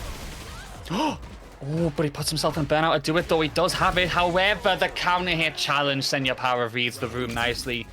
The atmosphere to his liking, and then he gets that hit. Allows himself the round once more. And it's just about these shutdowns and these interruptions. Seems like Senior Power is very, very confident on the Kami right now, which fair play to him. They're doing a great job. Kami buttons in general are just all around real strong. That reversal though might open the door for Wawa. Tried to look for the shimmy, got tagged on the walk away. This time the confirms unlock, no drop. Okay, Dior's in. Actually gets the counter hit there, so I'm going to assume Senior Power tried to challenge and couldn't get it in time. And now it's about that corner pressure, duffing him up. Throw is going to be there to get the conditioning, and once more the cannon spike to escape that situation. That'll do it. Nice. Another round, Jonesy. It's going to be a final showdown here in this third game. 3 bars on the other side as well, the trifecta of 3s, as we see who gets that second game to their side. Pivotal one, momentum-wise here. True. Senior Power is the one to start things off. The whiff throw, but Power is already stuck in the air. The air to air actually working off the overhead, connects into the level 3. Wants to cash out on the damage, wants to get the lead. The maximum right here. To the top. To the pressure incoming from the DR. Dive kick though. Oh my days, reset it. Oh, and the side switch as well after the level 3. This is pivotal. Yes, you put yourself in burnout, but you're going to give yourself an opportunity to start recovering. You've got someone in the corner as Kami. Does Wawa dare gamble with his last bit of drive gauge? Oh my god, tried to DI and it got hooligan throwed. Tried to press on wake up and the jabs connect. Senior Power 2-1. Those interruptions were the decider right there. Wawa had the drive gauge, and that would have worked as well, I think, because of the lack of the drive gauge behind Senior Power for the cancel. And so it's 2-1 to Senior Power right now. Now, Wawa's taking a moment. Let's see Senior Power in the chat typing burn knuckle. My days. I assume he's taking a moment. What's he planning? What are we cooking here? What are we considering? Oh, he's going for it. Okay. Looks like we're running it back. Okay. I think it is the right thing to do. Yeah, you make them take a moment, essentially. Like, at the end of the day, mental stack is a factor. You calm yourself down, you get your opponent away from the momentum, and we're going to launch right back into it. 2-1, Jonesy. Senior Power's in the lead, and on the verge of grand finals of the Red Bull Kumite play-in for France, the qualifier. Let's see who's getting it. Being on winning side of grands would be such a boon to have in a bracket like this, having that safety net where this top 4 is so stacked. Senior Power looking strong so far. Wawa trying to be active on defense, but it's proving more costly than anything. Unfortunately, as another counter hit racks up. Interruption, but the burn knuckle, no! He had the combo and he would have escaped the corner so well, but there's tragedy in the midst, the air itself. As Senior Power on set point on the verge of grand finals. Is this meant to be, Jonesy? Is Senior Power one step closer to booking that ticket? Probably just gone for the safer cancel of rise and tackle off the jabs, but either way, here we are. Backdash core, OD, rise and tackle. Wawa putting themselves in burnout. Scary situation to beat him, but the Buster Wolf stalls that just a little bit. The soft reset. Is there going to be a DI sweep? Waiting for it, and he survives, gets out of there with no DI in the end and manages to find a way. Power wave attempted, waiting to get Senior Power in there. Could have walked underneath potentially for a side switch, but just wasn't ready in time. He's still checking, he's still finding the hits, but Wawa gets another jab check, and he does escape the corner this time at least. Power maybe anticipating the roundhouse. It's gonna work. Oh no! The power charge cancelled. Proving costly for Wawa. Senior Power gladly accepts the punish. Cashes out. Locks on for winner's side of grands. Wawa's going to be sent to losers finals. The Kami / May moving on. And has a fantastic safety net now. Unfortunate. Side of grands. Unfortunate for Wawa, but before we even talk about him and what happened there, you have to admit, Senya Power is on fire right here, and he's got himself the winner's side of Grands booked for this top 8. Probably the best situation you could possibly afford to be in here. So, very, very exciting stuff for him. Could be on the verge of getting that qualifier spot, so really big ups to them. And now, we're going to have to find out who out of the 3 in that Shark Tank will stand the test of time and nerves and go up against him, because coming up next, we are, of course, going to have that losers semis match, which, I mean, we already know that's going to prove to be monstrous in terms of how good it is. Leaf versus Akainu, Chun versus Guile. Jonesy, it's time. Oh, man. And the winner of this goes off to face Wawa. Oh, I can't. If I have to see Wawa Leaf, my heart can't take it. That's not going to be fair. Shambles. My picks would be in shambles. Akainu setting up the Guile wall nice and early. See how Chun's jump is very susceptible to flash kicks. It'll be difficult for this Chun just to maneuver past the booms. Yeah, playing it calm at the stance here, looking very much potentially for a profile. Oh, the counter hit coming out, and then the flash kick on Wake Up getting blocked. Hazanshu confirm after the initial hit for Leaf will be the maximization of the damage. And now that you've got that corner, now that you're canceling Serenity stance, you're starting to employ mental stack here. This is big for Chun. Oh, just slowly, just happy to take the plus frames where we can. There's the activation with the level 2 install, just adding just that little bit extra chip more and more. Every little helps. No, yeah, you saw Akainu recovering after he threw that initial volley out. That's really unfortunate. I wouldn't have even tried to challenge, I think. There's viable options in that situation. I think based on the life bar that Leaf had available, they could have just stayed at full screen, took all of the install booms, and wouldn't have died to chip. That's unfortunate. Oh, that's a trade not in Leaf's favor at all. Profile under the booms, yeah, nice. Oh, the jumping, bro. He did this against Alphen too, Jonesy. How is he so ready with those jumping heavy kicks? The timing on the Kiko. On point for Akainu. There's 1-0 up here. In pretty convincing fashion as well. Even the Hazanshu's getting blown up. Oh my. Yeah, just when Leaf starts to get the ball rolling, OD flash kick. Okay, slide under the blade. All these crouch medium kicks, but no confirms off them. There's been so much more. No! You had it on a play. Unfortunate beats the blade right there, though, at least. As we go for the jump in, not making things work out as we get the confirm and we get the kill.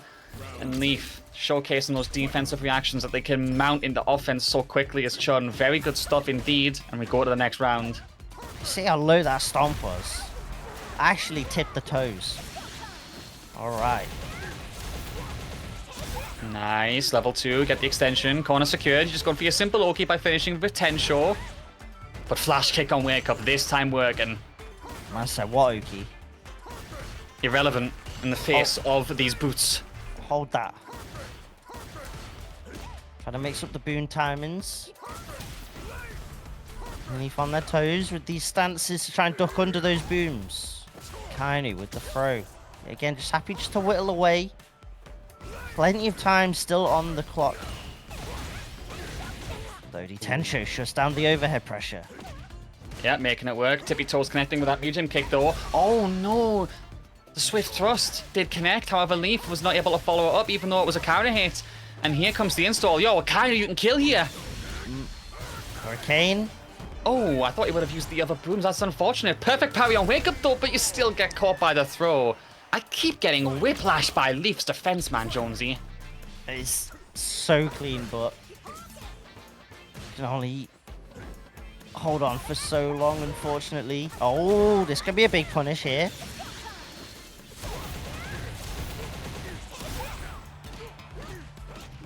Alright, into the setup.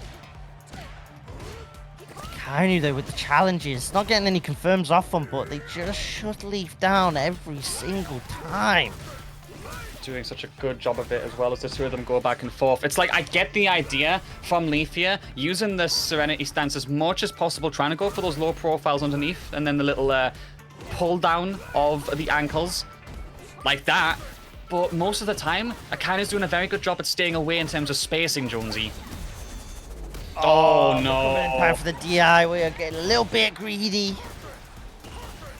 with these options, trying to maneuver around those booms.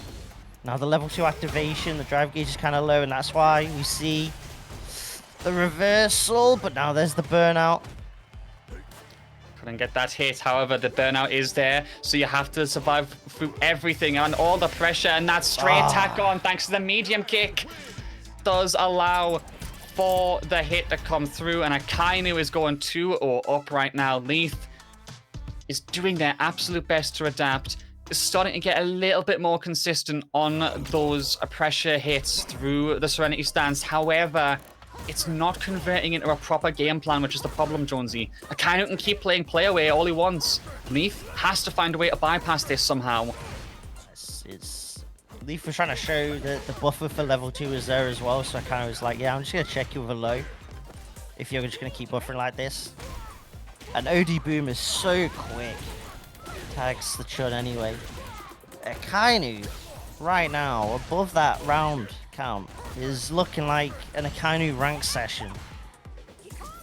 Yo, are we going to need to start getting the Streak Patrol back out? What's going on here? 8 wins? Crazy. I need to assemble some Avengers here.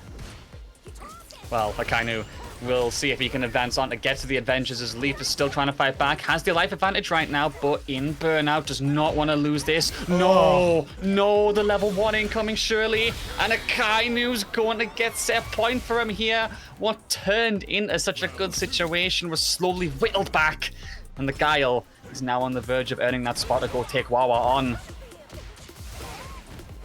The wake up jabs. Just every option that Akainu's taken just feels like it's the correct one. It's just a really rough spot for Leaf right now. Just oh my days. Find a way. Punish counter confirms. Got those on lock all day. It's too clean. The level 2 will punish though. Nice, keeps the pressure up. Excellent response defensively. You've cornered yourself in the air throw. Okay, it kind of does actually let you out of the corner miraculously, but the perfect parry will allow you to fight back. Leaf doing everything in their power to keep the pressure up. A counter hit allows for another straight hit confirmed, Jonesy. But the life gauges, they're very even right now. Yeah, it's not an ideal situation. He still has to be careful though. That's the scary part. Spends 1 bar for the Hurricane. Safe jump and then into raw overhead off the empty. That is crazy, but it puts the life bar in an awkward spot where a throw secures Akainu the win. That could have been it right there. Not just yet. If he finds a way to finish this set with a drive rush reverse spin kick again, I swear on my life, bruv. OD could go in and get in close. Oh, the flash kick. After all of that, Akainu, you're disgusting. The parry was incredible. Wasn't even perfect. And your approach is unfortunately turned into a denial, a say goodbye, and a GG's. Because that is that. Tragic. Very tragic. Akainu's just in a zone right now. The Kuroko zone, Akainu's in that right now. There's no other explanation to say. That is ridiculous. But Leaf's been just a player of the tournament for real. Like a ridiculous run with the Chun to get that 4th place, but alas, it was not enough. And now we get Wawa up against Akainu. Let's see, the Terry most likely up against the Guile. Coming up shortly, sir. Yep. The Imminent. run back as well from top 16. Well, they went to a game 5, but that's only because Wawa did try Chun initially, if I'm not mistaken. And then swapped to the Terry to secure the reverse sweep. Yeah, I mean, he was playing the Chun, had some really good ideas by going for the Swift Thrust so often, I think, with the backwards medium punch, but then got shut down a lot by the zoning out from Akainu and the composure. Went to Terry, secured a 3-game streak in the reverse sweep. We'll see. We're not even hesitating. We're not going for Chun this time. We are sticking to what we know works after that top 16 initial battle. It's losers finals, and it's Wawa looking to get that run back against Senya Power versus Akainu. First things first, Akainu's looking for the run back on Wawa. And yet again, the power charge drop for Wawa. We saw that a lot in winners finals. That allowed Senior Power just to close out a couple of key rounds. Let's see if it continues to prove costly for Wawa. And yet again! Those power charges really have to stop coming back to bite him, because I feel terrible knowing that he's got the ideas and they're just converting into this. Nice trade by Akainu to reset the situation and make Wawa wake up away from him, buy him some time on the defense. The two of them trading blow for blow. And to be fair, Wawa's probably going to die here from that DR check. Excellent from Akainu. Did need the super in the end, but still had a feeling it was coming, and he converts it into a masterpiece. It's gotta be so frustrating if you're Wawa, where before that round closing hit, the previous 2 combos that Akainu got were purely just off punishes. But miss-cancelled. Oh, but the power charges, and this is looking rough. The OD rise and tackle not paying off, but at the very least, perfect power in the wake-up. Never mind. Just when you think a player's starting to build their momentum, Akainu's timing on OD flash kicks is just ridiculous. He's so definable as a walking wall of defense, and that makes him such a good momentum killer as well. Wawa still trying to find a way in here with the 3 bars. Akainu just on the verge of the 3rd right now as he tries to get that hit. Zoning him out, making him guess, and still can't get that timing. But here we go again, baby. Install incoming, and the drive reversal shuts it down. Oh my days. The perfect parry in the crack shoot.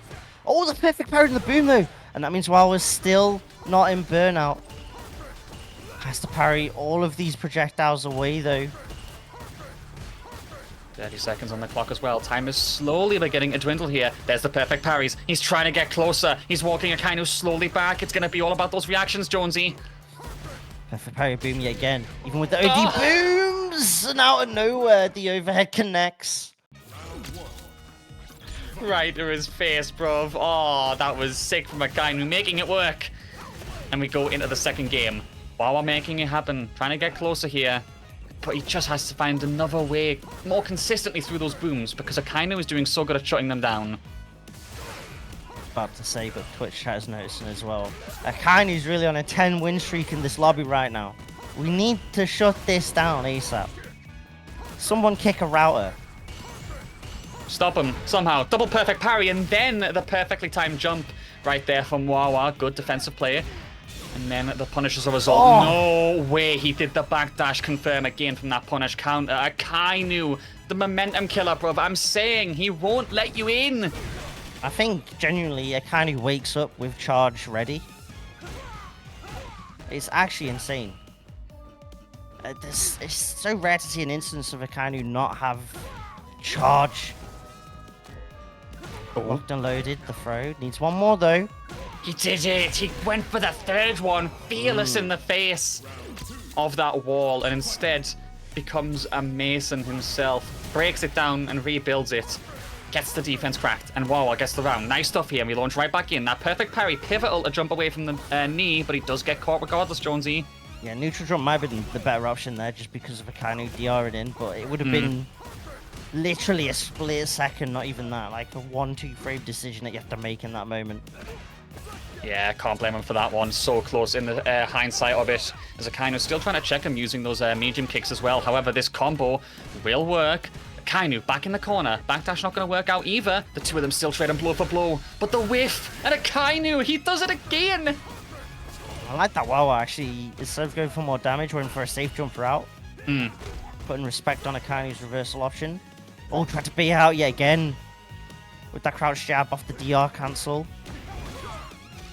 Get the pick up there.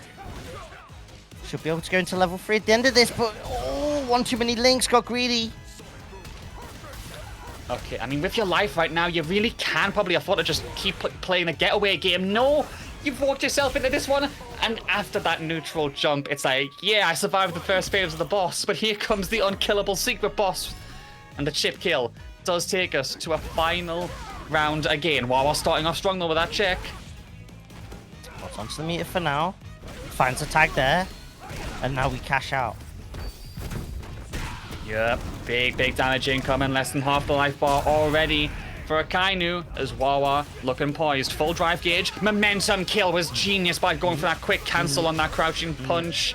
And the perfect to boot. The bait is laid. The trap is set. And he does it masterfully to take us to 1-1, Jonesy. Just like that in a blink of an eye, we just immediately to 1-1 is... That round felt so quick. Oh my days, the parries. Call him the Undertaker the way that streak is now over, unfortunately. Damn. My fault. Just say Wawa Lesnar, it's okay. Oh. Jesus. Okay, Akainu getting the pressure and getting the follow-up as we go for the damage right now, trying to get that confirmed crack shoot. And then the punish counter throw. Akainu needs this right now, especially with how close to burnout he is. Yeah, just happy just to keep chipping the booms as that drive gauge will slowly recover back up, but Wawa does find the way on through. Oh, and the bust out Akainu's ready for the situation, for the cheeky reset. Not that time though. Doesn't want to commit maybe. He's willing to go for it. He really wants Wawa to get the damage. He was parrying already. Not this time. Has to drive reversal to stay away from that so the following ones won't get the chip. I don't think he can chip kill him here. But then the dash up into the crouching button is incredible. And then gets the round again, Jonesy. However, he's had to spend a lot of the super bars to do so. Days, the back dash is too crisp. Will at least now get back to a single bar. As we see those punish counter confirms from Akainu time and again so far in this set, you know. That can be utilized to extend the lead, but might need to be used as a reversal, perhaps. Okay, the jabs again. Ooh, he's whittling at him, Jonesy. He's really chipping at him. The empty. Okay. Back throw. Maybe didn't want the back throw, but either way. Punish counter. Helps out with the damage. Okay, corner secured using the button to advance forward. Akainu is gonna go for the level 1. Not dead yet. Akainu in burnout. Drive reversal is successful, so he's still got a chance here. It's gonna be hard though for Terry just to actually utilize the burnout. Because Burn Knuckle will just get tagged by the boom. There's the anti-air. That pays off for Akainu. Takes the lead once more in this loser's final set. Because here we are, bigging him up for all of those reactions, all of those reads of the game plan, using the booms. And underneath it all is that fortified reaction, a go for the medium kick on those jumps. How is he doing it so much? Wawa gonna have to find a way to overcome this as we go to game 4. Nice confirm at the very least. Crack shoot for the corner here. Rising tackle as well. Chilling at a nice little space at the moment. Where Akainu can't just jump out the corner for free, but can OD flash kick to bust out of the corner a little bit.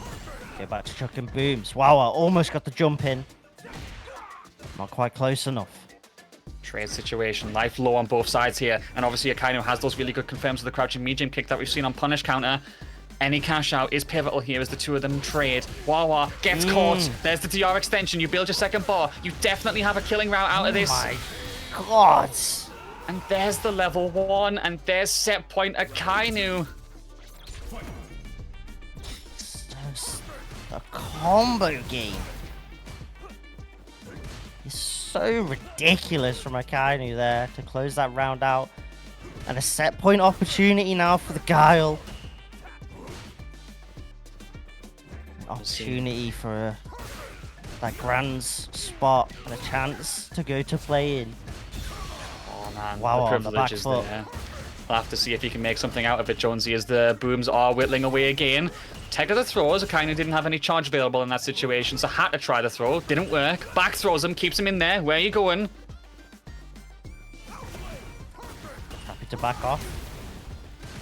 Wait for that drive gauge to refill so OD booms can be a menace a little bit more. Oh my god, that counter hit confirm is ridiculous. The life lead is so huge for Akainu right now. Oh, has to pull something ridiculous out the bag. OD flash kick. Recognize the situation. You can't get anything. Oh my god! No! No, of all the ways to finish it off, Akainu, you cannot crush the kid's dreams like this. Whiffing the super, flash kick to boot. Jonesy, he has no time, no patience, and no mercy for anyone he fights. What's happened? Like, I get the OD flash kick after crack shoot because you strike throw and you're like, no, I don't want to deal with any of that, but what on earth was that ending? Oh my god. So I can't believe what's happened. I can't believe my eyes. I'm gonna be honest. He is genuinely on another level in terms of locked in right now. We haven't even had a chance to hesitate. Less than 30 seconds and we are going to grand finals. It is all to play for. Senor Power and Akainu face off. 2 players out of 97 and they are both hunting for that ticket at the Kumite play-in, Jonesy. Let's do this. Opportunity for one of these players. Senor Power, of course, on the winner's side. Akainu needs to win 2 sets here. So far, this is looking all Senor Power right now. Okay, reverse spin kick, perfectly spaced as well as Senor Power is very low on the drive gauge here. This is definitely a pivotal time for Akainu to just keep conditioning him with the booms and make him flounder and flounder into a mistake. Oh, the air stall. That's a really smart option. We saw this actually before, I believe, with Alphen, where the jump-ins are intentionally being done after a boom, baits the flash kick, and then you can air stall with the J236K. Senor Power, incredible. Oh, and the shimmy as well. Installed up. It's looking all my right now. The way of Shinobi. Alright, OD flash kick denies a fan. At least someone can get through it. Okay, we're poking. We're trying to annoy each other. We're trying to irritate as we get the booms. Trying to be out the fans. 1 fire stock left as Akainu gets that sick confirm into the install once again. And now it's all about that damage on the drive gauge and the life bar where possible. It's patience as Senor Power is walked back to the corner, Jonesy.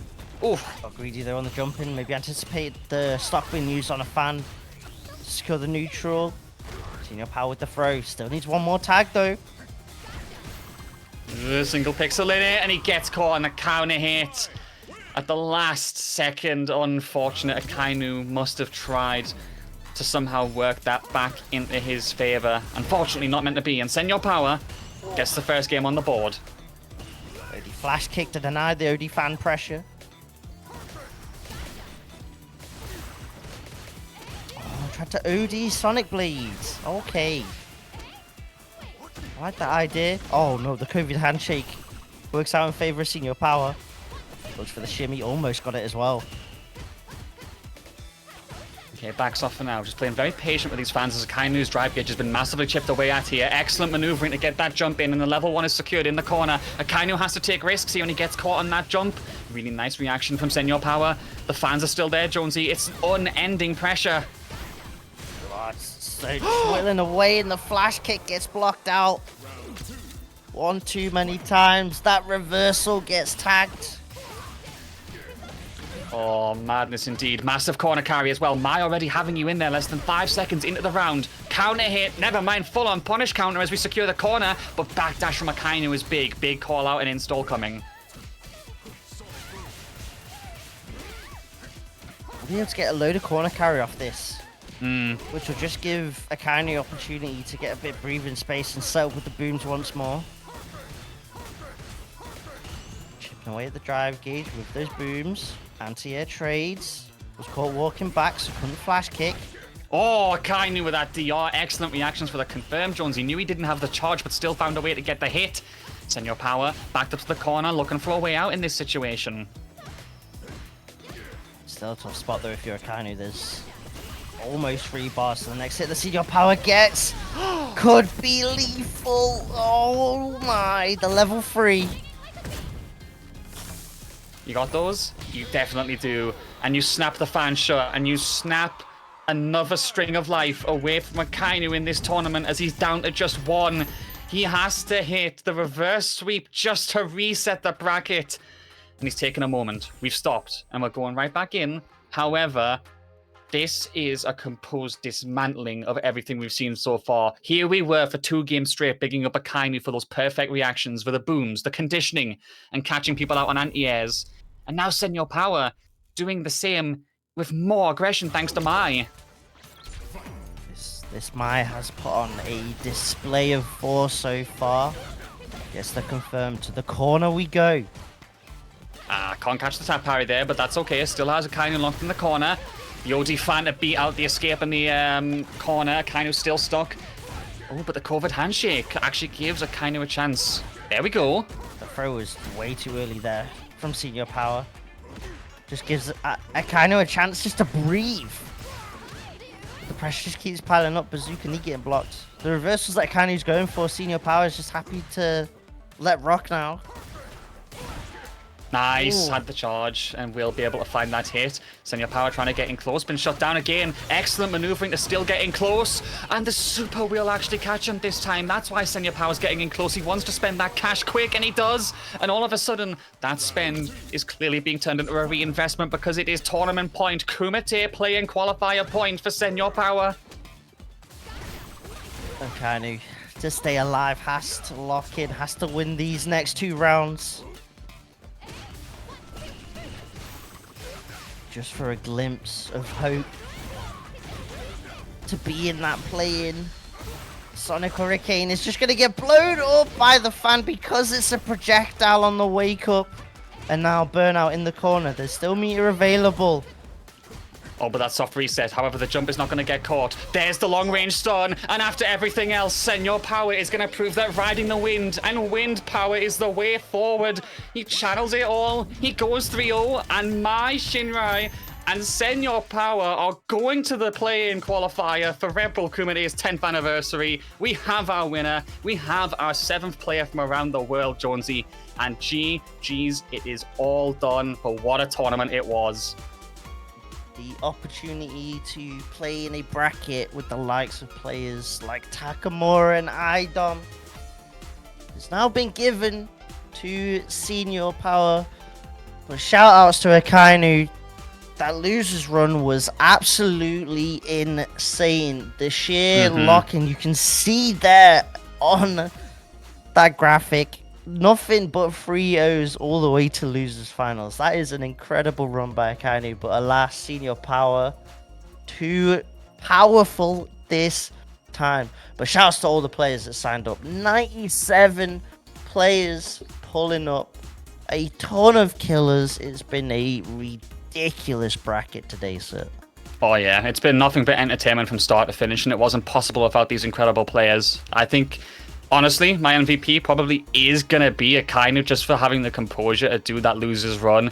I mean, you lose against Wawa in an unfortunate reverse sweep, then you 3-0 Lionheart, then Alphen, then Leith, then a 3-1 against Wawa, and unfortunately the momentum just ran out before the final hurdle against Senor Power, who is going to be at the Kumite. And credits to Mobaje in the chat for giving us that list here. So we've got ZJZ, the Aki, Idom, Kusanagi from the Mexican play-in as well, Mark the Shark, Takamura, Higuchi, and now Senor Power, and we will find out who the final play-in qualified player is on March the 29th in Argentina.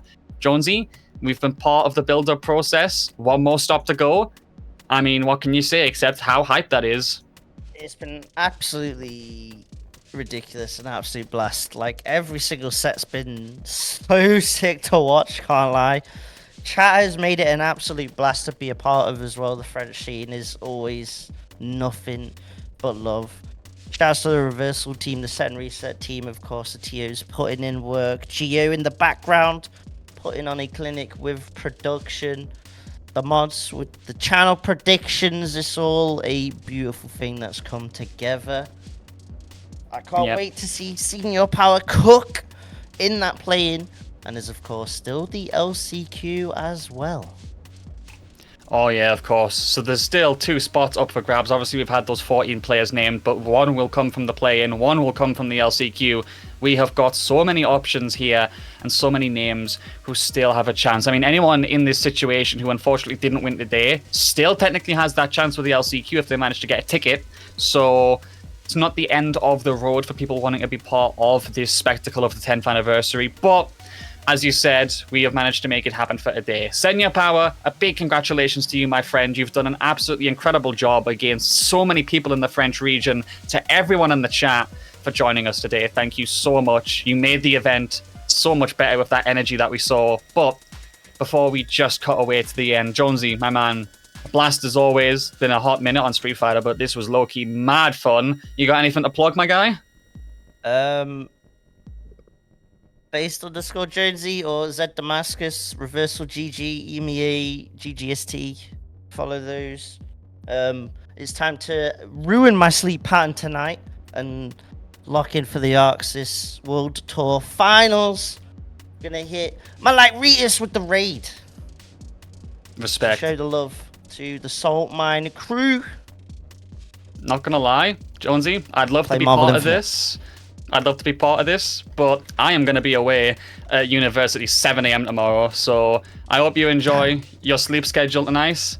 I unfortunately will not be part of this. My name is Sir, it's at Sir_ on the end. To all of you joining us today, thank you for being part of this. We will see you again on this channel for more incredible Street Fighter and other game tournaments whenever we can. But until the next time, please give Senya Power some love. Thank you for being part of this amazing broadcast. And from us, good night and take care.